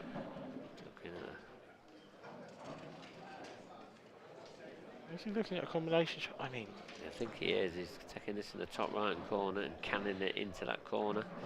Anything could hit here. yeah, I think that was always the problem. He was always going into that yellow, and to get that yellow to go into those balls was asking a lot. Yeah, a lot of traffic. I mean, he's still got a pot on here, but he's still going to have them two problem yellows. If he's got the angle to do it, it almost might be worth taking on the double. The yellow and balk. Just slow doubling it over to the corner. Oh, is that popped out, or is he? No, I think that's a miss. It is a miss. Yeah, I think it's just gone round the angle, hasn't it? Yeah. A lot of pace into it. Trying to make something happen. Didn't make anything happen anyway. And I think he might be in a bit of trouble here. Yeah, he's left an awkward pot for Simon, but I'd back Simon to take these on. I'd be surprised if Simon played the little sort of dibby-dobby safety shot. Yeah, it's not his game. No. Nice pot. Nice pot indeed. Feel if he gets good position after this next shot, you'd feel this is a good chance. It's a great chance, but You don't want to sting kiss off this black and it send it up towards the top, the direction of the top left-hand corner, because then it could leave himself a cue ball. It's okay. no, it's a terrific shot. Yeah, actually, played it well. That's a really, really good shot. He's played to miss that. Yeah, completely. It was. Because the obvious angle, it looked like it was always clipping into the black. It was fraught with danger. If you caught the black, you were right. If you caught it full, you might not have been on the red in the top half. If you caught it thin, you definitely weren't on it. Yeah, that was a lovely piece of cueing. Tons of right-hand side to skip round the black and get up into the balk area and make light work of what could have been a tricky situation. He stays in touch with Marc Farnsworth, the World Championship, the two-time World Championship runner-up, I should say, Simon Ward. He's still battling away against Big Ray, Marc Farnsworth. Yeah, only one frame in it now. It's making it interesting. Will be Simon's, I'm sure it's Simon's right, isn't it? No, that's It's Farnsworth, is it? Yeah. Oh, that's right, yeah. Been a long day, hasn't it? Yeah, well, it has been for me, yeah. Well, you've been grafting all day, mate, as well, haven't you? So Yeah, yeah. you've been playing as well, haven't you? Let's not talk about it. No one was very kind to me on my birthday, let's just say that. No one probably knew. No, that's true. Unless you had one of them big happy birthday badges on your shirt. Well, I thought I was going to get a custom IPA one, but no one provided it, so... Well, it's cost money, mate. Don't talk so silly. Into the 8th frame of the match. Marc Farnsworth has been lethal off his own break so far.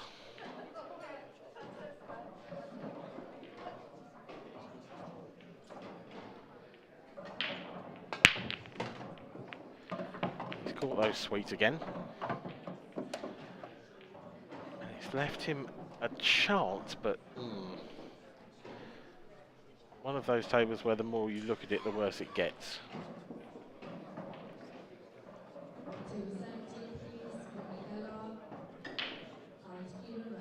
Problem reds either side of the table, particularly over on the right hand side. Problem yellow next to the cue ball.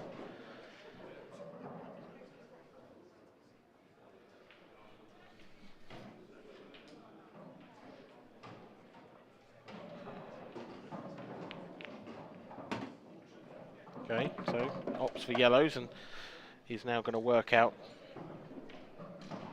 exactly how he plans to break out that awkward one. I don't think it'll double Marc, so I think he's got to do something with it. Yeah, you feel like he needs to leave himself an angle somewhere to get it out. I mean, could he? No, he's not going to. He might leave himself an angle on it next time around. Well, I thought he might play the yellow to the left of the cue ball into the bottom right and come and swing round into the red. Because if you move the red, even that doesn't help that much. But, he's painted himself into a corner now. Yeah, you feel like he's made his mind up what he was going to do, but I'm not sure he's in the position to do what he wanted to do now. So he's rerouting here. Obviously under a bit of shot clock pressure there. He's used his extension, so clock was ticking down. I mean, he might have an angle now to go into the yellow. I don't know if you can go there top and right, or whether you need to screw across and almost banana the cue ball round. Oh, wow. Oh, he's going to knock the yellow in as well. That's horrific luck. Yeah, that's probably the worst thing that could have gone wrong. I mean, he wouldn't have been on it anyway. He wouldn't have been on anything anyway, But to find the gap that he did with the cue ball is extraordinary. What does he do here? Has he got anything on his... Obviously, I mean, he's going to put a cue through this, is he? Trying to make something happen, trying to get a ball moving. Did that, but will probably find himself in some problem. Yeah, he's going to... You'd be surprised if he comes back to the table from here. The two reds tied up together. Are they tied up together, or can you pop the left-hand one up to the top right? I think you probably can.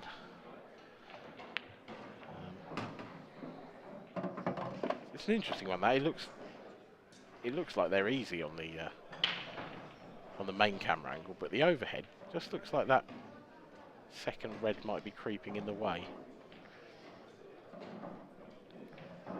Hard to say from there, even from that angle there. It's borderline, isn't it? It's really tight. Yeah, it is tight. I think he can pot it. But you won't want to be doing it from this distance. No, not if you can help it. No. I think we're going to see a containing shot, are we? Because he's used his extension now. So I don't think it's clear cut, is it, of whether it goes or not. If it goes, then he's going for him now. Wants to cover the one cushion escape here. That's if he's going to play a safety. You know, you could just roll into the red on the left-hand side, but you need to cover the one cushion. He's not committed to a shot yet either, is he? Or is he? Yeah, he's committed to the containing shot. Don't want to be leaving him anything here. I like this shot. Left a thin clip? Don't think so. That's a bonus as well. Yeah. But like you said, he was trying to stop the one cushion escape, and he's done that by lifting the cue ball up towards the centre pocket. Exactly. He made sure that those two reds that he was looking at are in the way. Yeah. Marc can come off the top rail and into it. I think he can thin clip this in. No, can he? Oh my word. Well, that is careless from Simon Ward. Is the cue ball going to keep running enough? It's not. He's got a shot. He can't thin clip this in. No. He can double it. Possibly treble it into the middle as well if you prefer the middle pockets.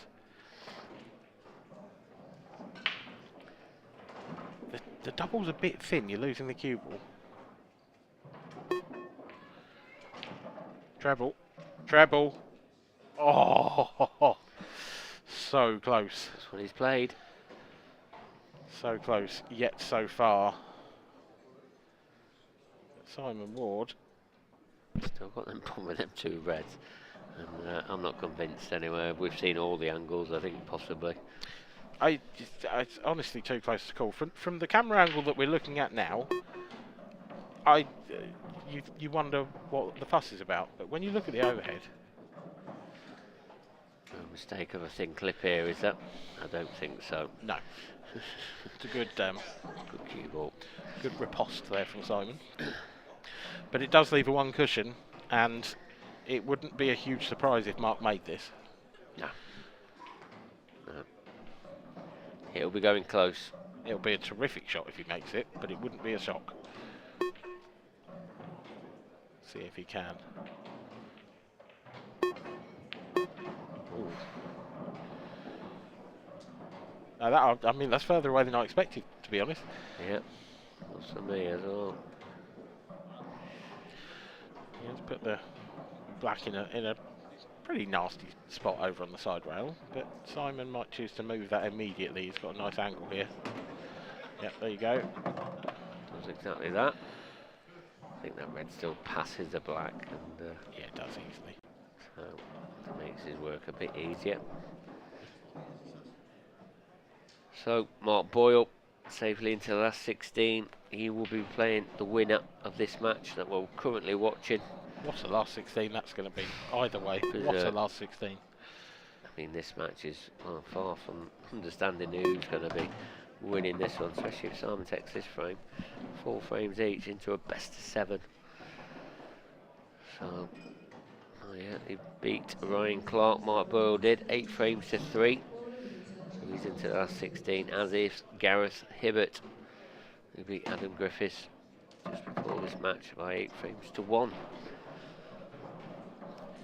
Next matchup on here is going to be Liam Dunster, the return of Liam Dunster. He's up against Cory Rees, who won the last Open event in Gosforth, the current Champions Cup champion.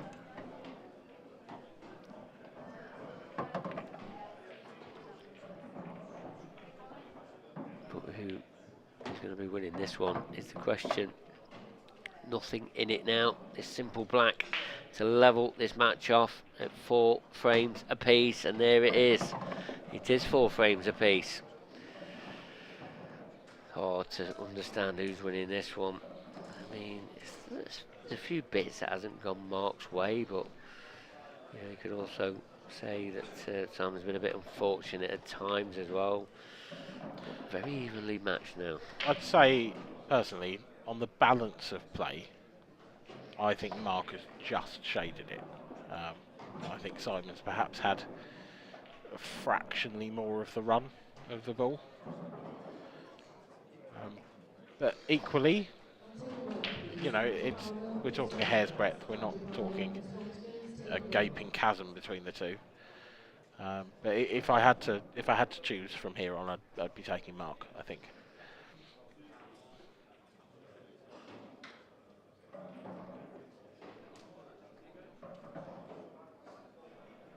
Any other scores on the doors at the moment around the grounds? Yeah, so Paul Harkness against Carl Clark, 5-2 now to Paul Harkness. Dan Davey was 4-3 behind against Michael Tomlinson. He's now 5-4 up, so he's turned that one around a bit. That's been a topsy-turvy game. There's not a lot in it between them two. Michael Tomlinson started to get a few results. Dan Davey, top 8 in the rankings, so you know he's been pretty consistent. He has been getting to latter stages, quarters, semis and that, so it's an interesting matchup, them two. I'm not really sure who's going to be winning that. I mean, you'd say Dan Davey on paper, but it's only because of rankings. But on form, probably Mike is hitting a bit more form recently. Yeah, tough one to call. Yeah. Really tough. Still 12 matches yet to go on in this professional thing, so they have all got to be played tonight, so it's going to be a pretty hectic schedule. The amateurs, they're down to, I think, getting down to the last 32 now. The ladies elite, they've just kicked off at 6 o'clock. We'll give you some latest scores in them as well. It's all happening. That cue ball got close. Fortunate break off, if you ask me, that one. Yeah, the middle jaw came to Simon Ward's aid there. And there's a ball down. He's had a lap round the table there, studying it, and you can see why. It's not exactly jumping out the route here just yet. Oh, loaded the cue ball up with left-hand side to try and split the black and yellow apart, and missed it by a fraction. And, Simon might have to stop and take stock here, I think. If he could do something with these yellows to cover that bottom right pocket. I think that's about the best he can do from this situation. Well, he's played it off the red and he's potted it. I don't think he wanted that in. But he might be forced to go for these now.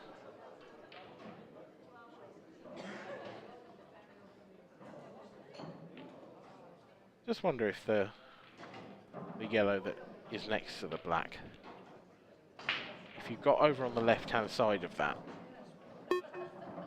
could you pot it into the bottom right?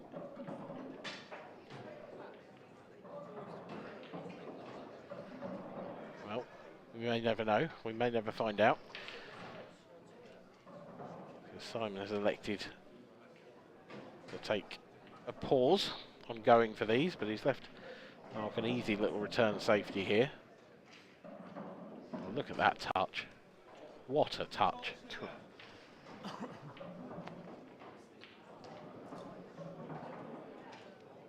Easy enough escape, but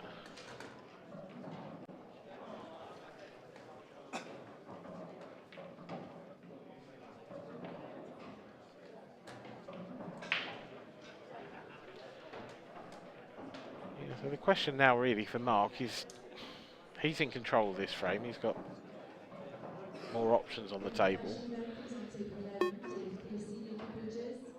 I don't think he can really get a position here to draw a foul out of Simon. So there's no logic in playing another safety. Left himself a nice angle here. Stump screw type shot down into the red and yellow. Here we go. Love to pot the yellow, and has. What's he left himself? A long red up to the top left. Other than that, a plant? Maybe? Could have come out better, that.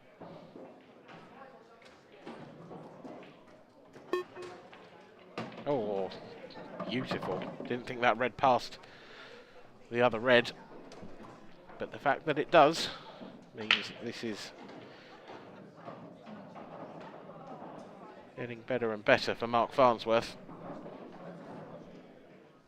Little close to the object ball here, but should find the angle. Just producing some shots here. Yeah, but he continually having to produce them. This is a thin one as well. Doesn't seem to be too much danger on the table with regards to where the cue ball's going to end up. And yeah, as a result, he was quite comfortable just knocking that in.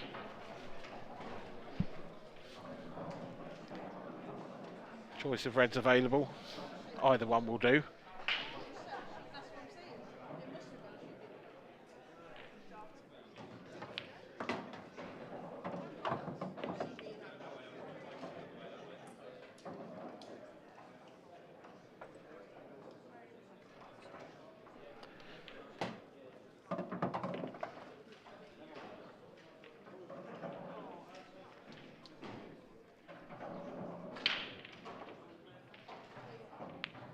Simon Ward got back to parity for the first time since 0-0. But he can't get his nose in front. Marc Farnsworth keeps his opponent in the chair. Simon went for the finish, didn't make it. Has paid the price. It's now 5-4 to the Englishman.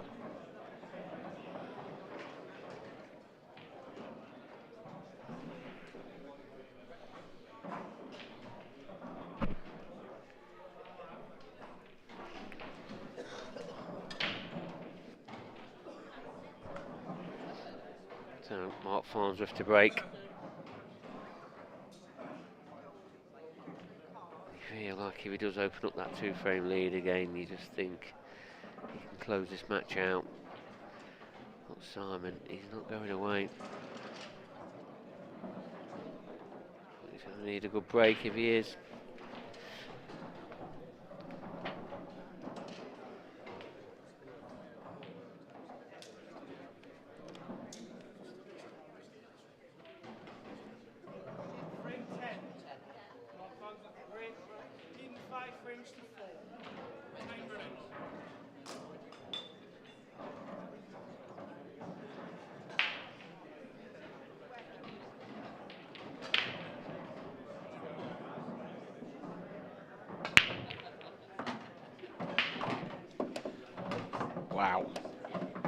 balls.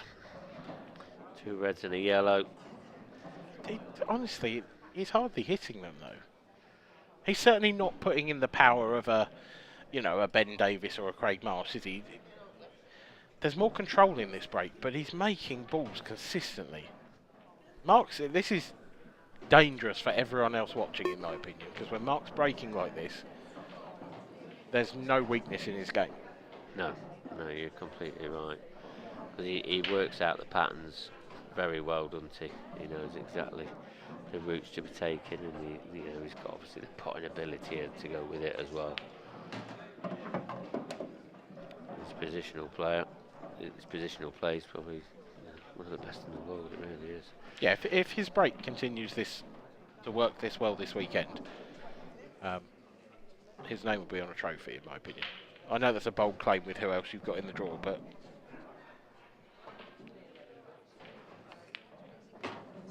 yeah, there's a serious chance of him taking down at least one of these events, in my opinion.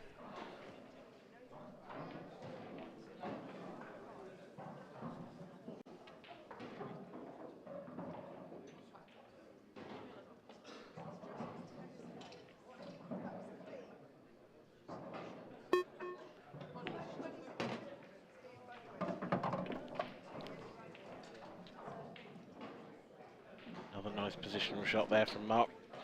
Couldn't afford to underhit that one.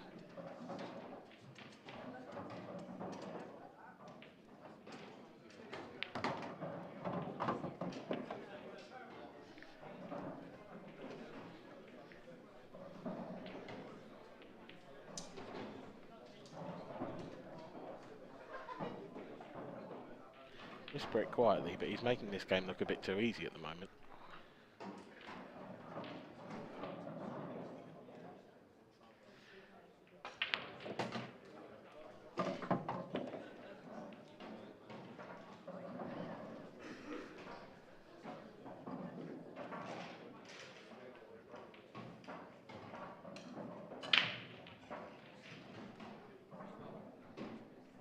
They're just digging right down at this one. Wants to come back and avoid the black. Real nice control once again.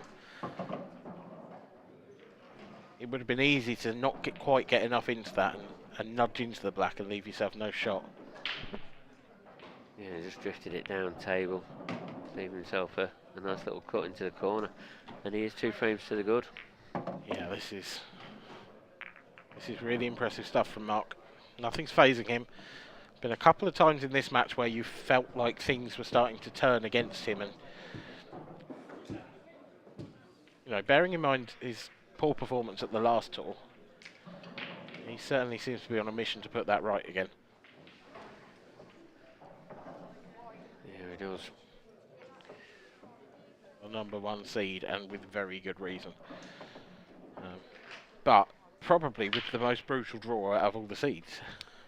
Yeah, it seems that way. I mean, he's going to face, assuming he gets over the line here, and Simon Ward has a lot still to say in this match, but if he does, it will be Ward and then Boyle. And that's pretty brutal.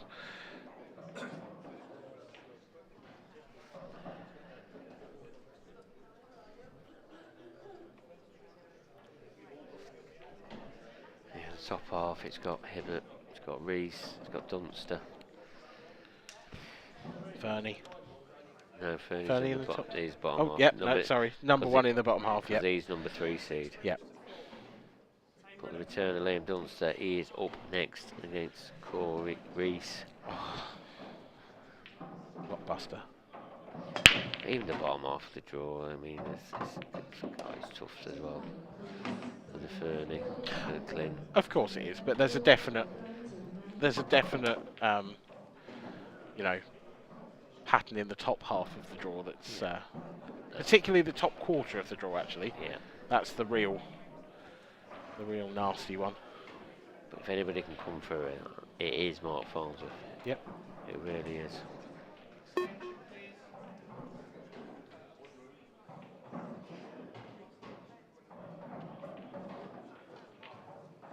Dan Davies 6-5 against Michael Tomlinson. You can't separate them at the moment. There really is nip and tuck, that one. Carl Clark, he's got a frame back now against Paul Harkness, 5-3 now. Paul Harkness leads. There'll be some more games going on soon, and another 3-4 more pro. Oh, one of them's just gone on, so 4 more pro matches are going on very soon. But up next after this is going to be Liam Dunster against Cory Rees. That's going to be a mouthwater as well, isn't it? Are you staying for that one, Danny? You got any work to do? Not sure yet. We'll see. This is a really important visit to the table for Simon Ward, by the way. I know you came in to give me a rest, didn't you? I did. I've stayed here. You've just stayed here. That's your fault, not mine. Oh, Simon threw his cue out of the way in, I think, disgust at himself there. And to be fair, that pocket's played quite big. He was not at all happy with the way he hit that ball. He's got serious work to do. He's going to get out from here now. Like, tons. There's that yellow. Down towards the bottom cushion. He's so tied up. I mean, that goes nowhere.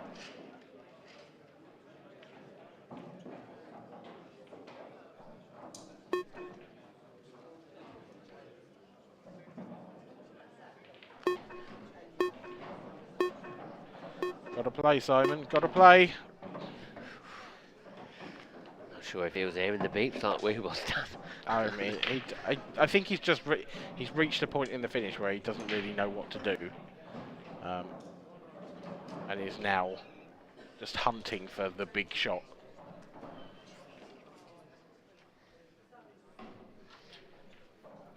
So big shot indeed. He's got the pot. Has he got the yellow out? Some effort. I mean, there's a double on. There is a double, but can he get enough angle to? It's a big pocket double, but it'll be taking the black away from the cue ball, I should expect. At this point, he'll just be happy to get the yellow in. He's got a lot of time to think about it. Use his extension. Big double, big part of the match. This, you feel if he gets this, he's in this match. He's back in this match. Oh, hello. Oh, so close. That's not a lot far away. You feel if it had a little less pace in it, it might have clipped off a bit different. But it didn't. Tremendous effort. Impressive effort. But well, that is one of what? The misses of the season. What? What's he done? I mean, that's a foot away from the pocket. What? That's not even threatened a corner or a jaw. Was it? I mean, he's not having the cue ball clean. I don't know what's happened there, Mark. And that's just created another miss, I think. But fortunately, he didn't. Oh well, he's having the cue ball clean now. No, but we'll have a look at that. Okay, I think if we can. Yeah, we'll get the replay boys on it. Don't worry, they're on it. They're on it. They're on it. They know what we want to see. We all want to. I mean, that's miles away. So far. It's not close. Is it, what, 5-6 inches up in the cushion? Yeah. I don't know. Well, it's been fortunate to get back to the table, really. We've all had a meltdown every now and then. Even Marc Farnsworth. Yeah. He's human. I think these guys are machines, don't we? Well, that's their fault. They act like it. Yeah. Yeah, he could have left Simon a bit of an easier chance than he did, but... To be honest, if you're Simon Ward, you're just happy to be at the table. Yeah. From there. Yeah. Simon will be disappointed he hasn't won this frame, having got that second bite of the cherry. However difficult a shot it was.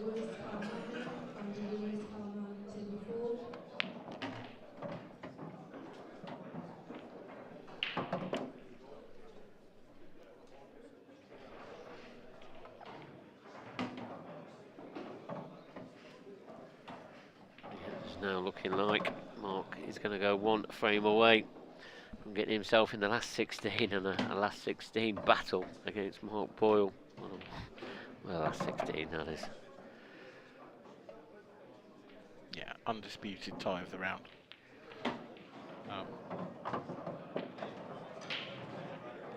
Simon Ward's got to take the remaining 4 frames if he wants to have a battle with Marc Boyle himself.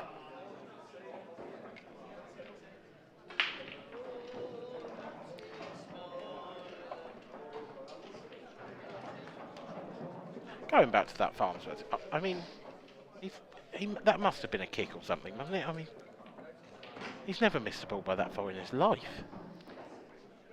Sure, did he? It's just weird. The reaction of the players as well was just bizarre.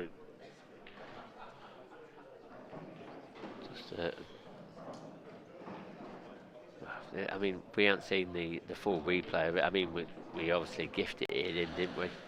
As like a normal natural pot. So we haven't seen the full replay to see if he did get a bad contact or anything. Because we didn't really look at any contact, did we? We just thought. We didn't get back to look at it. We were just in shock, weren't we? Yeah.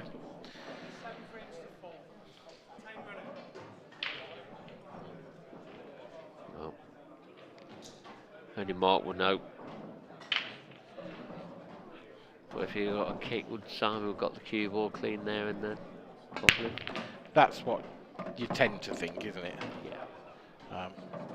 Marc's hitting this break clean. He's hitting this break so clean. And they are coming out for him.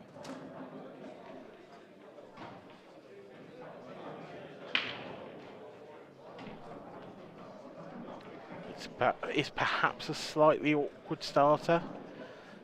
He's a little close to the cushion. Probably got to drift the yellow in the middle of the table into the right centre if that goes. I think that's the shot that gives him the most control over the cue ball. Argument for Reds though.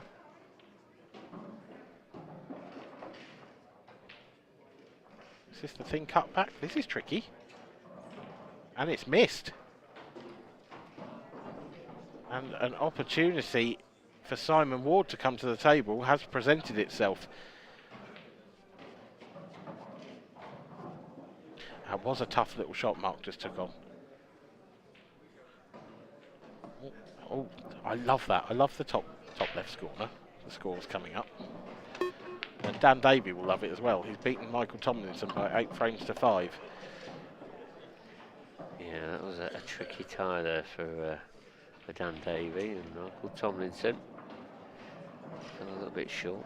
And Dan Davey, he's in the last 16. He'll play the winner of Carl Clark or Paul Harkness, which is currently locked at 5-3 to Paul Harkness. So a bit more play going in that match.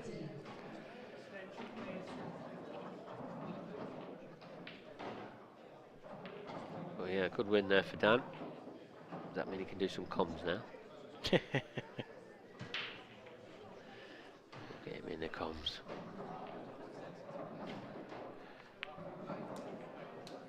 Good shot from Simon.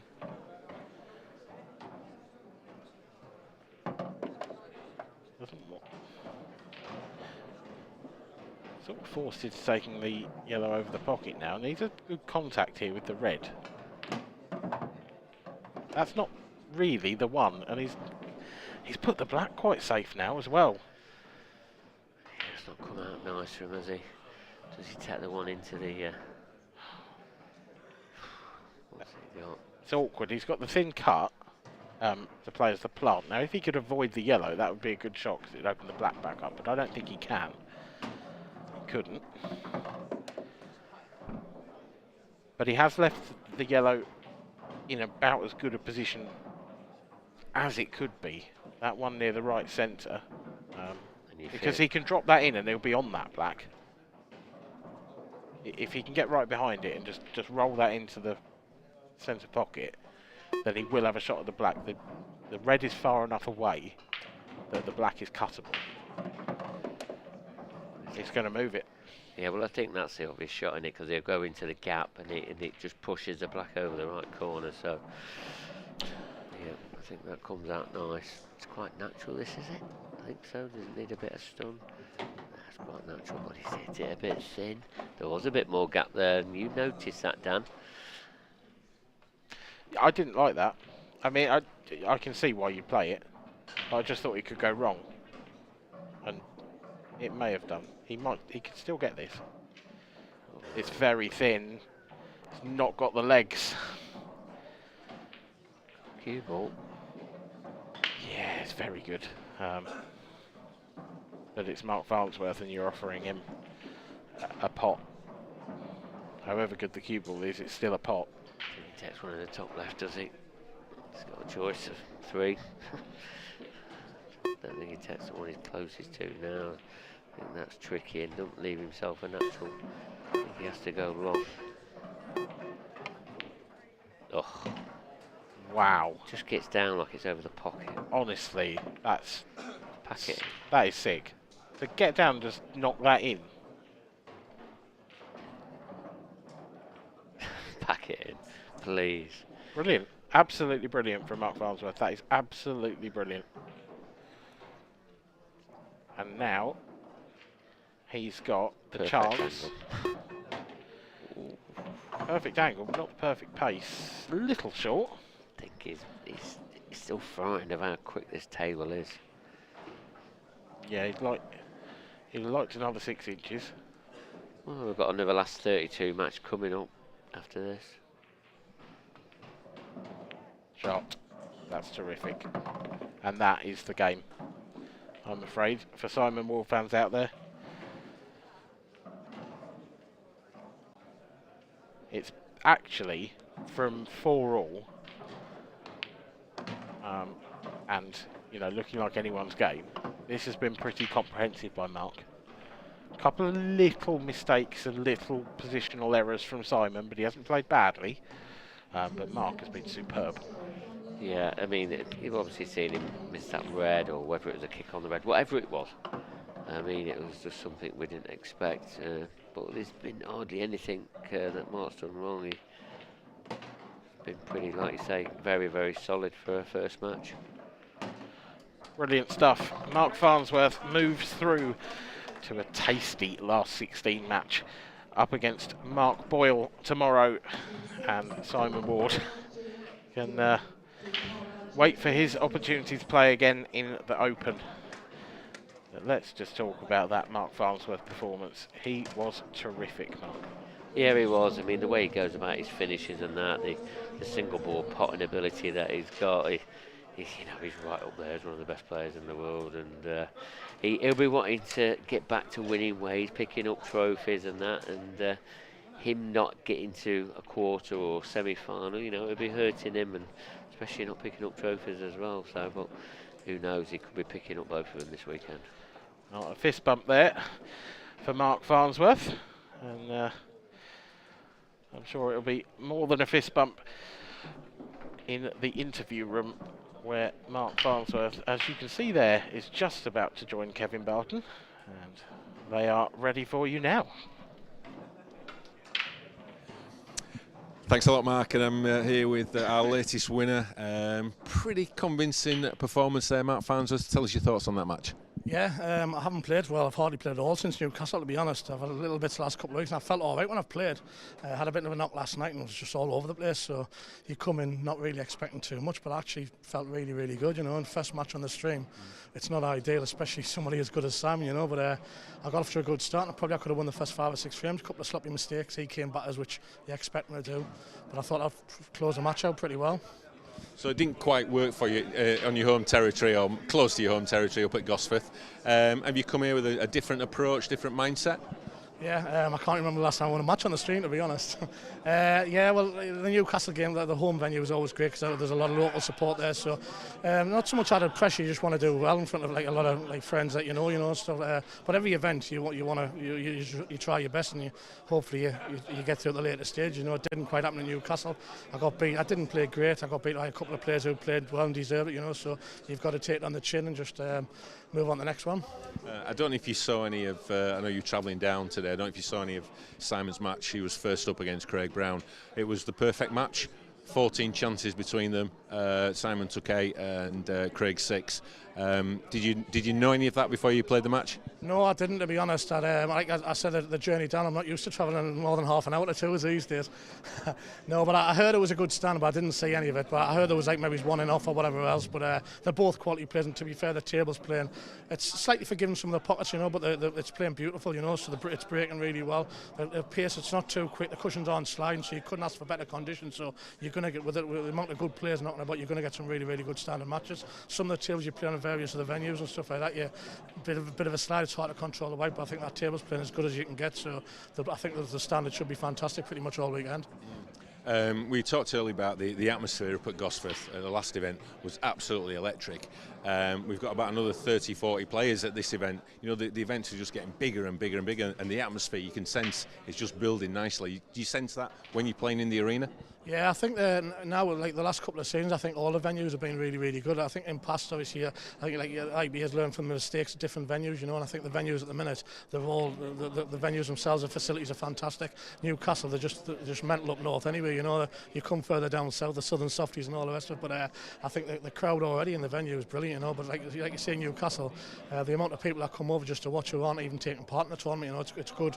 It's great for the IPA and great for pool in general, you know, and that's why you want to get through the later stages when you've got that sort of crowd, you know, for the big events, for the big matches. So hopefully be here later on the weekend when the cookie crumbles, sort of thing. And the way the draw and the ranking systems work now, it's going to throw up these huge matches in the early rounds, and you and Simon is, you know, probably worthy of a final. We wouldn't normally expect that till maybe a quarters or a semis, but to play someone like Simon the last 32 is a monumental ask. Well, to be honest, I never even looked at the draw. I just looked at my time slot. I knew I was playing 6 o'clock, and obviously I knew I was playing the winners, Simon and Craig. So I never even looked beyond that, to be honest. And then obviously I was watching, I was getting ready in the room, had a quick shower and that, and I was listening to Marc Pickworth, and he was commentating on the match that was on previously, was the previous match on the stream. No, it was Gareth Hibbott's game. Oh, Gareth. Yeah, and he was saying about the draw being obviously like the winner of that match played. I think the winner it's Mark Boyle and Ryan Clark. I don't know what happened in that match, but I think Liam obviously backed the IPA, and I think he's in the top half as well as possibly Craig Marsh as well. So it looks a bit of a roller coaster, I think. It's pretty stacked in that top half. I think I was on look earlier. And just a word about Liam. Obviously, I think when we spoke, off camera previously, when he left, I think you were disappointed because you were gunning for that number 1 spot back, and you wanted to get it the right way, didn't you? So I think you were a bit, disappointed that he'd left and that you got the number 1 in that way. But I guess what's happened has happened. But obviously glad that he's back and back in the mix. Yeah, I've got nothing but respect for Liam. You know, I was very surprised that he went. They left last season. You know, I just think that this organisation, the venue, the setups, and all the rest, I just think it suits him down to the ground. And I think his record the last few seasons proves that he's been the best player on the IPA, and he's one of the best players in the world. So I was shocked to see him go, and like obviously getting the number 1 ranking, not the right way. You know, it's not what I'm all about. You know, obviously at the end of the day, I held number 1 ranking for probably I think it was 7 or 8 seasons or whatever without being took over. You know, and Liam took the ranking off us, fully deserved it. You know, and I was obviously I wanted to try and get it back before I hung the queue up. You know, but I was definitely disappointed to see some players you speak to and think, oh, it's easier to win. You don't want that. You want the best players in the tournament, and Liam certainly is that. You know, so when there was obviously a decision for him to come back, I was massively positive for it. You know, it's great to see him back, and I'm sure he'll be back in the winner's circle before long. You know, but it's great for Poole, and it's great for the IPA. Do you think there's a bit of extra pressure on him, this being his first event back? And if so, how do you think he'll cope with it? No, because I think the way he plays, you know, he's very methodical even when he's on the stream too, you know, and I'm sure he's put a lot of practice in, because I'm sure him as well as obviously his supporters and all the rest will have been disappointed the couple of the events he had elsewhere, you know, but I think he'll be gunning to try and not just get his number 1 ranking back, but just to win a tournament, you know, to prove not that he has to prove himself to anybody, you know, but probably I've been in the same situation before when you've missed a few tournaments or you get a few bad results. People can't wait to write you off. You're sitting in the armchairs, you know, they've probably never picked a cue up in their lives, but you lose a couple of matches and they think that you can't put a ball, you know. Liam will probably feel a little bit like that, and he'll want to come back and prove to everybody that he's still a top class player, which he is, you know, and I'm sure whether it's this event or the next couple of events, I'm sure he'll definitely win a trophy again, or possibly more. Marc, thanks a lot for your time and for your comments, and good luck for the rest of the tournament, and hopefully we'll be speaking later on. Thank you. Thanks a lot. Marc Farnsworth strides into the next round, into the last 16. Yeah, got an easy round in the last 16. Yeah. Did that match go the way you expected it to go, bearing in mind what we saw from Simon a few hours ago? No, not at all. I mean, when Simon got back to 4, I thought, oh, we're in for a real match-up. Could be going down to the, last frame decider or something like that. But Marc just got back into that after he got back to 4-all and broke and cleared. It's like nothing had ever happened after them two. It was a brilliant clearance to get back to 4-all, by the way. The two doubles, the long black double. And then Marc's just got out of his chair, got his break cue out, smashed them up and cleared up, and the next minute Simon's like that, one frame behind again, and I don't know, just never looked back from there. Nothing fazed Marc at all. He just seems to have his focus back, and I think he wants to prove a point. It'll be certainly interesting if him and Liam meet later on. But anyway, let's look ahead to this next match now. Liam is back, and he's back in the arena, and he's playing against one of his great rivals who they've got great history. They've had some real tussles in the last couple of years. Cory Rees. Tell us what we think you can expect from this one. Well, I've already said it in the comms about Cory Rees. Cory Rees seems to have the edge over Liam Dunster, especially in the results sort of department, especially recently as well, Champions Cup, etc. And he's up against Liam Dunster, but this is the time he's really got to try and, really prove that he is better than Liam, or he's as good as Liam, or something like that. But Liam's also coming back from, come back to the IPA ranks, and he wants to prove a point, saying, I've been away, now I'm back again. I want to get back to my mantelpiece, want to start picking up trophies. It's a mouth-watering one, it really is mouth-watering. Absolutely. If you're a fan of pool, there is nowhere you need to be going for the next 15 frames or however many it takes to find a winner.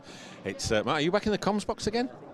Oh, well, we're working you hard today, and let's get over to Marc in about 30 seconds in the commentary box for what should be an absolute cracker.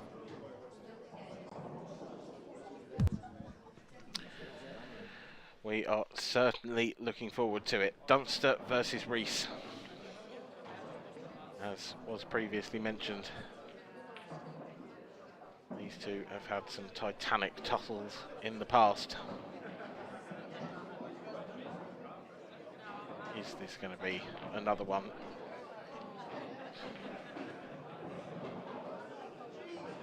For the history books and for the scrapbooks. It's early in the tournament to see these two take on each other. Last 32 stage, another match worthy of a final. There is no other way to put it.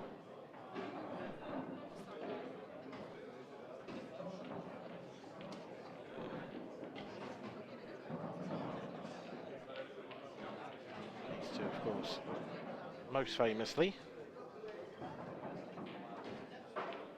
taking the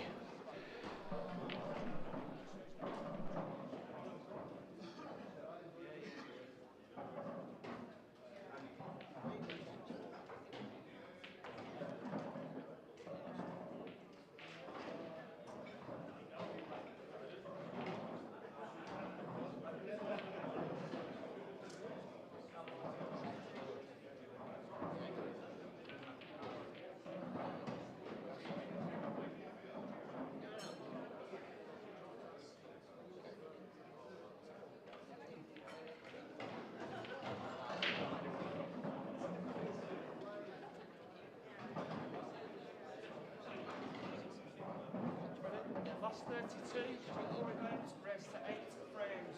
Frame 1, Liam Dunster to break. Time running.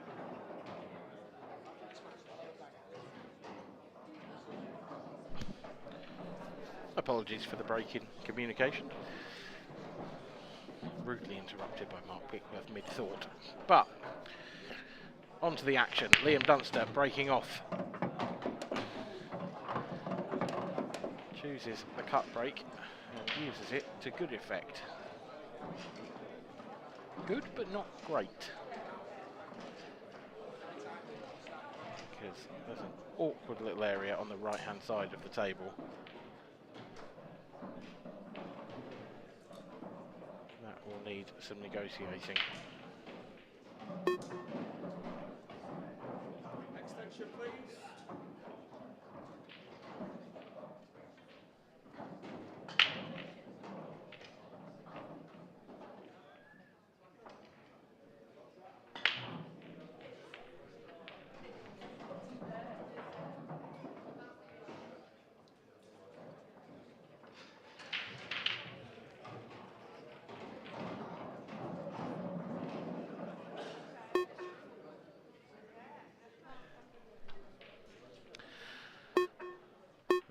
Liam at the first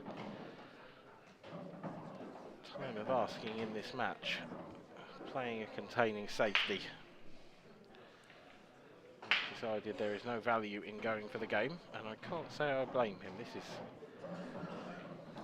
Well, it's gone from 1 awkward yellow to 3 awkward yellows very quickly. No red to go at. Possibly just return fire here from Cory Rees. I'd say that's a pretty decent effort. Welding that cue ball to the bottom rail. That's trickier for Liam to keep it safe. He certainly can't get the cue ball back there.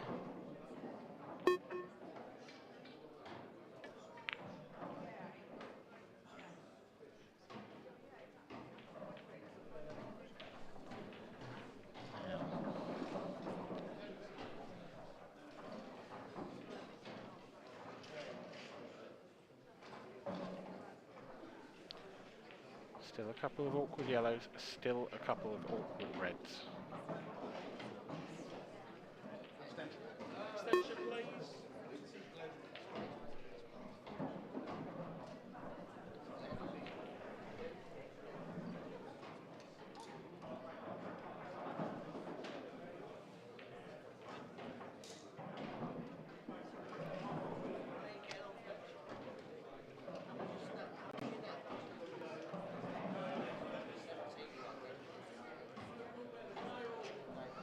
Another piece of containing work here from Cory, I suspect. That's pretty good.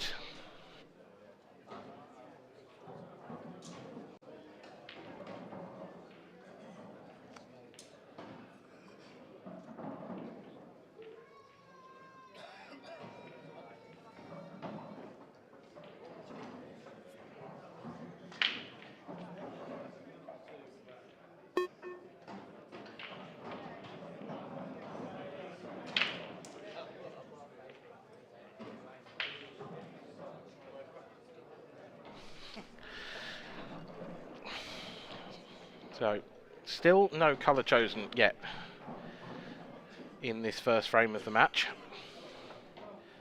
Cory Rees sizing up his options, and as he does so, the door to the commentary box has just opened, and in has walked Dan Davey. Good evening, Dan. Evening, Dan. This is a thriller to start us off. It's not the best, let's be fair. No? No. The Dunster is back with a bang. Yeah? A little bit of tactical play at the start of the match. In fairness, he's broke off quite nicely, Yeah. and they came out pretty awful. There was no value in going for it, and neither of them have had a sniff yet. It happens. I was a little practice yesterday before I came here, and I was sort of playing against the ghost, as they call it, and you know, if you break dry, you lose the frame, and you know, obviously you have to try and win. I was doing like sets races to 4, and it must have been, felt like every frame, just puzzles everywhere. Just know, you know, it just happens like that sometimes. That was a bit of a loose one there. I don't think he wanted to graze the first ball, did he? No, I'm with you. I think he's left a chance here for Cory. Yeah.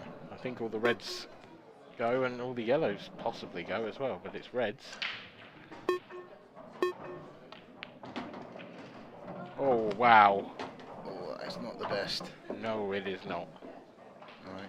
I'm surprised at that shot. I thought he was just going to roll it in. I think when they're a little bit acute in the middle, you maybe, if you're not right behind it, every player's got those shots that they don't like, and I personally don't. Obviously it's different from here, but if you're out there, you do see things differently. But every player's got that shot they just don't like to play. Maybe that's one of Cory's. He just doesn't like dragging things in the middle at an acute angle, sort of thing. But yeah, definitely could have just dropped it in, couldn't they? Talking of being out there, you've just been out there. You've had a great win. I did, yeah. I played all right actually. I don't know why. You okay? Yeah, yeah. Don't know why, but yeah, I played all right. Good. In fact, if anything, the scoreline probably doesn't do justice what I played. I had a few dry breaks, but I think I made one mistake. Really, I played good. That's how you know you're a proper pool player, Dan, because you come in here and won 8-5 and moaning that you didn't win by enough. I'm not a moaner. I'm not one of them.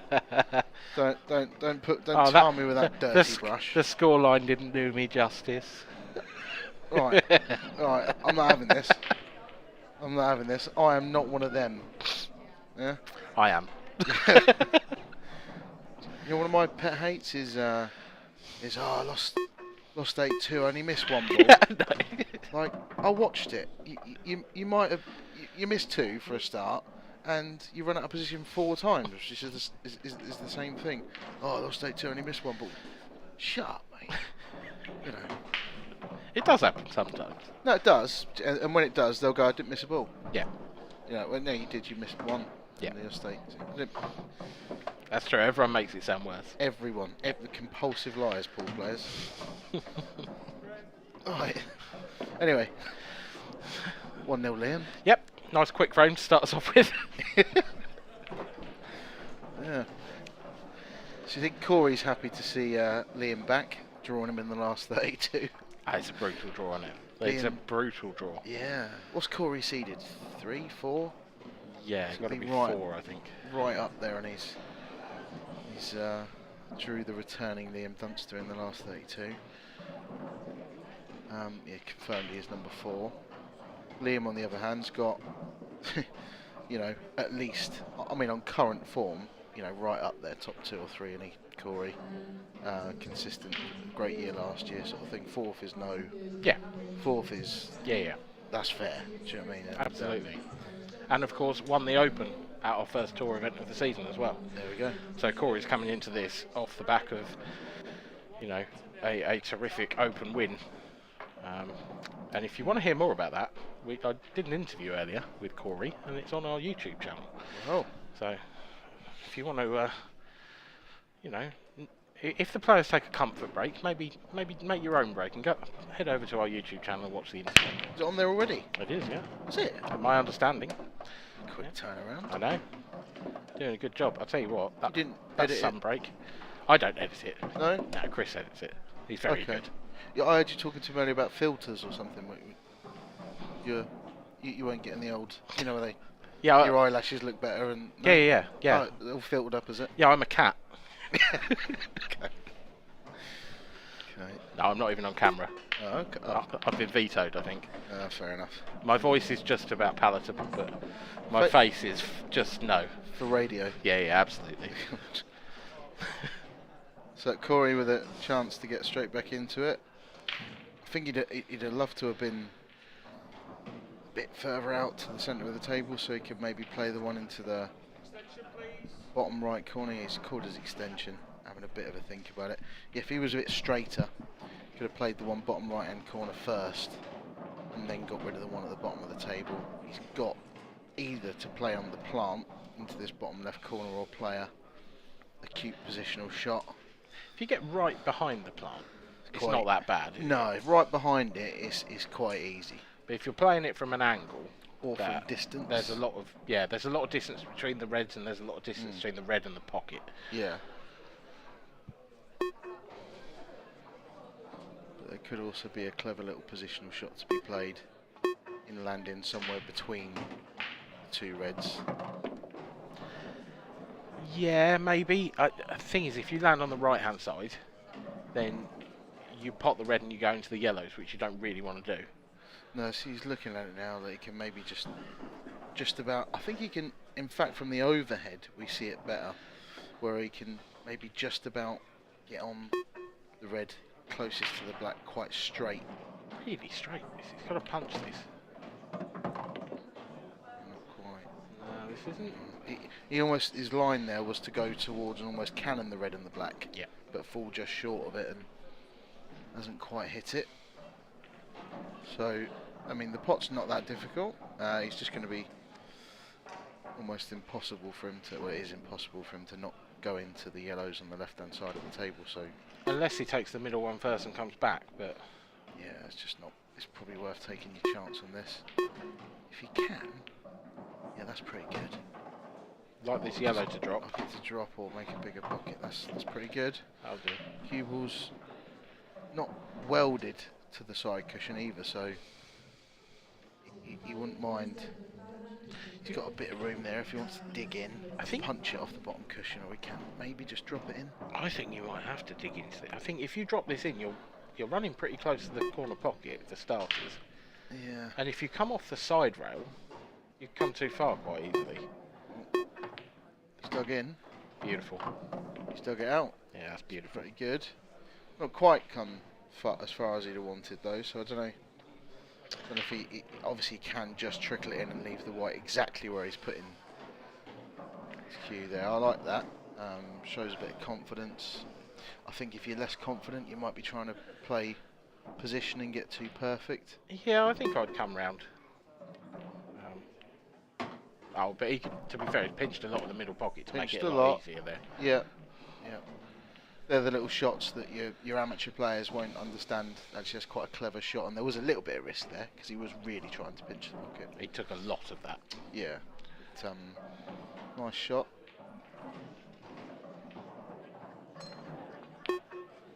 Smooth as you like.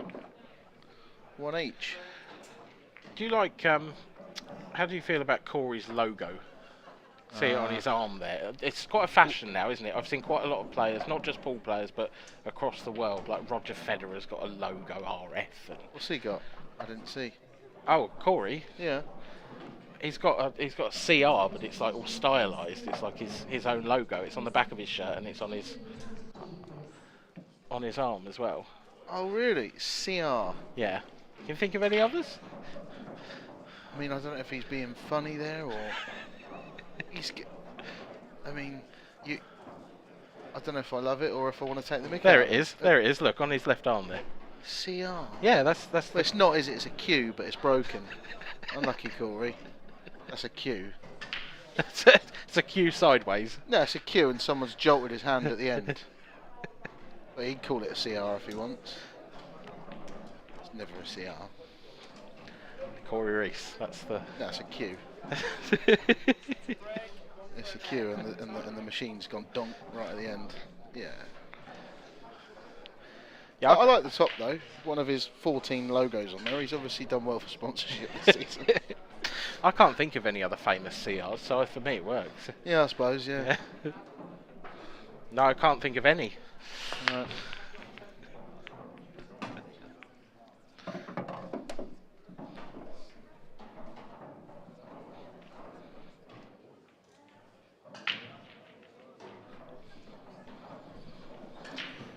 That's a better break from Liam Dunster. I don't think we're going to see quite such a tactical frame this time around. Well, I mean, he obviously can't go reds. That is the problem. You really want to. Yeah, but I think red onto yellow first shot's probably all he's. It's not as cut and dried as it looks. There's a couple of problems here. I think we'll see. You could take a double on first, because if you miss it, at least you're leaving the problem red. Double where? The yellow above the cluster of 3. Into the middle? Into the middle. Because at least you're still leaving a problem on red if you don't get it. If you, I'll tell you what, Dan. You've done this before. Look at that. I didn't even see that shot. I thought that was my job to call the shots. And every now and then. And you do the sort of high and welcome sort of stuff. Yeah. You've just stumped me there. Sorry. We'll switch over. No, please. There we go, and he's tying things up. He's turning the screw. This is Liam Dunster.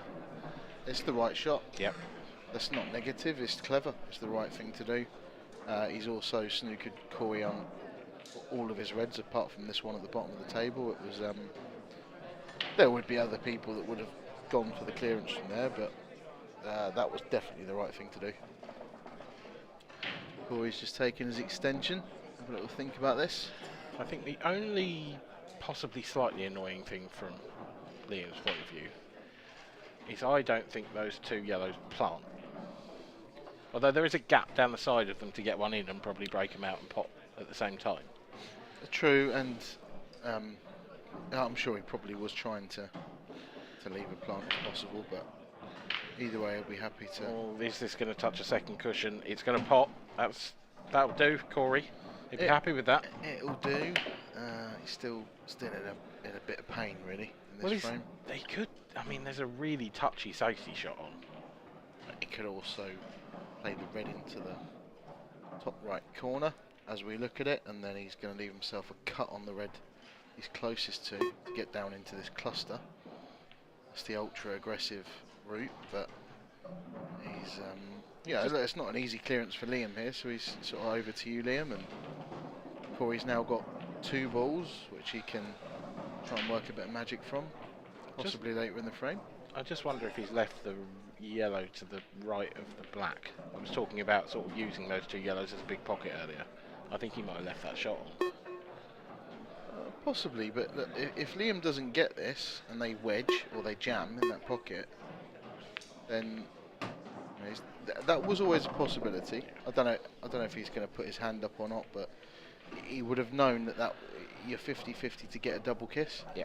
Especially because you're playing the plant with a yellow, not the white. So the yellow then follows through.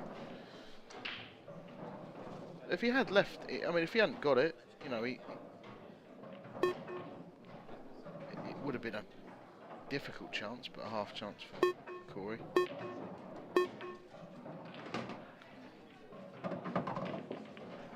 Wiped its feet, as they say.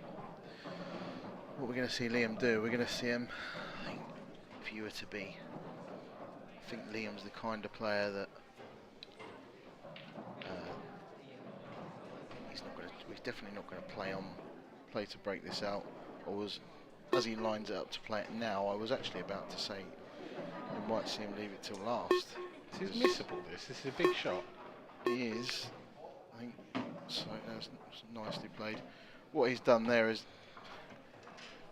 he could have got nicer on that if he left it to his last ball, but he wanted a bit of insurance with this red at the bottom of the table. If he could have cleared these 3 at the bottom of the table quite comfortably, got closer to that difficult yellow, but if he missed it, he had no insurance.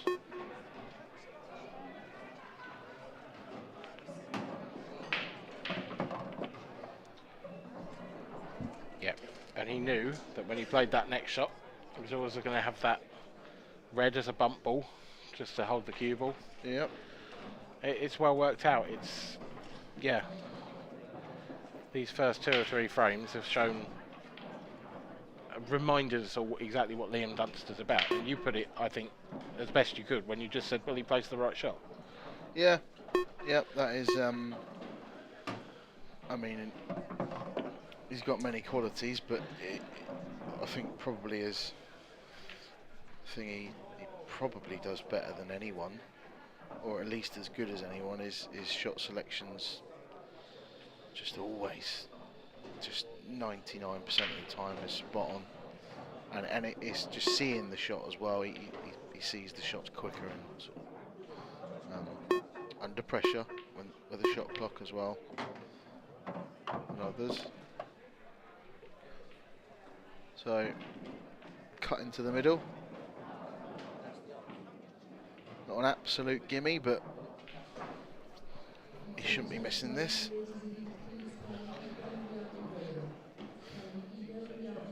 Sort of a trademark Liam Dunster frame, really. Yeah. Bit of a cluster after the break. Played his one clever shot. Sort of a progressive safety, if you want to call it that, and cleared next visit. Very good stuff. Yeah, I think the opening double really made the frame, because he went from actually what looked a really awkward situation to being able to take complete control in one shot. Yeah.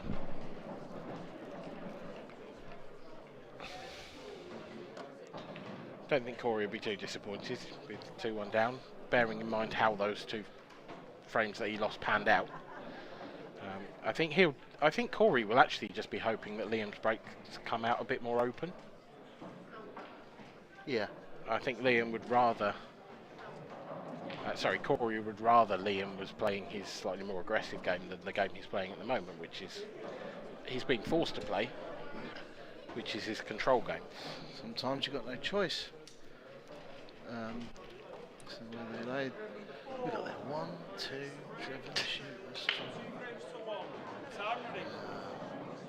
Another couple on the arm. couple on the arm. Although some of them are the same firm. Oh, okay. Some of those, a lot of those logos are on board logos. Yeah, that was all in the negotiations. Absolutely, yeah. I've actually got a fairly big arm as well. Actually, you can for another 500. I whack a couple on there. I can imagine him just eking every penny out of them.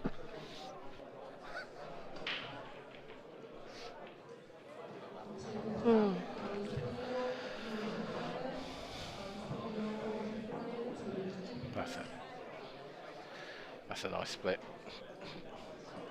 That's the worst possible result for Cory. He did hit them well. I mean, look how many balls are in the 9 balls in the other half of the table. He's connected really well with them. Just didn't get a ball. Yeah.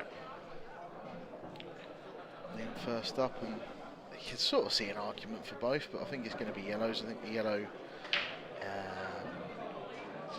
nearest the right middle. I don't think the red's in the way, so not an easy clearance, but not that difficult. Yeah, for me it's just the starter. I think the starter red,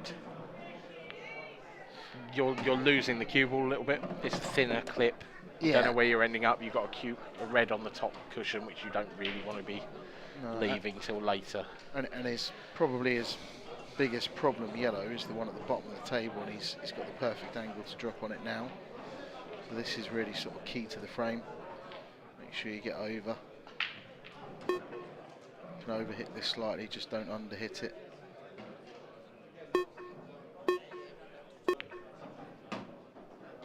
Just don't underhit it. Or slightly underhit it, yeah. He actually potted that thick, caught the cushion a little bit of the way up there. He actually potted that thick. If he'd have potted it clean, he probably would have been a fraction further over and he'd have been okay, but he can't really cut that. I mean, probably not impossible, but I don't think he's going to be playing it.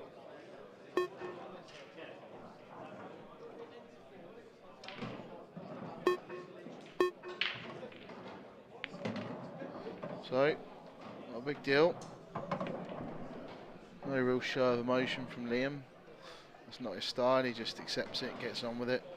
He's now got a tricky-ish positional shot to play last to get on that yellow nearest to the black. And, he's going to back himself to. You just want to, well, main thing, you want to leave yourself a natural angle on your last ball so that you're not having to play any sort of. You don't want to be playing it with a bit of stun, or you'd love to just be able to float it down there, plain ball. I think the worst thing you could do is leave it thin. Yeah, you don't want to be doing anything with a cue ball. No, but you've got to play a delicate little shot like that. You don't want to leave it so that you've got to go up and down, because there's a lot of traffic with those reds. No, and you don't want to have to be digging into it, playing a soft screw. He's actually come a little bit far over with his other shot. He wanted to play that into the. Wanted to play the one he's just played last, but it's good. Good recovery. This is a lovely angle. It is, but I think I think it is what he'll know better than me, so he might embarrass me and just roll it in plain ball. But I think he might have to play this with a bit of running right hand side, maybe a little dig into it, just a tiny bit. We'll find out. He is, I think he is queuing down a little bit on it. Yeah. There you go. So he's dragged it, bit of bottom right. It's a much better shot than it looked. Much better shot than it looked.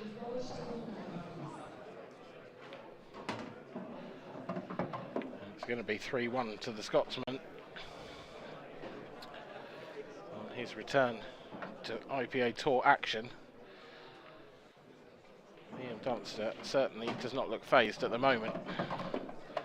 Nothing phases him. It's just that sort of character. He does what he does. And if anyone's got a problem with it, so what? Doesn't care. To be honest, though, this is essentially at a point where we're 3-1 down. Sorry, we're 3-1 in. What are we, Team Tory? Yeah, no, I meant 3-1 in. Okay. 3-1 into the match with 4 frames in. Yeah. And you could argue that all of those frames have been won on the break, or lost on the break. Yep. Liam's had 2 breaks that haven't come out great, but he's used them well to take control of the frame. Cory's had little He's had to less go at. to go at. Yeah, he's had less first chances. Yeah. Yeah, it can. They're sort of easier to accept in a way, and then more difficult in other ways. Really, you've not getting enough chances to win the match or be ahead. Obviously, it happens all the time at the start. You can be 3-1 down and not have had enough chances, but if you ever play a match, and it is rare, really rare, but another one of the pet hates, you hear players saying, "Oh, I didn't even have enough chances to win the match." Yeah, you did. I watched it, you liar. Yeah. But they, now and again, it's rare, but it will happen where you just don't get 8 first chances to win a match. Or your first to 5 or something, and you just don't get 5 chances.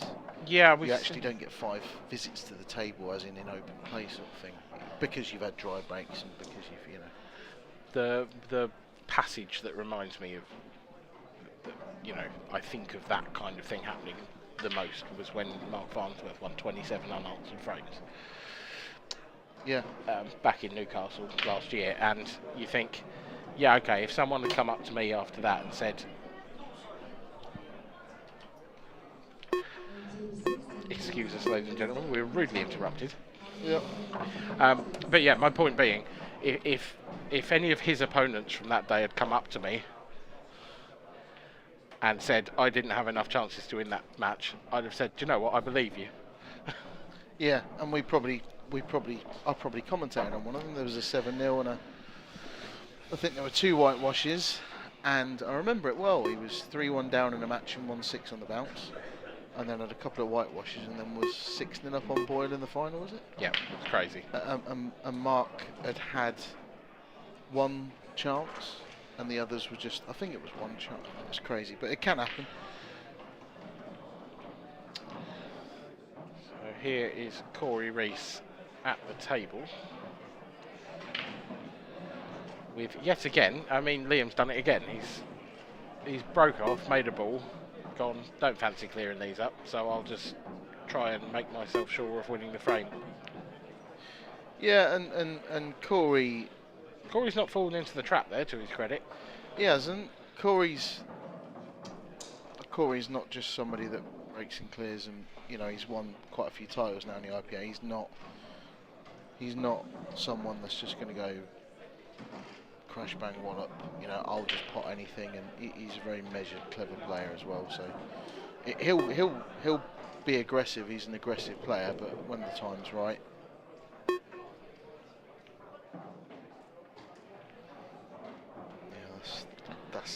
That's a turning of the screw. That's a good shot. Very good shot. It is. Has it just left Cory a sniff of getting a red in front of that yellow, though? At the bottom left corner? Yeah. Just so hard to play and not make the red. Yeah, no, I know. So difficult. You're not wrong. I feel like Cory needs to do something. You might as well take on a difficult shot to try and get yourself into the frame, because from here he's nowhere. The only thing he's got is the one over the middle, red over the middle, which is a good. What's the way of putting it? It's a good. I'm sorry, I've no idea. I don't know where you're going with this. Well, it's like a connector, isn't it? But it's okay, yeah.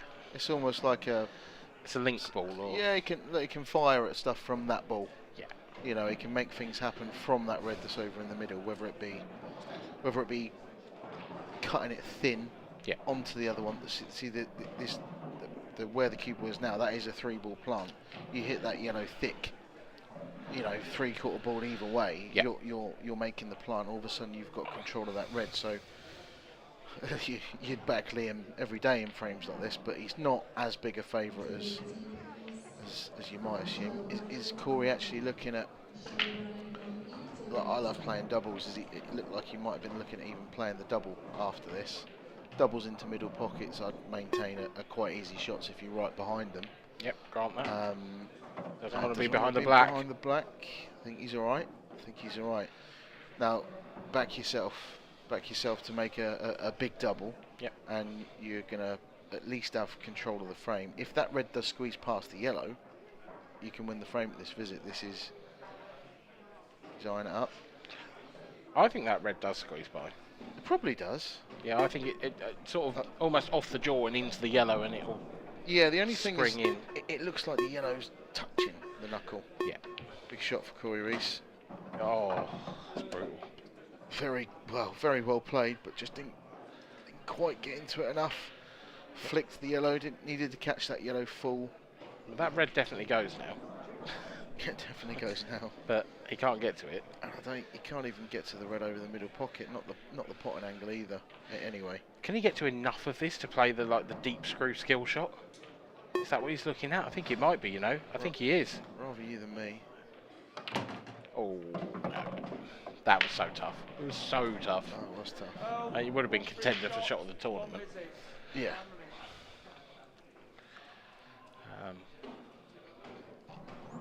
But we go back to it. This is what Liam Dunster does. He's pushed Cory into a situation where he had to go for a difficult finish. Yep. The difficult finish hasn't worked out. Liam picks up the pieces. And they're just that little bit more difficult when you're 3-1 down, and you feel like you haven't really had your hand on the table or had enough chances to be ahead in the game. Just that little bit more difficult when you're chasing. These aren't completely cut and dry for Liam. He's having a little think about what he's going to do with his first shot. He might even clear the pocket. His bottom right corner pocket with his first shot. Needs to get up table for the yellow. Might get up there now. Doesn't want to flick the black. Hasn't flicked the black. Yeah. Underhit a little. Probably didn't want to go as close to the black as he did. And doesn't want to be this close to the rail either. No, he doesn't. And if he misses this, it's game on for Cory. Yeah, it's just got a bit awkward. It's about as awkward as it could have been. Yeah. From where he was.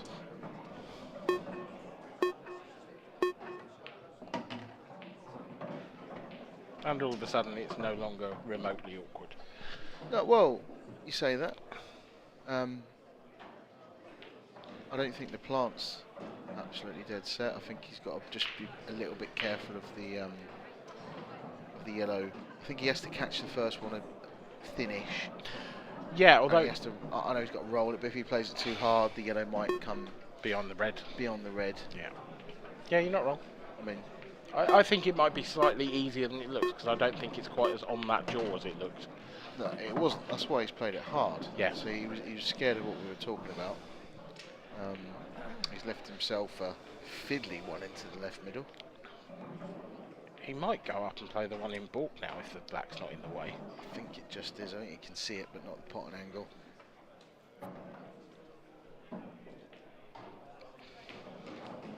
Not out of the woods yet. No. Sort of slightly hamper cueing, but I think you can see the centre of the cue ball. Should be okay. Ooh, use the near jaw. Use that to stop. Again. Yes. He's not worried to put the cue ball with his hand. I think this is the first frame where we've really had to see him sort of move the cue ball that much. And perhaps he's getting caught out for pace slightly, because it is playing quick. Maybe, yeah, possibly. He's only got 9 seconds to play this shot, and is that in off? It's close, surely. Oh, that is Liam Dunster for you. I mean, it's the right shot. It's the right shot. It's a shot that I didn't even look at until he got down and started playing it. I thought he was cutting it in. But that said, it's not the most difficult one cushion escape where you might pot. It's not. It's got a red over the centre. Yeah, it's not. But I mean, from what Liam had, I think the cut on the yellow at the bottom of the table was a bit in off.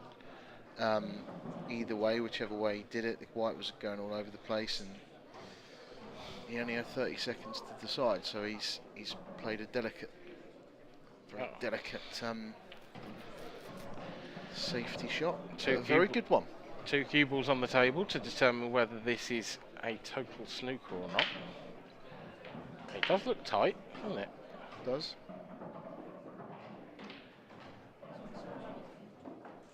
Because of course, if it's going to catch the cushion before it catches the red, then it is a total snooker. So there's some working out to be done here. I like that Liam's getting down opposite the ref just to double check.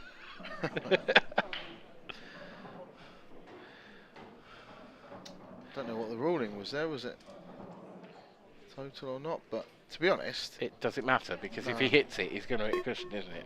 So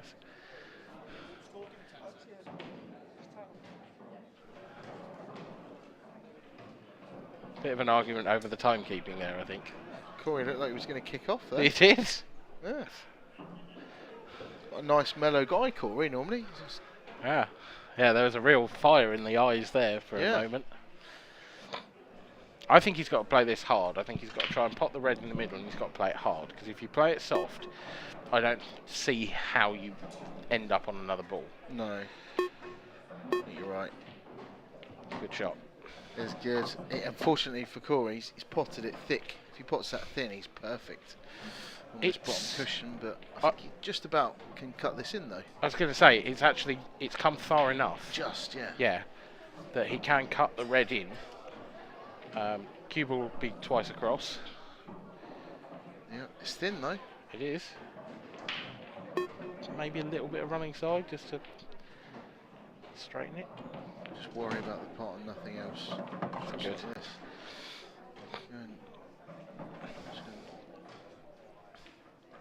Side cushion, which makes this missable. Got to play it with a bit of pace. Just deciding now. Do I just drop it in and leave myself a long black? Do I play it a bit more confidently? Do I try and get closer to it so I can play an easier black into the middle? What's he gone for? He's played it a bit more confidently. He's got a cut in the middle now. Might just need to guard a little bit against the cue ball going maybe back towards the same middle. I will say it's angles like that are so much easier to see if you're right behind it. You'd think you'd have the benefit of this angle plus the overhead, but sometimes it just looks completely different to how it comes out. Played it well anyway. Potted it thick. He's stolen a frame there for me. Stolen a frame. It's Dunstered the Dunster. Yeah, sort of. Dunster's. Liam made the mistake there, and Cory's punished him. It's the first mistake we've actually seen from Liam at all. Yeah, I mean, he had 2 shots. And yeah, he had him all ends up, really. Yeah.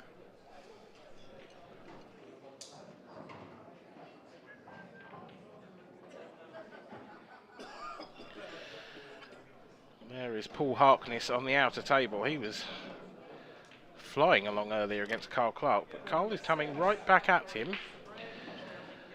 And Paul is getting himself out of a snooker there. And if Carl Clark wins that frame, it will be a deciding frame at 7-all in that race to 8. I've got the winner of that. You do indeed. Yeah. Just hopefully they torture each other. The thing is, you'll be playing it tomorrow either way, won't you? So it's not like... No, but a real bad one, so they don't even sleep well. Even the winner? Even the winner just, struggles to recover from it. Please. No offence. Well, to be fair, I mean, it's 7-6, so it may have been going that way. Yeah.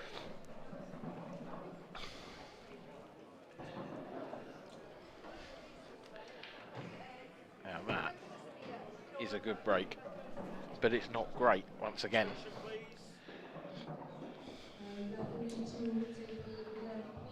Cory would love that red nearest the cue ball to have come out into some sort of open position, but it hasn't, and it's made a problem for both colour sets.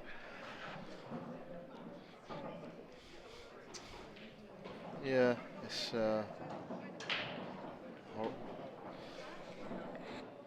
sort of a horrible table, but it's not, you know, there's just, like you say, there's just that one area which, if the cue ball was over where the black is, you'd maybe play the plant first up and go reds. It's very good. Well, just wanted to come short of that so he could play the yellow at the bottom of the table and develop the one in the bottom left. So he's a fraction away from being perfect. If he'd have just rested on the black, that would have been ideal, but got a new problem now. He's also got to remember that this red at the bottom left hand side of the table is a problem for Liam too, so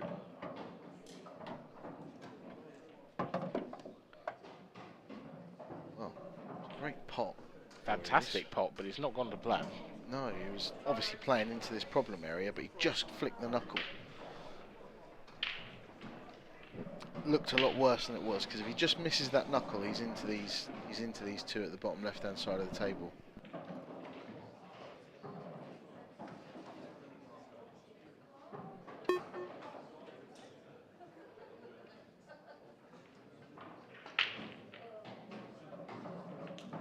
Delicate, and didn't want the double kiss.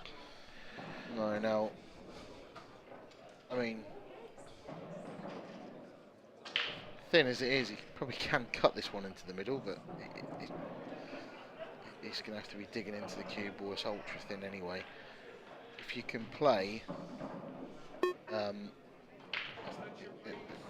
drop into the right middle pocket for the middle of the three reds at the top of the table, you're going to be leaving yourself the angle to... You could play it dead weight and play it long as well. Wouldn't necessarily be the worst, because if you get the pocket, you're limiting Cory's options. If you don't, you've still got the red near the baulk line to give yourself the angle. Yeah, that's the kind of shot Liam would play. That is the shot that he's looking at, I think, as well. He'd probably almost prefer to just cover that pocket. No, definitely not, because he's played it very positive. Definitely didn't want to cover the pocket there. So, only thing for Liam is,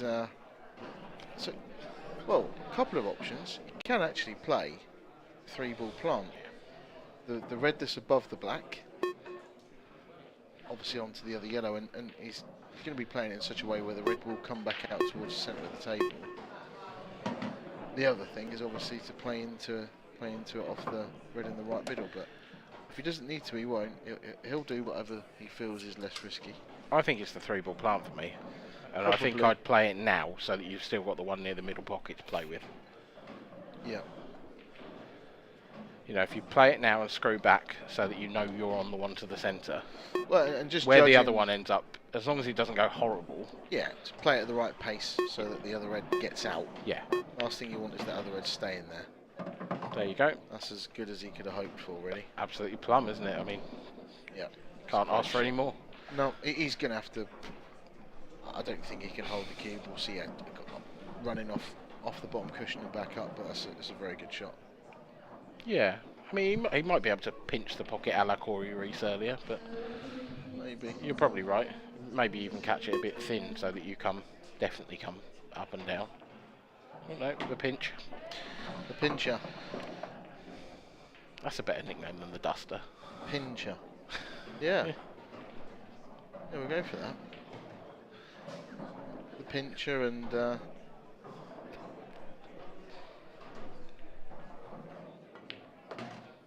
And CR8. It's a Q, isn't it? We've had this. It's a Q. It's CR. It's the Cory Rees logo. I'm telling you. It's not. I'm getting there. Let's have a look. That looks almost like the Quick Fit sign. Maybe it's sponsored by Quick Fit. He's just walked out the arena. I hope he's not coming to the commentary box. I've No one's told him. I locked the door. Oh, that's all right then. Oh, that's fine. We're safe. That's a bit stupid. Quick Fit's a K. Just googled it. Oh. Way to embarrass yourself. Spectacular. Yeah, favourite comment of the night so far from Dan. Yep. I mean, to be fair, it does sound like a Q. Yeah. I'll let you off. Oh, yeah. It's not their fault. It's not your fault. Quick Fit can't spell. No, that's right. If you, yeah.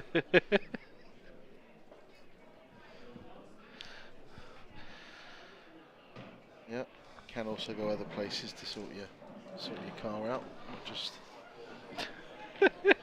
like just tyres, even though they do more than tyres. There's a lot of places like that. Yeah, Just something, and then it isn't just that. It's not just tyres, then, is No, it? it's not. It's liars. I think Cory Rees has stepped out, so normal service will resume. Liam hasn't stepped out. Liam. Yeah. Cool, calm, collected, as always. I think we need to put a socket in the arena so he can plug himself in to recharge. Just did a comment there. Just Eat. They do drinks as well. Good example. Get your examples in of just liars. Just liars. Yeah. Just liars. Not just liars. Yeah. Mind you, Domino's. That's one. Oh. Not a domino in sight. You're just making me hungry now at this point. Yeah. Someone order a pizza. Right. Cory with his big Q on his top. Back.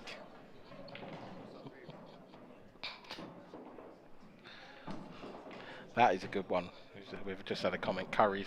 That's a great one. Curries don't sell curry. That is brilliant. That's true.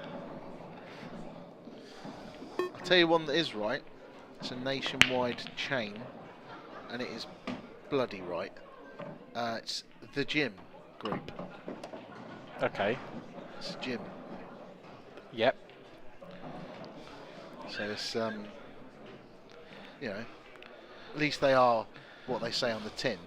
They are playing pool again now. We should probably look at that. Let's get back to it. Right. Curries is my favourite example so far. Curries is good. So Liam Dunster will take reds. Okay. He's going to take reds. Yeah, he's got to. Yep. He's got to. This might be his first dish of the match.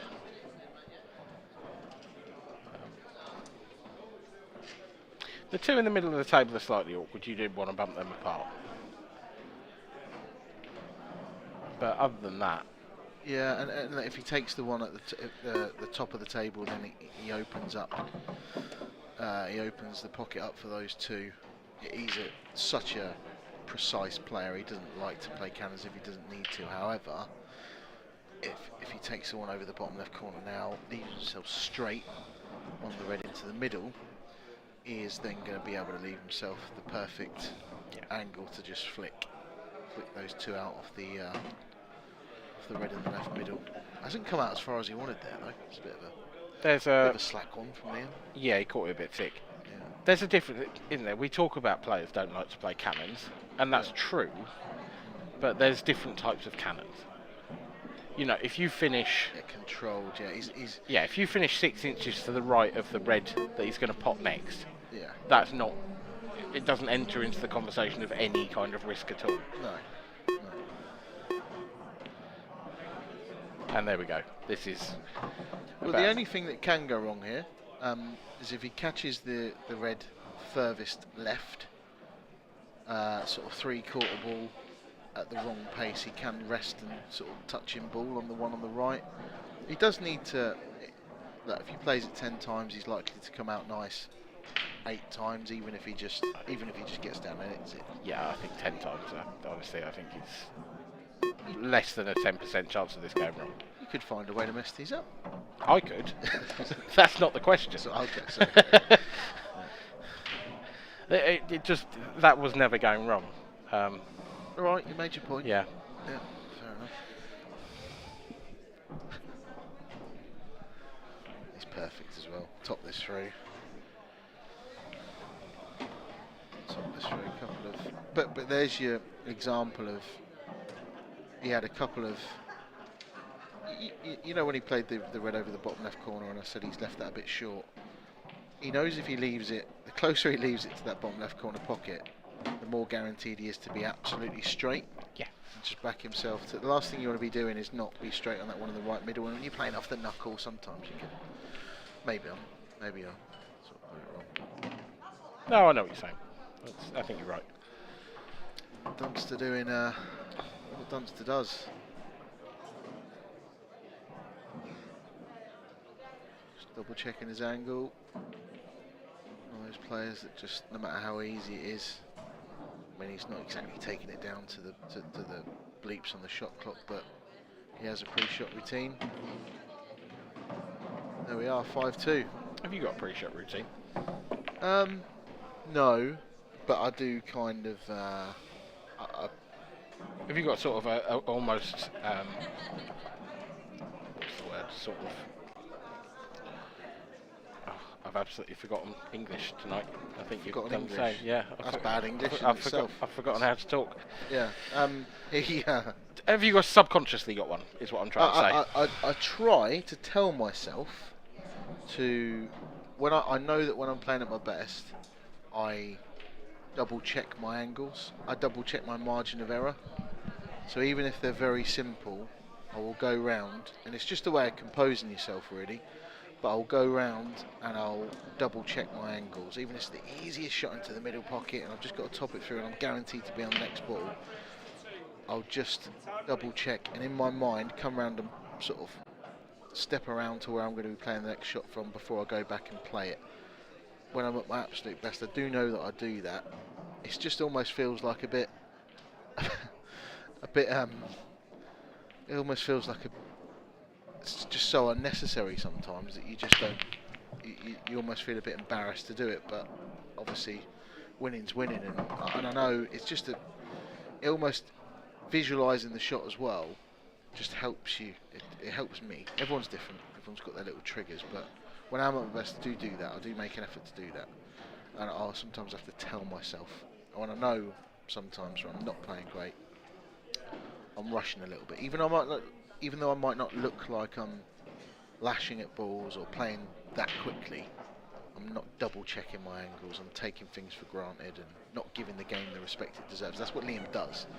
He gives the game the respect it deserves. Every shot, every easy clearance. It's almost the easier it is, the more respect he gives it. You just won't get a silly mistake from him. You get mistakes from him, you get mistakes from everyone. But you won't. He'll make less stupid mistakes, lapses of concentration, than pretty much everybody else. Hendry says it in the talk Q Sports, but Stephen Hendry with snooker, he says if you do the simple stuff really, really well, you'll be really hard to beat. And it's spot on for me. So essentially, the answer to the question is yes, you do have a pre-shot routine, but only when you're thinking about it. Yeah, it's a slackness on my part that I don't do it every match. Yes. And actually, the shot clock really affects that, because sometimes you don't have time to do it. You know, by the time you've decided what route you're taking or what order you're going to take the balls in, the bleepers have started going, and you know, then you haven't got the chance to visualise the shot the way you'd want to. So it's, when you're under shot clock condition, then it's more about speed of thought as much as anything else, so that you've got time to set yourself properly for the shot. 100%. Speed of thought is probably what you need most. Yeah. With a shot clock. I have a newfound respect since the World Championships because we were put on the clock in my match. Yeah. And I have a newfound respect for the players playing under it because it's the first time I've ever realised how hard it is to map a table in that short period of time. To find, I found myself that I couldn't do it. I couldn't physically do it, and I was having to almost split the table into areas and go, I'm going to attack that one first. I can work that out in 30 seconds, Yeah. play my shot, and then work out the next ball in the sequence sort of Yeah, thing. yeah, yeah. I was only going 2 or 3 shots ahead. And before you know it, bleep, bleep, you know, Yeah. or your shot clocks. Yeah, it can be. Other times it can help you, because sometimes you do, and I'm definitely guilty of this. Sometimes you look at things a bit too much, just for the sake of it. You know, because you've got unlimited time. Sometimes you overthink things, and you can knock yourself out of a rhythm. Sometimes a shot clock helps. But anyway, Cory's made his way through this clearance. Wasn't easy, but it was a gettable clearance, and he's played his. We had a couple of shots there. We had to be fairly pinpoint with the cue ball, and he was perfect both times. He's Very done well. good. He's done well. Yep. So it's got to be a fraction careful, this one. You can catch these thin, and the cue ball sort of pings up table. And Yeah, you almost just. This is where, with your margin of error, you want to play to the absolute minimum of it. You don't want to be running near that yellow if you don't need to. That's a shocker. that's exactly what I was talking about, though. Yeah, You know, yeah. you catch it a little thin, and you end up pinging up the table. If that goes another couple of inches, that's really difficult. No, correct. But that was a terrible shot. He's just got away with it. Yeah. He wanted to be closer to the spot where the black ball gets put, but he's just caught it too thin. And he don't care though. He's happy. 5-3, he's back in it, and game on. Yeah, game on indeed. We just need. For Cory's perspective, he just needs the chances, and they haven't come his way yet. He hasn't really done a lot wrong. No. No, he's look there. So Crowsdale and would that be Ben Davies or Matt? That will be Matt Davies. Is it? Yeah, Okay. there he is, just at the top right of your screen. Ah, there we are. New professional, lovely lad, Matt.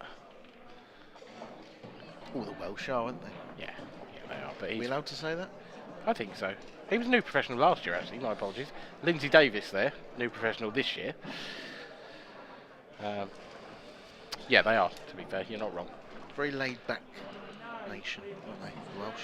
I mean, honestly, when you get into the professional, I mean, the whole tour here, in my opinion, is very friendly. But I think when you get into the professional ranks, there's very few people who I wouldn't have a drink with. There's very few. Yeah, who I wouldn't. Yeah, true. No, I agree actually. You know, it's I think when you see each other a lot, you see each other. It feels like a second family. You see each other 6, 7, 8 weekends a year. Yeah, actually. Get to know a lot of these people quite well. So Liam with his cut break again. Nice chance on yellows if that yellow in the middle of the table passes the black to the right centre, which is a big if. It is. You see Liam here, he's nailed his signature break, which is second ball down and then send the white back in a straight line into the left, you know, back through the spot effectively kind of thing, or back through the head ball.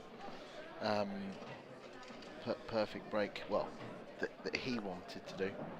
Just has left the table that's just a little bit messy. I think if anything is, well, I don't think he can go reds because he hasn't got first red to go at. No. A little bit trickier than it looks actually. The more I look at it, obviously the yellow into the yellow closest to the black. I don't think that goes into the middle that it's easiest to go into. No. Now this needs to bounce, I think, and it really hasn't. Because I was going to say he could play down on it, possibly to the opposite centre, or even just play to nudge into it. I think you're right. I think that was his plan. He's just landed in probably the worst spot possible. Yeah, this is awkward. This is big as well at 5-3. You know, he gets the easy go 6-3, just 2 from the, and he's used his extension now. He's only got 4 seconds to play this shot. It's just about got there. He's chasing now. Yeah. These aren't.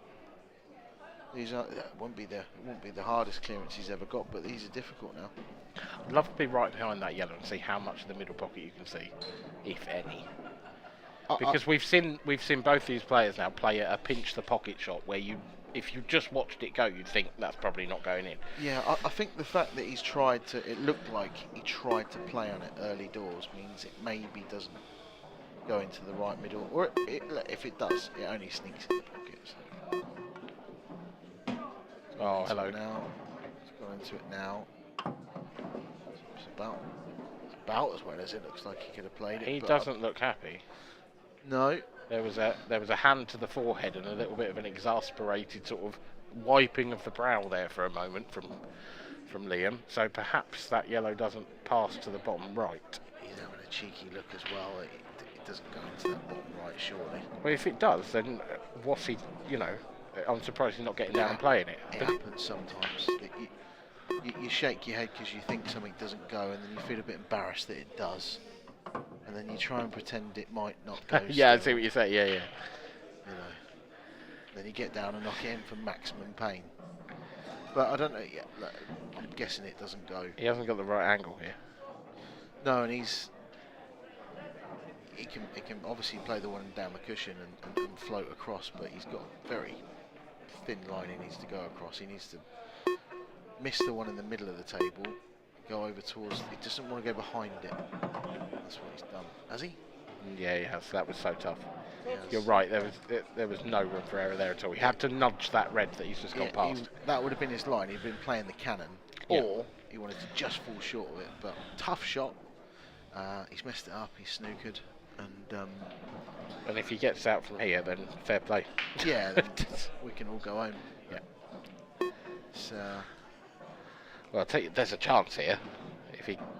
There's a chance he cuts this in, but I don't care who you are, you're not getting this. No. It wasn't as far away as. Well, he was going to get close. Yeah. That was tough. It was. Even if he potted it, he was losing the white. The white might have gone in the corner anyway. Yeah. So Cory, I mean that's the sort of frame that Liam just picks off. You know, those clearances where you look at it and go, well, they're a little bit tricky. He always seems to just play that killer shot, that perfect, perfect shot that opens the frame up for him. But he hasn't managed it this time. So Cory's back in. It'll be Cory to break next as well. So Liam will be. That needs to reach. It's okay. That's perfect. There was a slight concern, wasn't there? There's a little bit. But, yeah. Just about made it.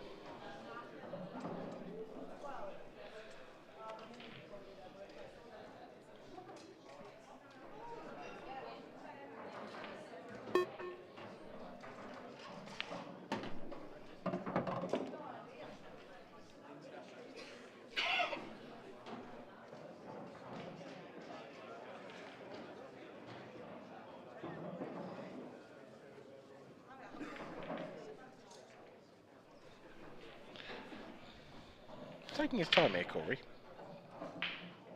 He's not being rushed. He's certainly working out all the options, the permutations.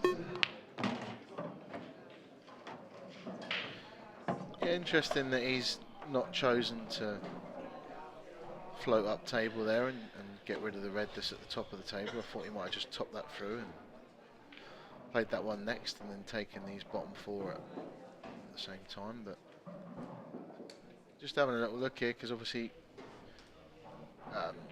very easy ball into the bottom left, but he's going to flick. He's going to hit the other red, so how does he want to hit it? Okay, so that's how he's played it. He's played to push it out into the middle of the table. If that's covered the other red to the centre pocket, it's not the end of the world, but it's not exactly what he wanted. No, look, this yeah, he's dug himself a very small hole, which I'm sure. Look at that, nice little shot there. All's good in the world, but yeah, he was. It's just the yellow in the middle of the table. He doesn't want to be playing the red on the baulk line last, and even though it's a shot that no matter where he lands, he's obviously he's almost certainly going to get on the black. But he would just love it if that yellow in the middle of the table wasn't in the way. So he's going up now. It's interesting.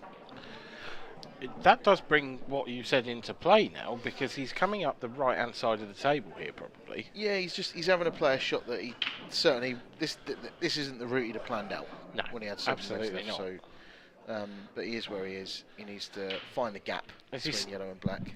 Yeah, so he's stunning up. I mean, it's quite a big gap. He wanted to be. He wanted the cue ball to be higher, so he could just play up the left-hand side of the table. This is a bit short. It's okay. It's okay, yeah. I thought that was going to finish about 3 inches before and just leave him a little nasty cut into the centre.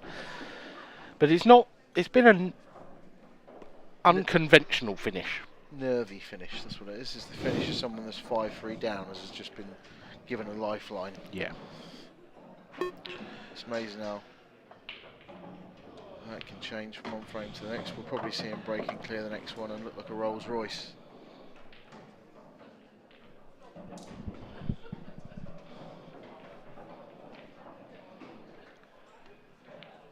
Well, it's there, and Cory Rees reduces the deficit to just the 1 frame now. 5-4 in a race to 8. Never a CR, is it? Looks like Do you know what it looks like? It looks like a pair of VR goggles. looks like Right. Looks like something out of Tron. Don't know what Tron is. Wasted on me. I don't know what Tron is. I mean, even I don't. The thing is, it's a reference that's too old for me, but I know what it is. Well, I don't. It doesn't change anything. Looks Okay, like Google it. You know when you had the old Mega Drive, the first ever. Yeah, okay, I can see that. Yeah, controller. And you were playing Formula 1, and it had where the cars were in the bottom, and it was the worst graphics ever. And you could see. It's like a racetrack. Is that what you're saying? It's like a racetrack that's sort of broken in the middle. Yeah. Yeah. I don't hate it. I'll tell you what it is. If I were to go for a run, and it gives you the map of what you did, I've tried to get all the way round. I couldn't. I just sloped off to the left and laid and sat on the floor. the bit where it curves round into the R is where you went to the cafe. Yeah, I just stopped off at Greg's or something. Another one. What's Greg's got to do with sausage rolls? But anyway. It depends if Greg is the baker, doesn't it? What a break this is. Hello. Wow. Wow. That's game on. Let's get it slightly hampered. He would love to play the red top left first. And just he's got one positional shot to play to transition down the other end of the table. But to be fair, yellows are... He is. Absolutely smash those to bits. I mean, yeah. Yeah, there's an argument for yellows as well. He can play the yellow bottom left, stun up table to take the one on the right hand side cushion. He's got one positional shot to play to get back down table. Either way, he's made a ball. He'll be well happy, and you're probably going to have one tricky shot to play to win you the frame, whether you choose reds or yellows. This is big. This is to go 5-all. That'll be a contender for our new feature, the break of the day. Break of the day. Yeah. Smart rack break of the day. It's right up there. Is that what we're doing? Yeah. Smart rack break of the day. Yep. That will be up there. I mean, I haven't seen all of them, but that'll be up there. It'll be on the short list. Yeah. At the very least on the long list. Yep. Because I've just put it on it. Oh, okay. So it's definitely made that. So then, didn't want to be as close. He needed a bit more, wanted a bit more angle, but he can play this quite natural and get the cue ball away from the side cushion. So I don't know how happy he is with that. His body language says he's not too happy, but I think he's all right. He can. Yeah, it was a little slump in the shoulders, but I think he's got enough angle here. Yeah, I think he's all right. Yeah, I think he can. So you can see exactly where he wants the white ball to be. Visualising the shot. He obviously. This is quite precise. Quite precise. It obviously says to me the yellow passes the black into the bottom right. Yeah. Bottom right, which looks a bit tight from the overhead, but we will see. He's played it a bit more positive. It's a very good shot. He's had to bounce. It is, and I get it. But why did he point his cue there? Maybe he was just pointing at the line that he wanted to come down. Yeah. Yeah, sometimes you do that. I've watched myself play back before, and I think, why am I pointing the cue there? But I was actually just pointing the line that I wanted to travel down. So he's going to have to punch this a little bit. I'd like to have been a little bit closer to it, but that's where he is. It's pretty good, and he's got it away and not quite hampered queuing. So this is good. Very good from Cory Rees. Yeah, very good break and tricky clearance where he had, like I said, a positional shot to play. He nailed it. And it's quite a cliched phrase, but that was one of those shots that looked a lot better than it was. He had to really punch that in just to get an inch off the cushion. Was a lot better than it looked. Yes, you're absolutely right. Yeah. Looked a lot better than it was. No, that's not the one. No. Yes. Well, it was a lot better than it looked. Yeah, there we go. Yeah.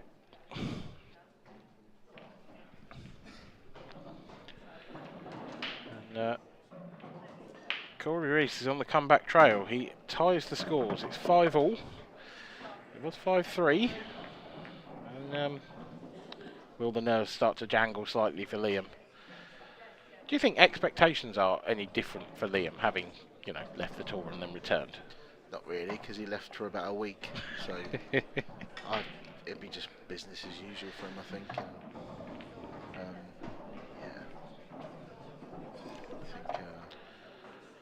I think once he's back out there, just like second home, almost second nature, kind of. Yeah, definitely. Yeah. Him there, just cleaning his cue. Always something that I find it's so important is that you just don't want a sticky cue. Yes, agree. This room's quite well air conditioned, but it's quite a warm day today. That said, Liam's wearing a glove. Yeah, well, I suppose the cleaner the cue, the less often he has to change it. I've got a mate that uses a glove and he has to change it so often because you can't just keep using it. You can't actually wash them, I don't think. No, I've got a glove and I haven't tried to wash it yet. So you haven't? No. That's why it smells then, I suppose. I tried one years ago. I found it was a little bit too slippy, but obviously they're probably a lot better than when I tried one. It was probably 15 years ago. I have to say, if you suffer with sticky hands and sticky cues, then it might be worth a go again, Dan. Because I actually, do you know what? I highly recommend it. Honestly, it's changed my game. I'm quite a sort of sticky, clammy, sweaty person, but I actually don't really suffer with. I think my cue's quite old and it's very grainy, which helps. Yeah, definitely helps. Yeah, I've used other cues before, like borrowing a mate's or something, and especially if they're quite new, they're quite varnishy. And first thing I did was just got a load of sandpaper and took all that off when I get a new cue. But I've had the same cue pretty much for sort of 16, 17 years. Yeah, before I got the glove, I actually did used to keep a bit of like really fine-grained sandpaper in. Really nice way of. Yeah. Rather than cleaning, sometimes you give it a sand and it feels so good. There's an unbelievable product that I don't know if it's still around. I think it is. I used to use called Q Smooth, and it is the finest of fine sandpapers that you can actually wash underwater. Okay. So it takes all the rubbish off. I've got one in my queue. I've got one in my case. Someone had some and just gave me one a little while ago. You can just reuse it forever, pretty much. It's really good, but it doesn't take any of the, take anything off the cue. It doesn't feel like it. By the looks of this frame, we might have to start talking about shops again. Well, I've just had a message here. So companies that lie. Oh no! How long is the message? And are nothing like they sound like they should be. Okay. Boots. Fair. Don't sell shoes, do they? Yeah, okay. Liars. Apple. Not a Fed shop, are they? So. Have you just Googled a list? Apple. Liars. Next. Why? What? I mean, I know what you're saying, but like, what would they sell? That's what. What are they? No, yeah, but what? Like Apple, I get. So Apple should sell apples. Boots should sell boots. What should Next sell? I don't know. But I don't know. I got the answers. I'm just telling you. I've been sent a list of companies that lie about what they are. Iceland should sell countries. Yeah. Yeah. Just. Yeah. Should sell winter mini breaks. Yeah. Iceland. Yeah. Yeah, and they sell sausage rolls. Greggs, who don't, you know. Galaxy. Chocolate, you know. I want to know what world you want to inhabit, where you just go into the supermarket and there's no names, just everything is like chocolate. Yeah. Crisps. Sausage. Yeah. Yeah. Should be easier, wouldn't it? Yeah. What about Wolves sausages? They're a bit hard. Bit rubbish. Yeah.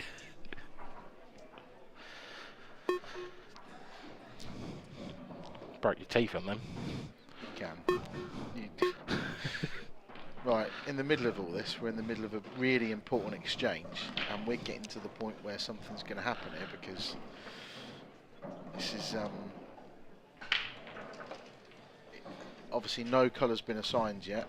A sort of typical break from Liam where there's a cluster, and it's very reminiscent of the first frame. Yeah, where you came in. Yeah, you get it a bit with the cut break, obviously.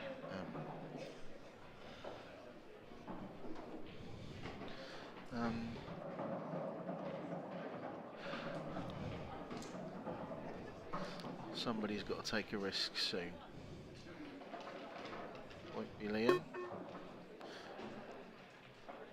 Liam is the kind of guy that he likes to dangle the carrot, if that makes sense, but he's very, very good in these sorts of exchanges of, like, here for example, I think he has put Cory in as much trouble as he's been in so far, because if he's touching this, if he's touching ball, he's got to play away. And well, actually, I think touching ball would be better. I think. I don't think he is. Yeah, see that he's forced the error. Yeah.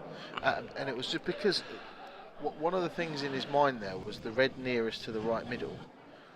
If he leaves the cue ball down at the bottom of the table, Liam would have been able to play the red off the red into the middle, or even, you know, one of these balls in the bottom right at pace off of the red into the middle pocket. Very clever shot from Liam, and can't understate how important that is. Just you know, he's got first chance now. These aren't easy.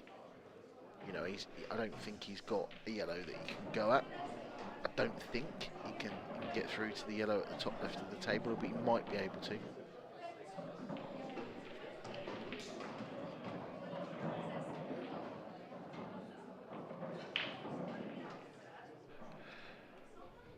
Yeah, I think there's a good. It's certainly a good chance.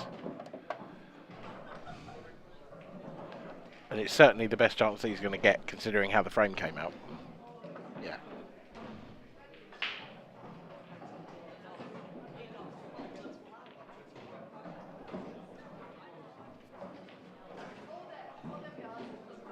So the red into the left middle does go.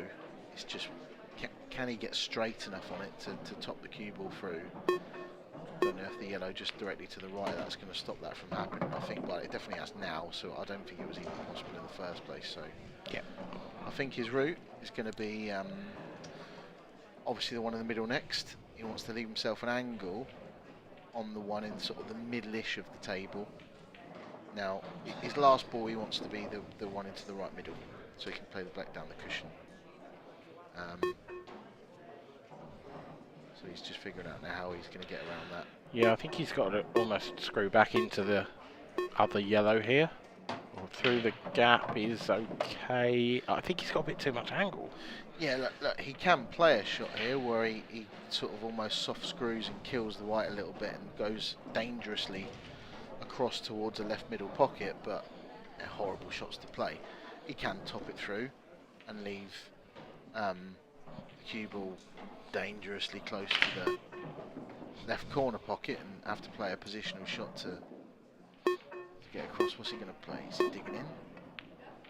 That's a great shot. Superb. If he flicks that yellow, he's in trouble. If he gets into it too much, he's in trouble.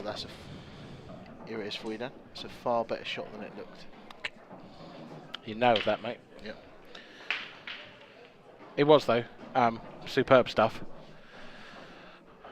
And yeah, because even, you know, you say a thin contact with the yellow. Well, it would have been easy to make a full contact with the yellow, and that would have been trouble as well. Like, any contact with the yellow there was probably serious pain. Yeah, half ball, he's probably tying the red up. Yeah. It's a great shot anyway, but to play that at 5-all as well, that's, you know, that's where you need nerve. That's that wins and loses your matches and tournaments, and you know, it's such a crucial part of the match. I think that's where the cream rises to the top, really. Cory and Liam being two of those creams. Yep. Just straight enough on this one in the middle. Yeah, not. Wanted to be straight on it, really. Yeah, another one of those where margin of error. He didn't want to go near this cluster of yellows. Yeah. But he's just left that short of where he wanted. He wanted to be straight. Didn't want to be leaving this at distance. He's looking now at whether he can pinch it to keep the distance down, but not. But if he pinches it too much, the yellow might end up in the way. Yeah. So it's to take his medicine, as they say, and this is a tester. He wanted to be, I mean, 1.5 foot closer to this. Yeah. 5-all. How's your nerve?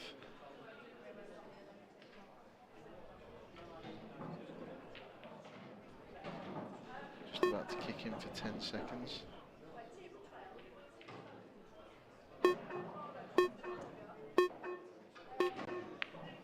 Oh, wow. Oh, wow. Oh, I wouldn't be surprised to see a hand of apology after that one. That was Cory's face. Liam knows he's disgusted in himself. If he hits that any harder, that stays out. Yeah, that's. Cory is distraught. You're not going to hide behind that cue, though, are you? No. That's not the best at hide and seek growing up, I understand. Let's have another look. He's definitely caught the cushion here in quite a big way. Yeah, as he sort of played it as a soft stun, if you like, and used every single bit of the pocket there. He's lucky and fortunate that the table's been freshly done. Yeah. Because they always play a little bit more generous when they're freshly laid new cloth. The one thing you would say is he played it at a good pace. He did. It was a soft stun. He hasn't hammered it. Yeah. It's any harder, that doesn't go. But yeah.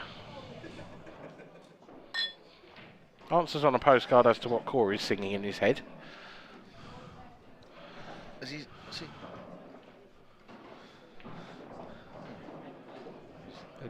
You see the cogs turning in Dan Davies' eyes as he tries to work out the tune from the little bump bumps. Probably stereophonics.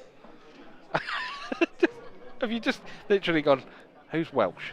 Is that old Tom Jones, isn't it? Manic Street Preachers? That could be, yeah. They're the only ones, aren't they? Catatonia? I don't count. One song, they're one-hit wonders. No. I can't even remember which one it was as well. It's all over the... Feeder. I've just heard Feeder in my ear, and that is a shout. He's definitely humming Buck Rogers. Okay.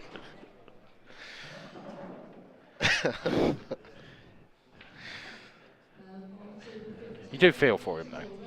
Because and Liam's, he's not stupid. He's doing it as much for himself. Yeah. You see everybody does it. You see snooker players. You see tennis players do it after a break. They go off for a comfort break at that crucial stage of the set, and you know, two things: to recompose themselves, and it kind of, you know, let your opponent stew. How much of it, whether it's 50-50, whether it's 80%, 80-20 either way, I don't know. But Liam's gone out of the arena. Interesting, he's taken his glove off. Cory's had to really scrap for this match, though. Yes, yeah. Sorry, what makes you say that? Why has Liam took his glove off to go? There's no... I mean, do you actually want an answer to that? If you were going for a comfort break, would you not take your glove off? Probably take it off on the walk there. Yeah, I suppose, but... I'm not a glove you know, guy, so I'm not maybe he just wants it known that he took it off. It's like... Doesn't want speculation. Exactly. Yeah, fair enough. He's played it safe. Yeah. He's done a Dunster. He's gone percentages. Cory Rees to break off in frame 12. Oh no, straighten off. That is a killer. Yeah. That is an absolute killer. And easy. It's 7-5. Not.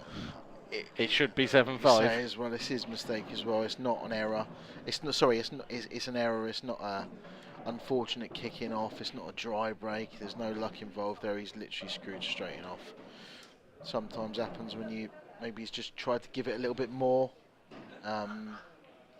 give it a little bit extra, bit of frustration from the last frame. Just come out there and you see he's just turned away in disgust. Harsh game at the top. Liam's already took his extension, so you get 30 seconds a shot, and then you get one extension per frame, so you get an extra 30 seconds. And see, often they. Oh, now then. Oh, well. That's not a very good shot. It's not the best. It's not the best. Because, I mean, Liam clearly wants yellows. He was just trying to knock that down towards the corner pocket and make it open. He's tied it up. It is, but he could play a 3-ball plant. He can play an easy, obviously, starter into the bottom left, and he can then play a 3-ball plant. He can play it in such a way, because he's going to play it thin anyway. He's guaranteed to get the cue ball back, so he's got a choice of yellows. Can he guarantee to get the yellow out though? Definitely, because it's a set plant. He'll be playing it sort of quarter ball, half ball.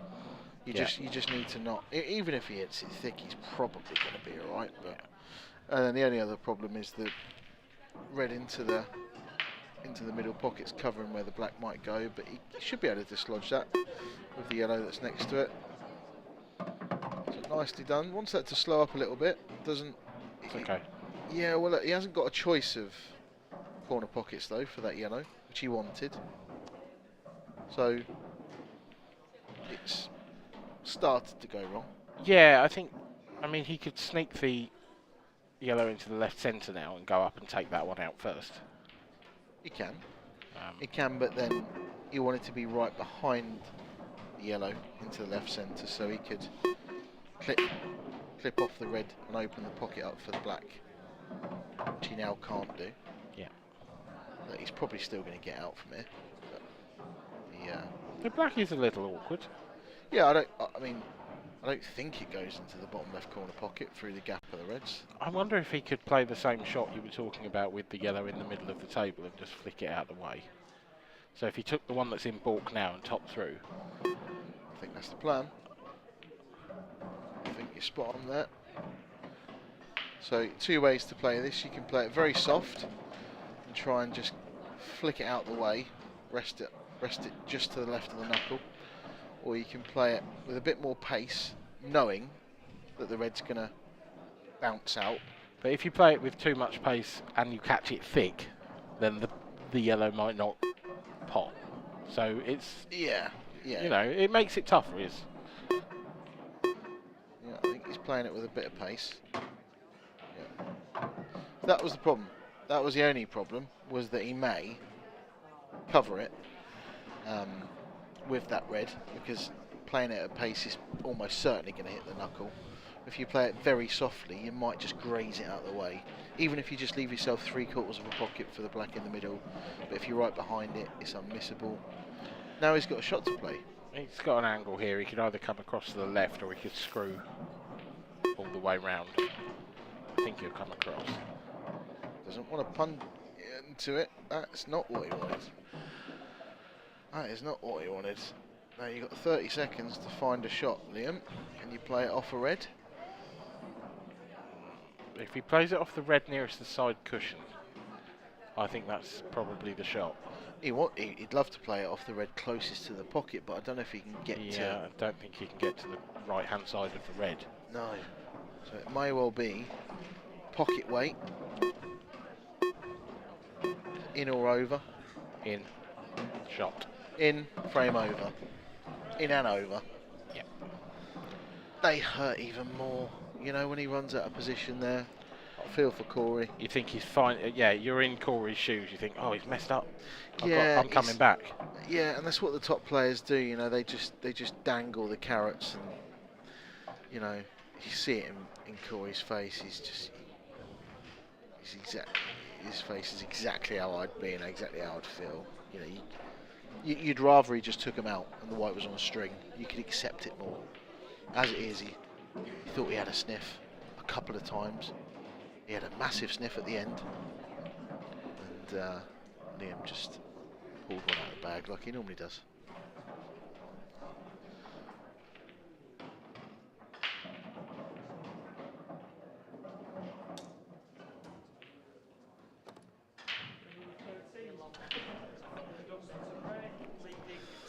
Now, signature cut break. Second ball down. Only one break dish in the whole match, but he's been absolutely phenomenal off his break because he used it to take control of the frame so well. There's only one time where it's really not worked. Yeah. Give for a breaking dish now. That's one I don't like, by the way. Dish. We've had this before, haven't we? Breaking dish. Nothing to do with dish, is it? Anyway, let's get on with the match. Don't want to go off on a tangent. There's so many. 5. No, let's. It's a clearance from the break. Get back in the it? commentary box tomorrow, and we'll sort out. Yeah, it's a clearance from the break. It's not a dish. Dish is what you get at a restaurant. Anyway, he's made a ball. Not the easiest of clearances. The easiest of clearances at all. But likewise, if he were to go reds, drop the red into the right middle, which is delicate and hampered queuing. You probably don't want to play that shot. If you go yellows, you've got to play a long one first up. You'd prefer an easier starter. You would, but the yellows are pretty good. They're not bad. The two in the middle of the table close together are a little bit awkward, but... Oh, he's missed it. He's fluked one, has he? No. No. Well. That was a show of nerves, which isn't something that you say that often, but it was. Yeah, because he missed that by quite a way. Everybody suffers from it, and everybody. Name the greatest of all time at any sport. I'm not saying Liam's the greatest of all time, but he's already one of the greats. Yeah, he's in the conversation. He's in the conversation already, but your Tiger Woods, everybody misses shots under pressure. It happens. They just do it less than most. Now Cory's got the same conundrum, really. I can see merits to going reds or yellows here, but he's going to go yellows. First one is... I don't think he's got a full pocket. Can't see enough to play the palm. He's taking his extension as well.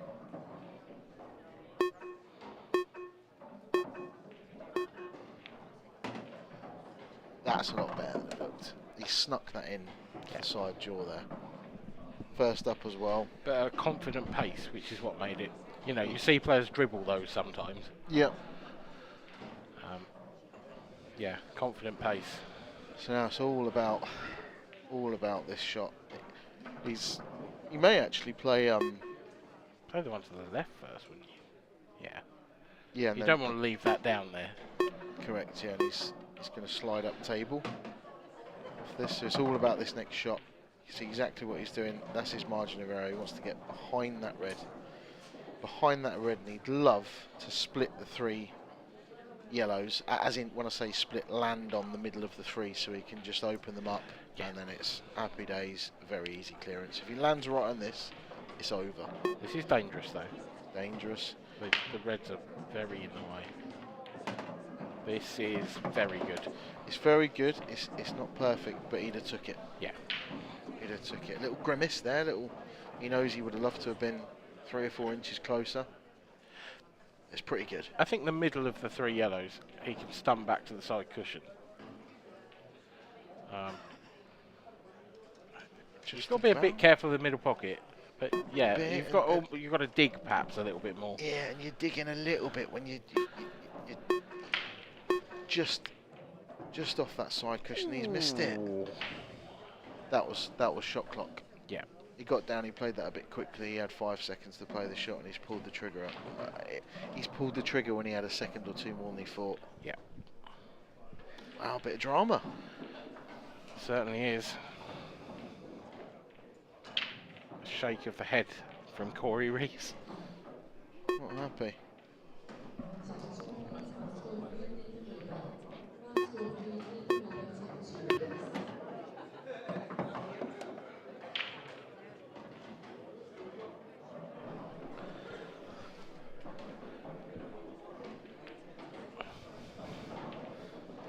Problem for Liam. I mean, are those 2 reds a problem? No, they're fine. He can pick off the one closest to the cushion, which I think he can just about do that, and then the second one will go. Problem for Liam, he's almost landed a bit too perfect on that, or too straight, should I say, on this. So he can't. He would love to have just been a fraction over, and then he could have punched across. It's all going to be about this red on that right hand side of the table, how he gets on it. Does he leave it as a double? Does he try and get right behind it and just dribble it into the middle pocket? Does he just leave himself a shot and play a double? Either way, this isn't easy. And it is for the match as well.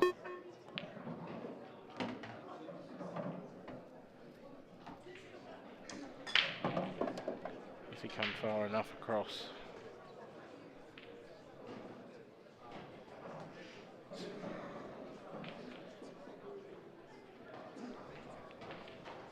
Yeah, again, so I don't think there's any way he can.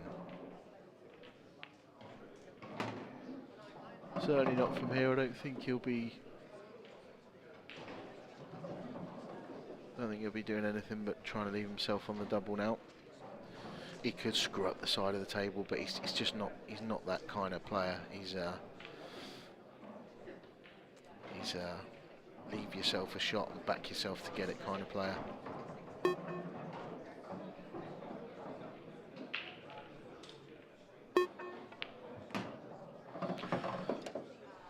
There was a sharp inhale of breath from both of us there. Yeah, because that is not a good shot at all from Liam Dunster. He very nearly went in off. No, yeah, and look, the doubles, he's probably still 50-50 to get the double. It's where the white's going as well now. He's losing the white. Does he flick the yellow? He probably misses the yellow, and unless he stuns it into the yellow on purpose. With these, I think you just got to make sure of the double. He may come 2 cushions, flick the black, maybe. Double's good. Double's good. Left him. That's as good as he could have expected from there. He's played that as well as he could. He's got a tester, to say the least. Queuing over the rim of the middle pocket as well. I don't like these. Horrible. Yeah, it depends exactly where you need to queue, but you're right. If you're right on that edge of that pocket liner. And if it's awkward queuing, the bleep's about to go. You've got 5 seconds. For the match. And it has just wiped its feet and made it in. The 2 players can't decide on a fist bump or handshake, and in the end go for a weird hybrid of both. Rock, paper, scissors, wasn't it? But it is Liam Dunster who makes his way through to the next round in this competition. It's been a fascinating match, particularly the way Liam broke and took control of frames down. Yeah, we just it was one of those frames where most of the time you seem to both. I can't really remember how many clearances there were. Where after the first visit, there were, this is quite an easy clearance. There were 1 or 2 of those in the entire match. Happens like that sometimes. That is the game. That is the way it goes. And obviously, Liam's cut break sometimes can lend itself to that a bit more than the front ball smash, if you want to call it that. But you know, job done for Liam. He'll be over the moon. Cory Rees is worthy of a final. I mean, they've probably played in finals, these two, and he'll be through. He's happy, and we're going to catch up with Kev Barton, who's going to get a couple of words. Thanks, Dan, and I'm here with Liam. Liam, great to see you back. Been away for a couple of events, but some things don't change. You and Cory having a right old tussle out there. Yeah, I mean, it's always a tough game against Cory. I think the table caught us both out in a fair few frames. The bed of the table is really quick, and obviously because the cushions are new, they're pretty slidey and kind of dead. So that kind of compensates for it. But yeah, the table caught us out a few times, but other than that, yeah, it was good standard. And in terms of the event overall, glad to be back competing against again the IPA in this arena. Yeah, definitely. Yeah, I've missed it. I just feel so comfortable on the blue cloth. Obviously blackball rules and stuff like that. It's just it's what I'm used to. Yeah. And did you feel any extra pressure out there because of everything that's gone on? No, you just put that to your back of mind. You know what I mean? I'm coming in as probably the worst player here because I'm like number 43 in the rankings or whatever it is. But it doesn't make a difference. I mean, whether it was last year or it was this year, it doesn't matter. It's still going to be a tough game against Cory. The only thing that's changed is he can obviously draw me earlier on in the tournament, whereas before he could only draw me in like the last quarters or semis or whatever it was. Yeah, I won't mention that you are actually below me in the rankings. We'll just accept it for what it is. So expectations coming in this week? Hopefully lift one of the titles, yeah. Okay, Liam, great performance, great to see you back, and hopefully see you later on in the tournament. Well done, mate, well done. So Liam Dunster announces his return in pretty Liam Dunster style. Yeah, I think he'll be happy to get over the line. It's always a tough one, your first match, you know, whether you've been here 20 years or 2 minutes, whatever, you know, it's always hard to win your first match. And Liam, he'll be happy just to get into the next round, and who knows, he could really go on to pick up one of these titles this weekend. At the start of that match, who do you think would have been feeling sort of the worst? Would it have been Cory because he's got Liam and you know he could have got anybody else, or would it have been Liam because he's thinking, crikey, I've got Cory, you know, my first event back? Yeah, my opinion is I think there's more pressure on Liam there, you know, making a comeback, you know, missed the first 2 events. Cory's got a bit of a momentum swing, you know, won the last event that we had in the Open. Yeah, so for me, Cory was probably just looking at Liam thinking, yeah, he's the one that's got to prove himself. And you know, probably we saw a little bit of pressure there just creeping in towards the end. Liam probably saw the winning line. He just wanted to try and push it a bit too much. And luckily he is over the winning line. He's in the next round. But Cory, a little bit disappointing, just missing that ball in there. We probably shouldn't have seen this go to, you know, a really sensational finish, really. Yeah, it looked like deciders to me, didn't it? It looked like 7-6. Cory to break, you know, maybe a break condition, then last frame, anything can happen. We were starved of that final frame. Yeah, we have. We've probably been starved of the final frames in pretty much most of the matches that we've shown today. I mean, I think there's only been one in the pro event so far, and I think that was about 10 minutes ago, when it was Andy Crosdale and Matt Davis. But yeah, it was a shame we didn't get a bit of a closer finish towards the end, but still plenty of time for that. So coming up next, last match of the evening, and it's another belting match. Craig Marsh, former world champ, up against Tom Barley, who we saw earlier. You know, one of these players who is really making a name for himself and you know, knocking on the door of silverware. Yeah, he is knocking on the door of silverware, but to win silverware, you've got to beat players like Craig Marsh, you know, former world champions, multiple tour winner, etc. And these are the games that he's got to win. You know, if you want to get to the latter stages, you've got to remember this is only a last 32 match. To get into the last 16, another mouth-watering task. And can Tom do it? I mean, he's got to get his break working if he does, because he's got a great break, a really big break, as Craig has as well. So it is all probably this match. We always go on about the break, so important, but in this match it probably is. And we've been treated really, you know, because of the change in the ranking system and how it works, like only the top 8 is seeded. It's throwing up these absolutely mouth-watering matches. As you say, the last 32 match. Yeah, last 32. I mean, we had Marc Farnsworth and Simon Ward. It's just, and you've just had, you know, obviously Liam Dunster, Cory Rees, and it's going to continue. You know, since we've made that change, you know, well, the professionals made that change. They asked us to do it. We all listened, didn't we, and implemented it. And to be honest, it's producing these mouth-watering clashes, and and it's probably going to continue now. You know, this is how it's going to be on the IPA ranks. The last 32 or even a prelim, anything can happen. Anybody can draw anybody now from the 8 onwards. Yeah, it's really, really exciting, and you know, we're Pool fans. I know we're here doing a job for the IPA, but we are Pool fans, and this is what we want to see: these fantastic matches all the way through the event, not just in the quarters, semis, and final. Yeah, I mean, we're always guaranteed either a good semi-final, whatever it is, but to have it in the last 32 as well just really proves that there is some in-depth. And there's a lot of players we haven't seen yet, Kev. You know, we speak about Clint Jansen, Ross Fernie. It's like they're not even here yet, because all we keep talking about is the same old players that are on here all the time. But trust me, they're playing soon. And they haven't, I mean, Ross has just kicked off now. I think he was locked at 2 frames each, you know, about 20 minutes ago or something. Clint Jansen, he's on at Harper's 2. Yeah, sorry, Harper's 2. Harper's 10. But there are so many good players. I know Andy Crosdale, you know, he's another up-and-coming player. And I say up-and-coming player, he's been about years. But, you know, in the IPA ranks, he's really finding his feet a little bit now. And especially this rule set with all the conditions against all these players, he's got through a real tough task against Matt Davis, 8 frames to 7. So he's into the last 16 now. You know, we've seen Gareth Hibbott today, and there's just the strength in depth here at IPA is unbelievable. And I'm pretty sure the last 32 is going to be incredible for the coming tours. It certainly is, and just a little sneak preview ahead to tomorrow. So we're on air from 1 o'clock tomorrow, and we can announce that the first match on the stream tomorrow will be Marc Farnsworth against Mark Boyle in the last 16. Set your alarms, 1 o'clock tomorrow. That is one that you do not want to miss. There is so much history between them two, as well as England v Scotland. That match is going to have everything, Mark. Yeah, it is. I mean, it could be an open final, it could be a professional final, it could be a world final. That's how good these two players are. As you said, plenty of history between these two, and I'm sure there wants to be a few old scores to be settled, but you only can do it on that table there.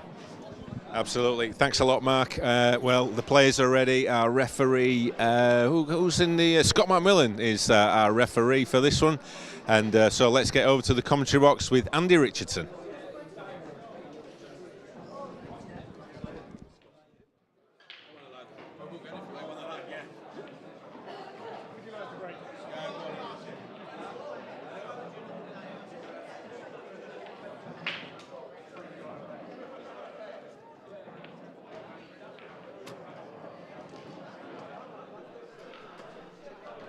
Good evening, everyone,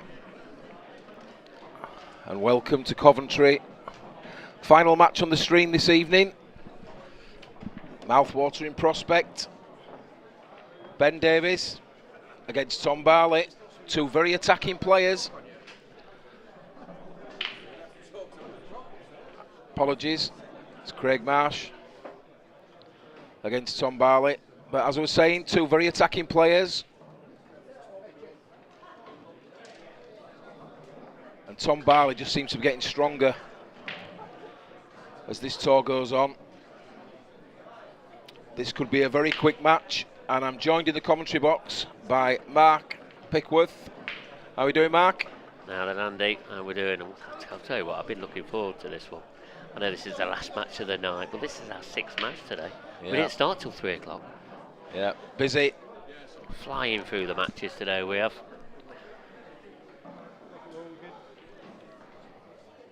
So Craig Marsh has won the lag and elected to break, as is the norm. And what a break this guy's got.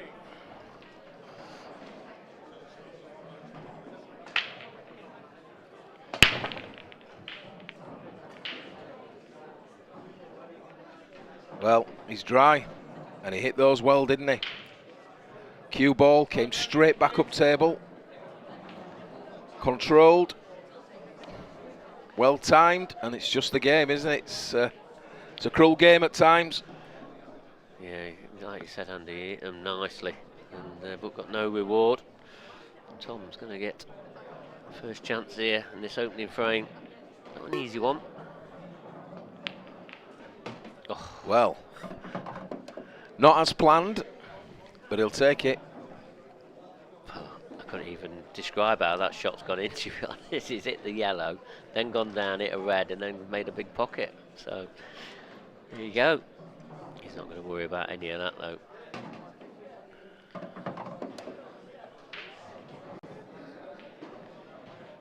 Couple of tricky balls. Potentially the ball next to the black. Hampered. And the red that is nearest to the ball is playing now. Yep, he's played a good shot there. He's just spun into the gap, leaves it into the middle. Great positional shot there from Tom, and I think that's where he's excelled a little bit. You know, he's always trying to drop on balls now, where you know probably a year ago he was canning into balls, trying to make things happen. But now he's looking at the game in a very different way. Still chucks the odd quick one in though. Just needs to control some of that. Yeah, he doesn't hang about, does he? No. Lightning. So it's just this red next to the black. What's he looking at here?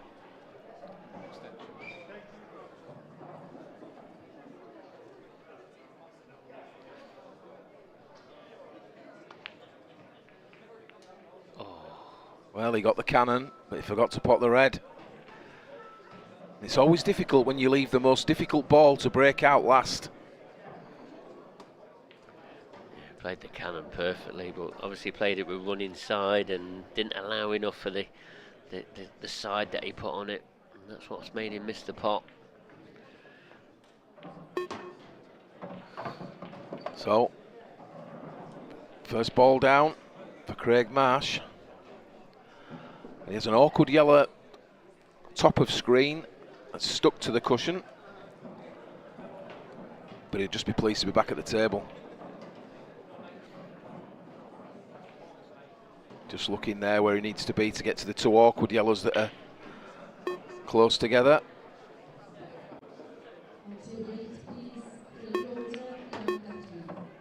Played that with a lot of check. It's not quite where he wanted to be. Does this yellow go?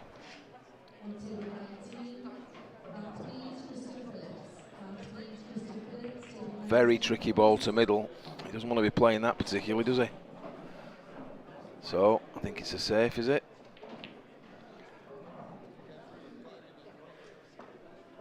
It's a good safe as well. Yeah, played it well. Hit that cue ball. To at least play off a couple of cushions here. Expect him to hit this big target. There's a good chance of leaving this safe if he does hit a ball as well, which is a big bonus. He might be in the same position here, will he? Play the one just below the black spot. Little off ball in behind that yellow again. Yep, send the yellow up table as well, which is what he wants. Towards that middle. Would have loved it to have gone a bit higher. But he's still got control. If I was Tommy, I'd probably play it in the same way off two cushions. It just makes that such a big target. I mean, if he found the gaps going off, it would be a little bit unlucky. Yeah, I would be going two cushions here. I think it's the right shot. Playing one. Not wrong with this though, not when he's played it like that. Very well executed. I didn't like that. It brought the black into play, brought the pocket into play. But it's come out pretty well for him. What can Craig do this time? Yeah, it was definitely easier to hit a red going two rails. You'd a lot bigger target, but he played it really well. And that cue ball is almost frozen to that bottom cushion. And it's not easy to get this safe. Using his extension just to take them beeps away, that pressure. He's trying a bit of a... I think he's trying to come off the cushion and the yellow follow it down and cover it. He's left a tricky plant here though. This is tricky. That's far from easy, that's for certain. I'll take it on, I think. Does he run the cue ball through? Yeah, I wonder whether he may run the cue ball through there. The problem was not just making the cannon, it was position on the ball that he left, which is why he elected to play it at pace. Felt potentially could have just tried to run through there, but regardless, he didn't make the plant, so it's irrelevant.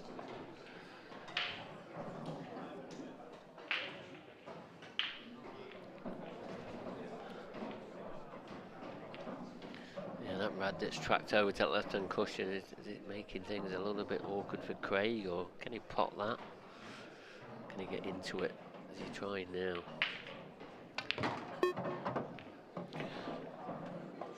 Oh, look where that red's gone. That's unfortunate. Yeah, it really is. Played a great shot, developed the bad yellow, pushed it over middle. He's hampered the other yellow, the opposite side of the table. So is he looking to leave? Well, it obviously pots in the corner, but it's a tough shot. And has he gone too far? He's got right into that. This is that new cloth. It's very grippy.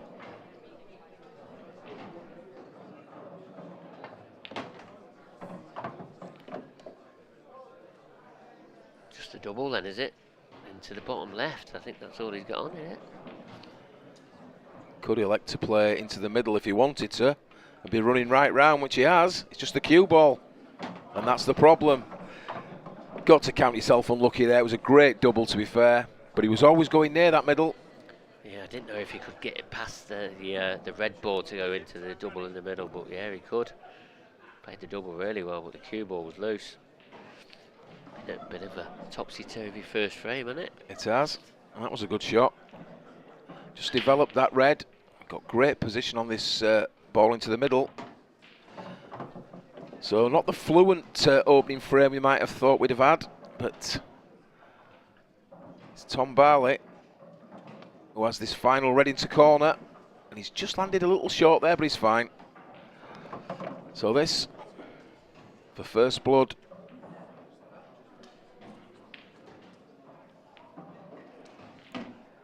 Yeah, he hit that red a little bit thicker than he wanted. Just it went into the far jaw. It makes no errors with the black. He's 1-0 ahead here against Craig Marsh, and yeah, very peculiar first frame. A bit of errors from both, but you got to say Craig Marsh maybe a little bit unlucky the way that the reds moved across. You know, made it a bit more trickier for him. Yeah, second to last yellow, I think he tried to land on, didn't he? And he, as you say, the cloth caught him out there. Left himself a double, which was a good double that he did. But cue ball in the middle, unfortunately, and that was the end of it.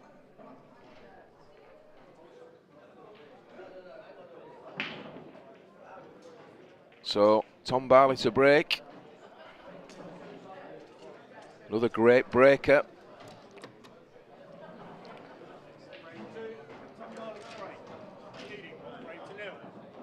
Straight down, don't waste any time at all, Tom Barley. Got a lot of power behind it, a lot of balls flying in everywhere. 3 yellows, 1 red. How do you like these ones, Andy? Well, what a split that was. Cue ball was up in the air, thumped into those, came straight back. So he's looking at reds. I suppose really it's the black ball that's the only slightly awkward ball, but obviously goes into corner.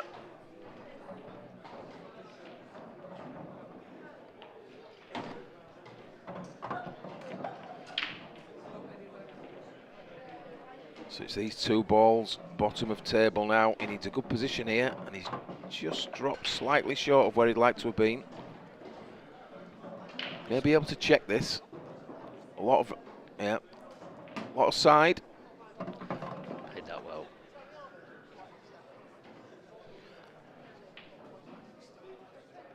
So just looking for a good angle on his final red. Would like to run a little bit further there. Sort of running away from the line he wanted on the black, but he'll just drop this in, I would think. Take the longer black. He's punched it. Yeah, I didn't think he had any choice there. He had to try and get back across somehow. This is not easy, especially in the early part of the match. Great shot, great shot. Under a bit of pressure there. Very good shot there from Tom Barley, and what a start now. This is how you do it. Just while they're just setting up for frame number 3, give you some latest score. So the number 3 seed, Ross Verning, 6-4 ahead now against Lindsay Davis. Remember, Lindsay Davis beat Richard Swaffield earlier in the day. David Adenall Isle of Man's finest against Rob Donkin, who's been in a bit of form recently. He's 5-3 to the good now. David adding up. Liam Roberts, the new professional, up against Jason Hill. He's 2-0 down. Liam Roberts is to Jason Hill. Mark Watkins, I mean, and also Jason Rimmington. Nice to see him back on the pro ranks. He's he's won 8-2 against Chris Bowron. And he's been rewarded with a Liam Dunster tie tomorrow. Kicks off at 12 o'clock. Very steady player, Jason Rimmington is.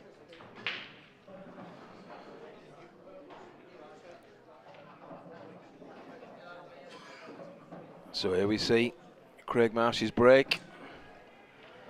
Hit them well. Lovely table this. So straight away, he's looking at reds, and he's looking at his difficult ball. Elected to promote the most difficult ball on the table as early as possible, which is what most of the top players do.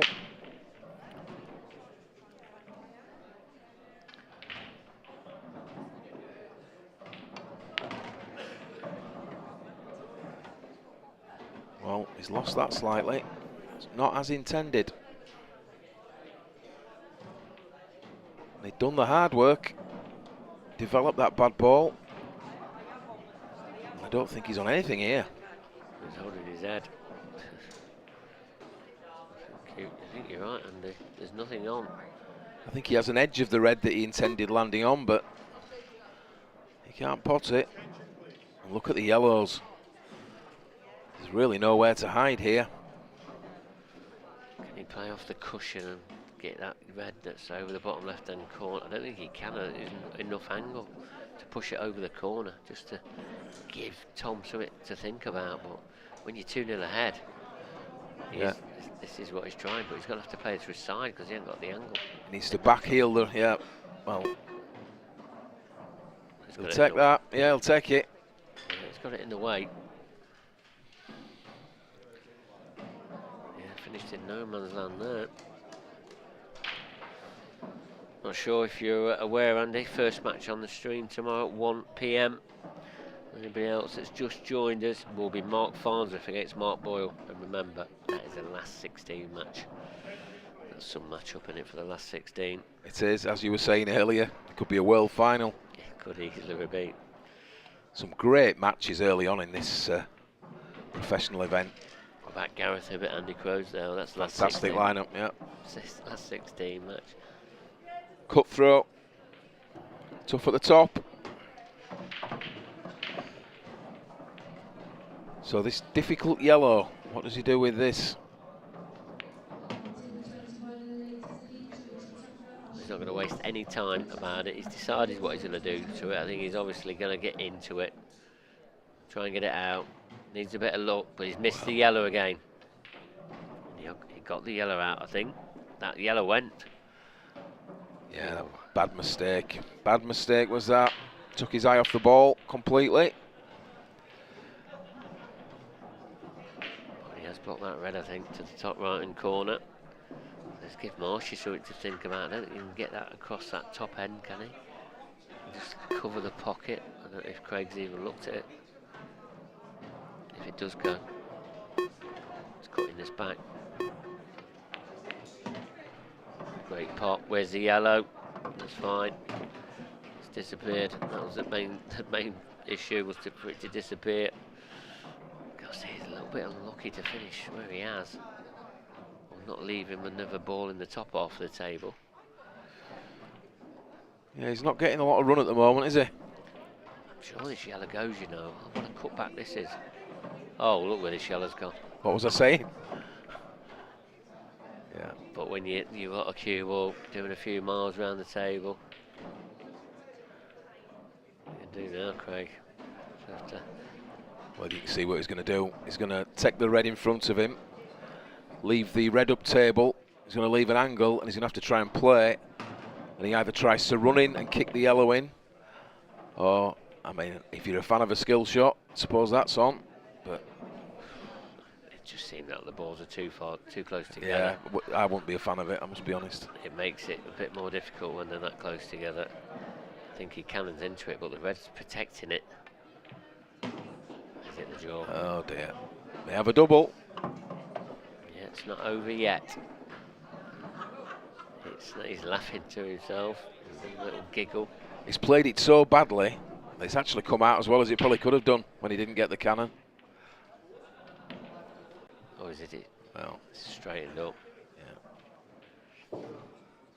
John Ward is back to the table again. Just needs to draw it out a couple of inches, which he has. And straight black to middle. This is some lead. Lead it is 3 frames to 0. There's been some chances in this one, hasn't there? Jesus. Yeah, twists and turns. I've never seen so much bad ball run though for Craig in these opening frames. But it's a race to 8. And, you know, it's amazing how these matches can just swap around just like that, can't they? There's like 2 halves to it sometimes. Yeah, these guys can reel racks off for fun. So, yeah, healthy lead, 3-0, race to 8, but it can turn round in a heartbeat.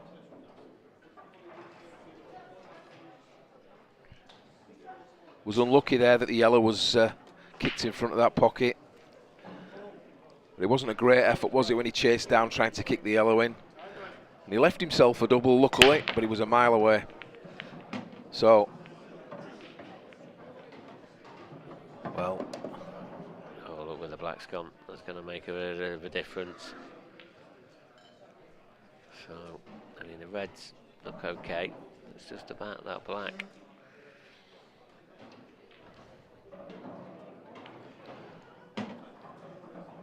Can he play that yellow away? Plays a red down there off the jaw or off the cushion? That is an option, isn't it? It's risky. Depends how far that yellow is away from that pocket.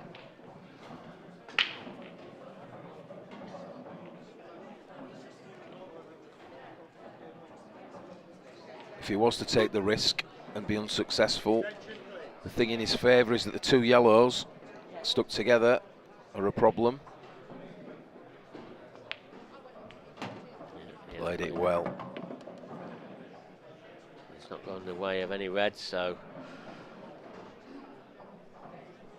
we'll be happy with that. Yeah, and he's killed it, hasn't he, that yellow? Stuck it in an awkward spot. Just lost the cue ball a little bit there.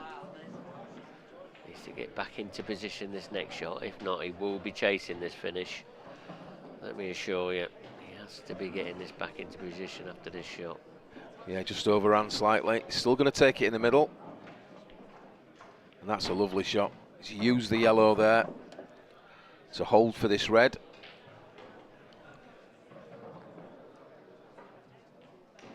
So we've got a bit of work to do. I think if he takes this into top left, he's going to have to stun off the cushion with side. It's all about the cue ball control then. Got the pot. Don't want to be hampered. Yeah, he really did. He didn't need to leave an angle there, did he? He'd like to have been as straight as possible on this ball. Does he screw back off the side again here? That's what he's tried. That was tough. Chasing, as I said, chasing a finish. He didn't get back into prime position. No, he's in trouble. Double to middle. What would you do here? Containing shot. So he's tried to stick to the 8 there, but there's an easy safety here. Yeah, there was a nothing shot that. Should at least been stopping him from hitting the ones on the left-hand side. I did think he may have attempted the double there. Obviously didn't fancy it. Here, get a good snooker. I was about to say, and he promotes the yellow, but yeah, it's better than where it was. We'll say that. Yeah, I think he was just happy, making sure he got the cue ball hidden. 3 frames to 0 down.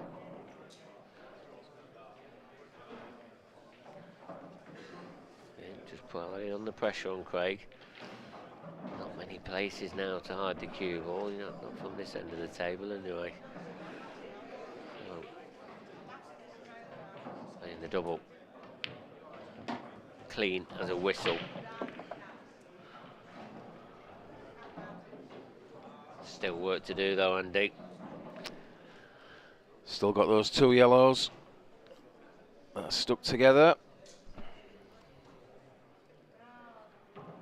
If he elects to, obviously, there'll be a safety opportunity again. Just overrun that. Look at that. It's travelled all the way to that top cushion. Surely we're going to see a containing shot now, are we? It's not an easy one though, is it? Yeah. You've got to try and hit a cushion.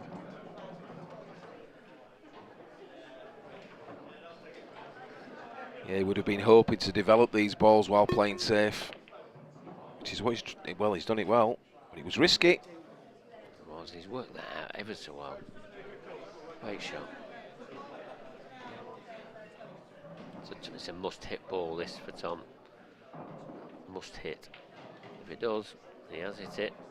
It's put Craig under some pressure. That was a good shot, was that? Yeah, you've got to say he's been getting a little bit of run of the ball already in the first half of this match. You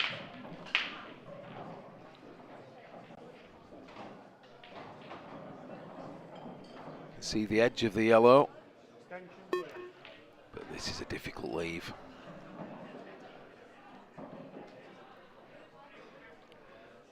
I mean, he plays off the cushion.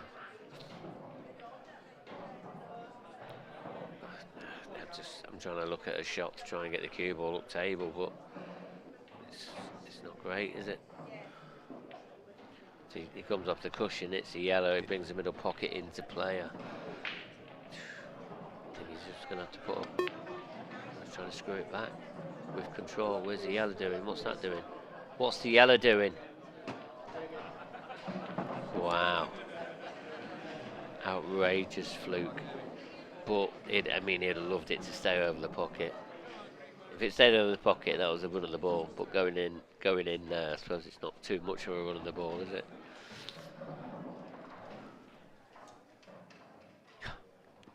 And it's not just that, it's the clip off the white. What a pot that is. Superb.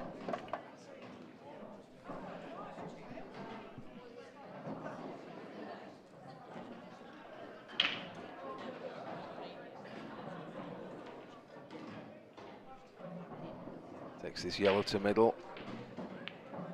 He just wants to leave an angle here, doesn't want to be straight. Just about perfect there. To middle, run down. Black into the corner where the red is, I would imagine. That's what he's gone for. So he survived in this frame. And it looks like he's getting his first frame on the board, which he desperately needed. Yeah, it was a bit of good fortune, but a little bit of bad luck. But what a great pot after the fluke. Because he was under pressure there. He's smiling now, though. Buddha. Craig Marsh. There's the fluke. Look at this. It's not just the off the cushion, but look the way it flicks that white ball. It was a great effort, though, wasn't it? That I thought it was a very clever shot. The way he played it to draw back. And that is it. That at the heart of the pocket. If he misses, he loses the frame.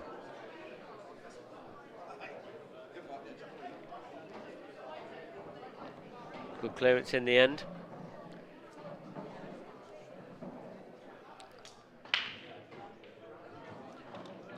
Needs to get his break working though, Craig. He's a dangerous player if his break does start to work. Really is, because he can reel off 4 or 5 frames in no time at all. Another great contact. Cue ball tracking towards the pocket. Oh, look where that's landed. It's just going from bad to worse, it really is. I mean, if it obviously doesn't land on the jaw, at least you've got a choice of a yellow. I mean, now it's it's horrible. Yeah, things aren't going his way, and he has struggled with the pace of the cue ball. And the two things together make it very hard work. That is very unfortunate. Good break. So does this cut back? It does. Oh, cue ball. How's that far left? Found down that top left. Well, we've just got to, I don't know, it's just giggling over it, isn't it? It's astonishing how things are going against Craig here. That's outrageous how that's rattled in there and gone across the table. It's just, I've never seen one like it at the moment, to be honest. Well, Tom needs to capitalise on this. Yeah, before it starts to turn around. Because we know how quick things can turn around. Yeah, things have definitely run in Tom's favour, and if he was to be 3-2 in front at the end of this frame, I would think he'd be devastated. He needs to take the initiative here. Great chance for 4-1.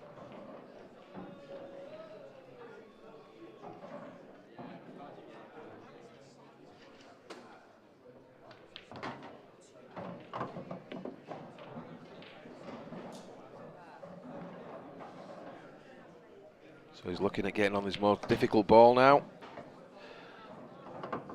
This is the last sort of difficult shot, you would have to say, or the more testing of the last 3 yellows.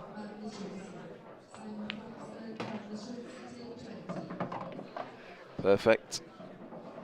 Just needs to make sure he leaves himself an angle on this one that's left on the cushion. Nicely done. It's all about the pace now. I don't think it goes in any of the centres. They're just blocked, so he is. He's going to draw this back, it's going to come across it. Nicely done again. Bit of hampered cueing, not a lot, but it's okay. Solid. Good finish. A 4-1 lead.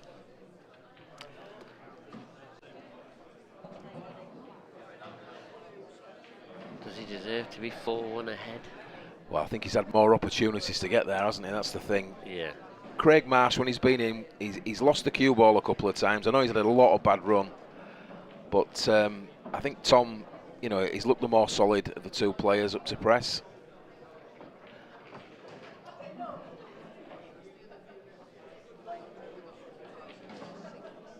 Needs some funny frames, good splits.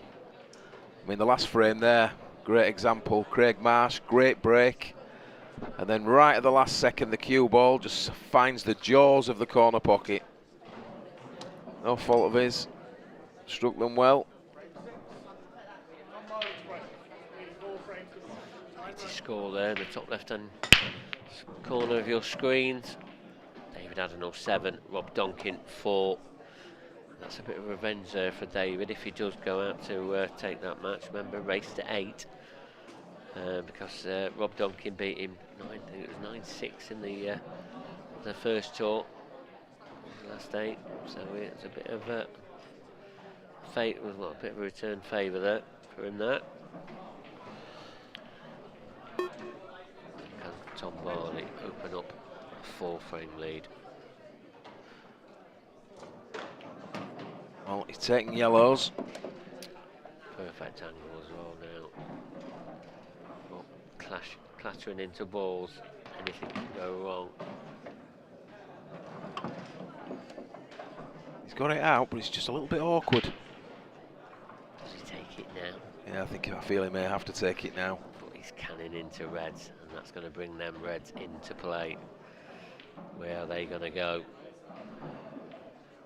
Difficult to gauge the path of the cue ball here, that's the problem. He should be on something, which he is. Nicely controlled.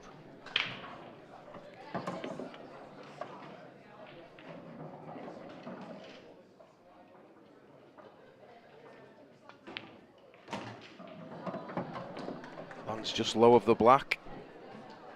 Good shot.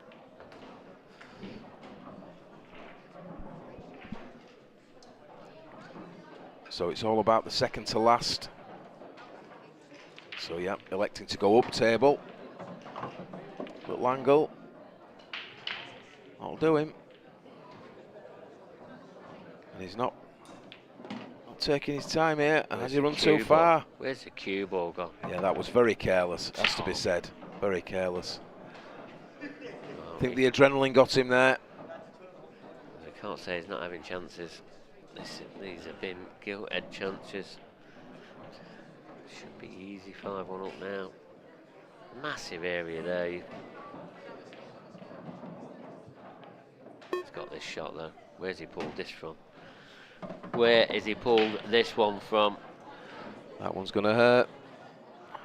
That's for sure. Well, great shot off the cushion, kicks the yellow in. But that was a poor shot not to get on his last yellow. But all that counts, or all that matters, is he made it. I mean, look at this shot there. Awful shot. Yeah. Wasn't it? Yeah. Followed by this. Very well judged, has to be said. Black to middle. Things definitely going the basher's way. Sorry, the banger's way, not the basher, the banger. The basher, where have I got the basher from? The banger. It's getting late. The basher, Tony Holgate. Is that on okay. the old pal of mine. Oh, it's a cue ball. It's okay, but look where it is. What do you do when balls are going like this against you, Andy? Well, what can you do? I mean, look, the cue ball's going nicely back down the table, and the ball said to him, "No, you're not. You're not having it that easy," and puts him in the corner. They are being very, very unkind, these pool gods. I don't know what he said to him or done to him. They are down on him like a ton of bricks, aren't they? Yeah, he's in a world of pain at the moment. Just go to the centre. Didn't know if it went. Oh, he's played it off the big pocket. Another great shot. Awesome shot. But he's playing shots that are absolutely world class. He's not giving up. That is for sure.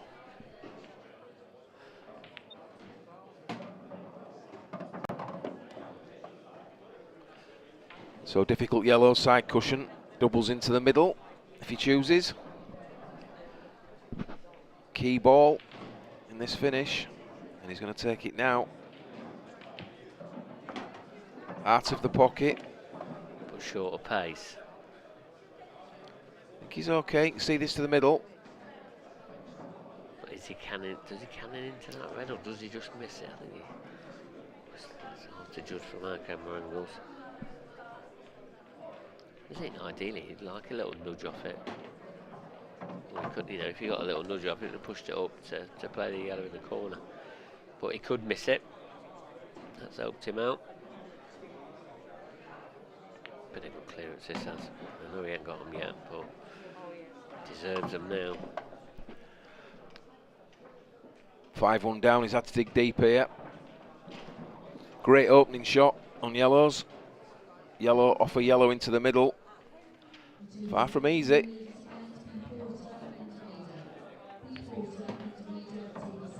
Just wants to run a little there. Bit hampered queuing, but left himself a shot. That was important. Didn't have much of an area to put the cue ball in. Slightly awkward, but he's a great shot maker.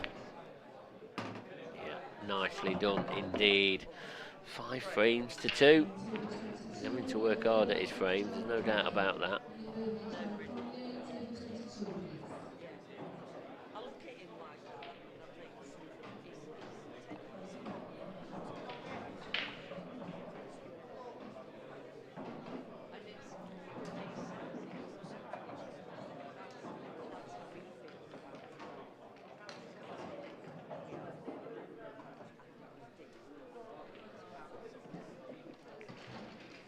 Scores. Liam Roberts 1, Jason Hill 3. Got a frame on the board finally, Liam has. David Adenor, Rob Donkin, that match is still going on, 7-4. Another match in progress. Dathan Bridges 1, Dean Shields 1. And one that's just got underway. Dan Wiley 0, Matty Rowland 1.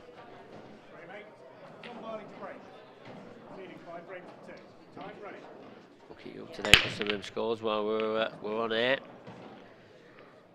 Dry, oh, I thought that was going to be a dry break then, and that thread's just plopped in.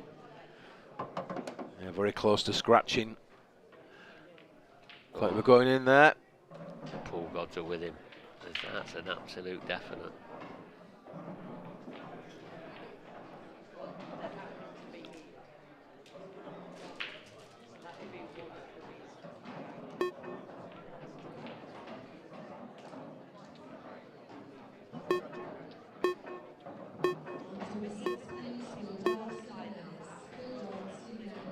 So, had a red to middle, but didn't want reds, wanted yellows, and I don't blame him.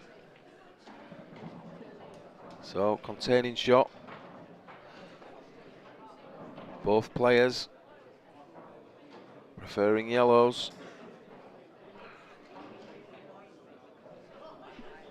So, a little bit of cat and mouse at the start of this frame.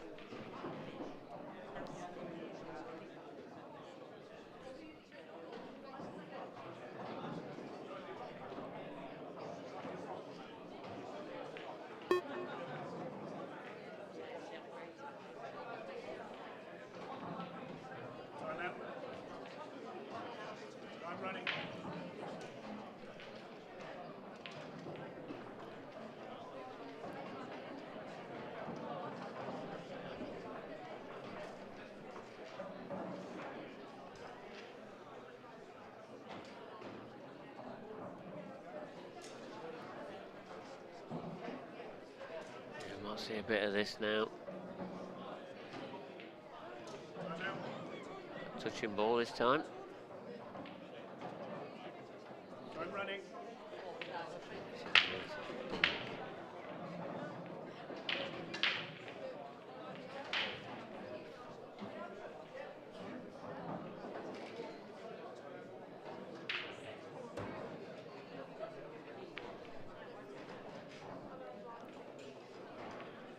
Touch player Craig Marsh is. He's got a bit of a tactical side to his game, Craig. Yeah, just kicked one of the yellows safe there, side rail.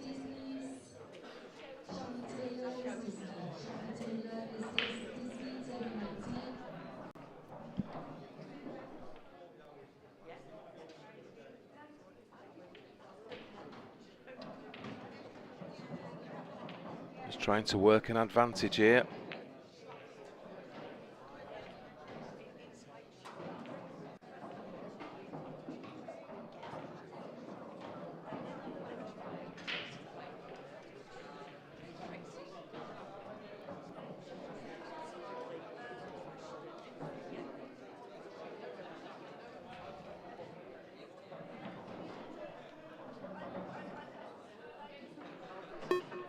You can see Tom just looking to see whether he can play the yellow off the red in middle. It's a very difficult opening yellow, a big risk this shot. Delicate, very played very well. There was a lot of pressure on that.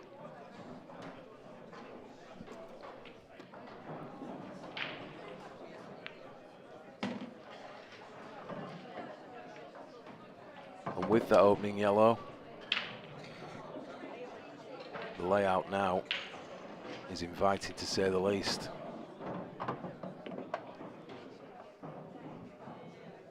Noticeable that he's not playing at his usual pace here. Just slowed down slightly. More deliberate. Maybe that shot that he played in the previous, a couple of games ago, was it, where he overran his final yellow. Maybe the adrenaline pumping, so he's decided to just take his time, just slow down a little as he races through the last 3 balls. Yeah, the slow down thing and Tom Barley don't go together. I'm not sure we give you the script about Tom Barley, Andy. Yeah, I've watched enough of him, I know.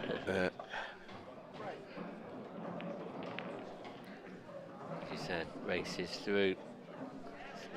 Was it 6 frames to 2 now? Fine for him.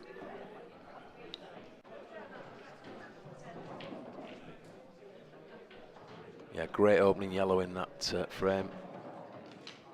Wasn't as easy as it looked on screen. Playing in off the edge of the red into the middle. If he'd have missed it, he'd have given the frame up.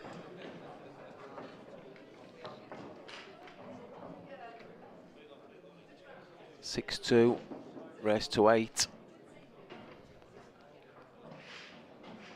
I think he's finding the heat a problem out there, don't you, Marc? Oh yeah, there's a lot of people in there. Yeah. It's a great atmosphere. Oh, it's a packed house, that's for certain. Even in the air-conditioned room, it's still hot out there. It really is.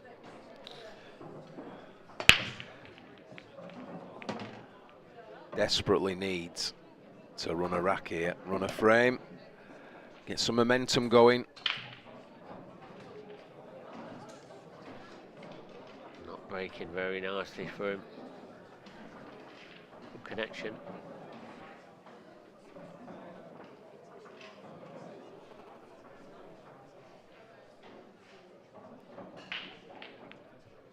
Left in the yellows. Best way of getting the black out if he needs to. Obviously going all out attack here. He's made his mind up.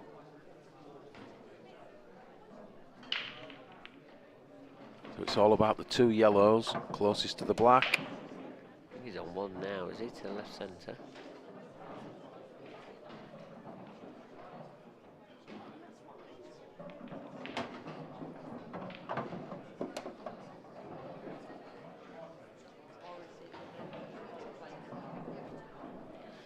Wasting a lot of time, is he? These must be easy or something. Surely not easy with that angle.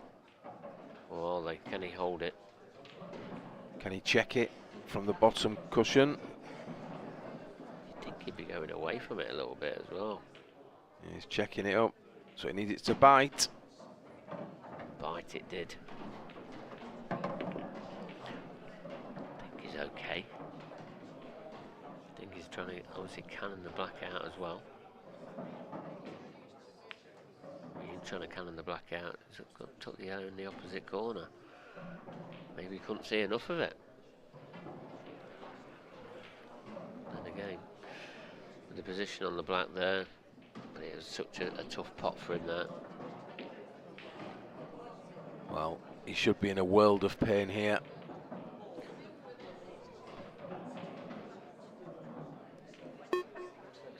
White should be glued to them reds. Well, I wouldn't be surprised if all tongue over him, but he should just be gluing this in there. This is so difficult to escape from.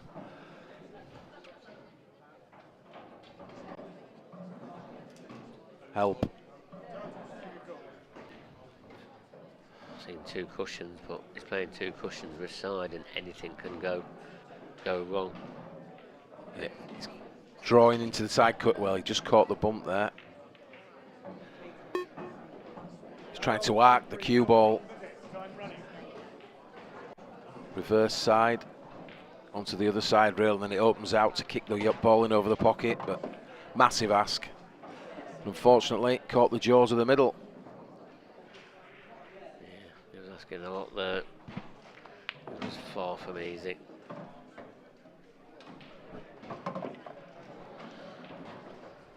Said in the studio about Tom, if he wants to go on to be picking up silverware at any time, these are the players he's got to beat. He's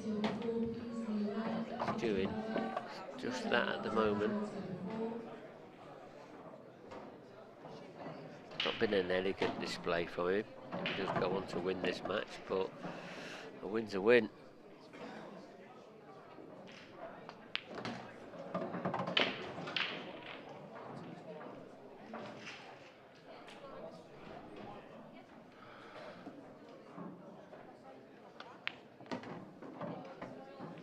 Very clinical, this finish for me.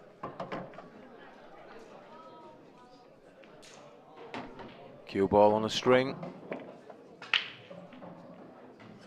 be feeling great out there. This to put him on the hill. The hill, it is 7 frames to 2. One-way traffic at the moment. So what can he do? Anything? Can Craig turn this match around? Not with the way that the balls are rolling against him. It's going to be difficult. Yeah, that was a tough finish he attempted. He had that final yellow. We thought he might have tried to take it in the middle. You were saying he could have kicked into the red maybe. I thought that's what he was going to go for, but he took it long.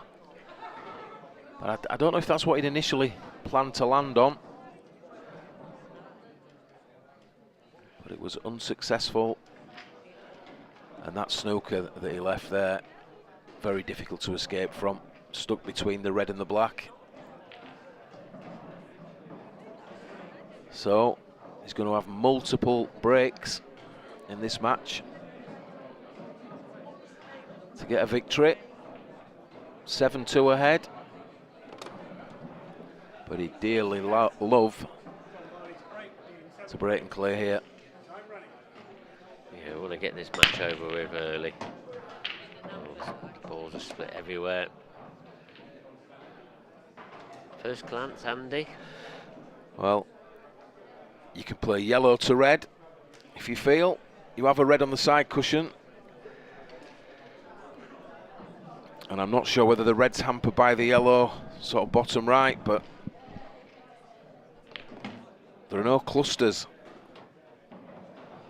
I think he's okay there. Yeah, I think he's on the one in the top right-hand corner, I think. If not, he has got one in the middle of the table to the bottom right.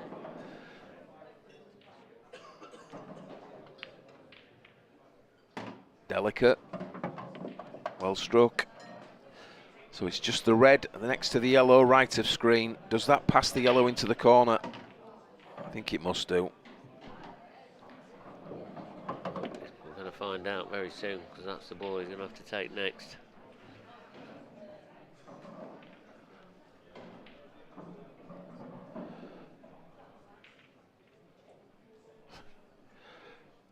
Well, I don't think it does, obviously. No.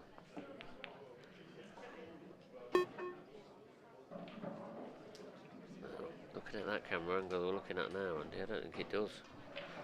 The overhead one suggests it possibly does, but this one, I'd say no. And I think the way that he's just played that cut back suggests it doesn't. Yeah, it definitely didn't go. Difficult for us to see from here. So, difficult yellow. Has he left Tom anything? Can he get through to the one? No, he's just going to elect to get his red that's tied up. Played it off a big pocket as well. Very nicely done. Just anything that Craig's leaving, he's just leaving it in. Just nice, isn't he? Yeah, he is. So 2 reds. Left himself the angle.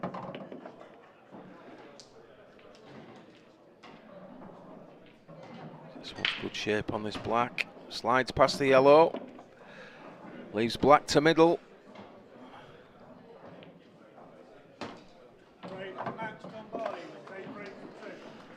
Tom Barley into the last 16. Got to say, it wasn't a bad performance. He took some good clearances out. Definitely had a lot of run against him, didn't he, Craig Marsh? Some of the things that was going against him was devastating. Yeah, that was a struggle for Craig. Yeah. He didn't really get much of a chance, did he? Some awful layouts from the break, some bad kisses, balls landing in all sorts of funny spots. But I thought Tom Barley handled himself well there towards the end of that match. Yeah, just got over the line nicely, didn't push it too much, just took his chances, and here he is into the last 16, and once again going deep into a tournament, and who knows, his name could be on the trophy. Yeah, he's getting stronger and stronger by the event. Well, we're going to see how strong he's getting now, because he's talking to Kev Barton, and here he is over to the studio with you, Kevin.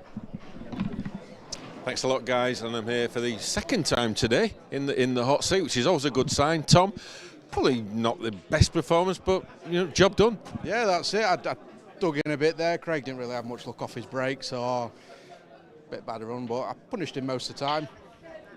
How did you feel you sort of played in that compared to, say, your previous match? Have you still not got quite a grasp of the conditions? No, I don't think I played as well as I did the first one. I think I played better the first one. Like I said, I just punished a lot of Craig's errors, but yeah, you'd have thought I played on it before Craig, as I'd be used to it a bit more, but yeah, I think they'll just poor shots. I think the errors, won't they? So it's another big win. Craig is one of the top seeds, and you've dispatched him, and it's becoming a bit of a regular theme now. You seem to be beating these top players. Obviously, not scared of anyone who you play now, and your confidence levels going into those matches must be, higher than it's ever been. Yeah. I'm holding my own against a lot of the top boys. If you want to be high up in the rankings, these are the games you really got to be looking at winning, though, aren't they? It's just nice to mix in with the big boys, the elite lads. And do those games really get the juices going? Is that for you what it's all about, playing the big names in that arena, in these big events? Yeah, of course it is. That's why you join these occasions, to play all your top 16s and top 8s and that. It's obviously a nice extra buzz when you beat the big boys, but everyone can play here, can't they? So in the Worlds, obviously you had a great run, some fantastic performances that we saw on the stream, particularly against Marc. Obviously that's giving you this confidence. Can you take that confidence and those experiences that you're having now to get you to that level where you can be taking home the silverware? Yeah, I've since I've joined, I've had a lot of quarters and the odd 2 or 3 semi-finals. It'd be nice to make a final, and hopefully you never know from there, but it's getting past that quarter. I seem I've lost a few quarter-finals here. Just need to get a bit further. They're getting a bit annoying, those quarter-finals. Is it time to put the record straight? Yeah, that's it. Yeah, it's not a bit of a curse, it is. And the atmosphere here in the arena, we talk about it and around it. It's absolutely buzzing, isn't it? It's phenomenal here at the moment. Yeah, ram-packed in it. All latter rounds of the amateurs as well. In here, you got people coming in after for a few drinks and watching, and good atmosphere around the match table there. About 30-40 watching, weren't there? It's a good atmosphere tonight, isn't it? Yeah, it really is. And thoughts about going into tomorrow? What's your sort of preparation? Have you got any rituals and stuff that you do? Into that? Do you wear the same pair of socks or anything like that? No, different day. Hopefully you turn up and play the same as you did the following day, but it doesn't normally work like that, does it? Is what it is. We'll see what happens tomorrow. See what happens tomorrow. All right, Tom, well played, and hopefully we'll see you for a third and maybe fourth time in the chair. Well done, Tom. So Tom Barley takes his place in the next round, and Marc Pickworth, who seamlessly joins me here in the booth. Well, almost seamlessly. What a day we have had here at the IPA Day 1 at the UK Championships. Simon Ward, Craig Brown, both players take enormous credit for that first match, and we've had lift-off ever since throughout the day. Yeah, we have. I can't even believe we've got 6 matches in today. And they've been a race to 8. I know you said early on in the day, because the standards improved a lot, the equipment, the cues, the balls, whatever it is, everything. And it's been, it hasn't jeopardised any schedule and that. Everything's running on time. There's loads of players playing now, and we've seen 6 fantastic matches on this stream table. And how many more matches are we going to get in tomorrow? And there's some real blockbusters as well tomorrow. And obviously we saw the return of Liam Dunster and that great battle he had with Cory. But what would you say has been the highlight of today for you? Well, it's good to obviously see Simon Ward continue a little bit of progression, but also he came up against a very strong Marc Farnsworth, so you can see that grit of determination in Marc Farnsworth. He's still the #1 IPA player. He's got something to prove. He's had a very slow start. You saw his on socials about the way that he wants to get back into it. He's had a poor tour one, and that just proves his hunger for the game. He's won hundreds of titles throughout his career, and he still wants to win more. I think that just proves something. But then you've got Liam Dunster. He's come here. He's felt a little bit of pressure as well, but he's got over the line against a real tough competitor like Cory Rees. So, it's been a fantastic day. And obviously we've got our feature that we've been running throughout the day, the Smart Rack break of the day, and my word, haven't we had some amazing smashes from the break, particularly Simon Ward and Cory Rees. Yeah, I mean, we've been spoilt, to be honest, with some of the huge breakers that I mean, let's talk about that last game with Tom Barley and Craig Marsh. I mean, we probably didn't see the best of their breaks, to be honest, because Craig Marsh's run of the ball was absolutely ballistic the way it went against him. But yeah, Cory Rees, and obviously, Liam Dunster hasn't got the best break, but he's got a very well-controlled break, the way that he times it and that. But yeah, we've been spoilt. Simon Ward, everybody that's been breaking. But Cory Rees is going to be taking it for me. Okay, so this is today's Smart Rack break of the day. Cory Rees against Liam Dunster. And wow, you'd like to pocket that break and take it with you every tournament, because control the white ball and look at those split on the balls, and balls tracking everywhere towards pockets. Yeah, he did. He got some good power. I know the cue ball jumped a little bit, but it's just the way that obviously the cue ball's in the middle of the table and potted 4 balls with it as well. It's just a fantastic. And I look forward to tomorrow. Yeah, well, unfortunately for Cory, we won't be breaking in the professional event tomorrow because he came up against a rejuvenated Liam Dunster. Well, we hope you have enjoyed the coverage we have brought you today, but tomorrow it is going to get even better. 1 o'clock we are back on air, and the first match-up tomorrow, Marc Farnsworth against Marc Boyle. As we said, these two have got so much history, so much respect for each other, as well as they're both great players. It's England v Scotland. Marc, tell us about this tomorrow, what it's going to be. Oh, you need to be tuning in at 1 o'clock first, and that is going to be an absolute blockbuster to start the day off. I can't even believe it's the last 16 match. It deserves to be any final for any title throughout the UK, and what a start to the to Saturday's state of play. Last 16 match, Marc Boyle against Marc Farnsworth. Yep, it's last 16. It's not a final, it's last 16, and we're going to be bringing you great matches throughout the day till we crown our champion tomorrow night. So we hope you've enjoyed the action today. Thanks for watching, and good night.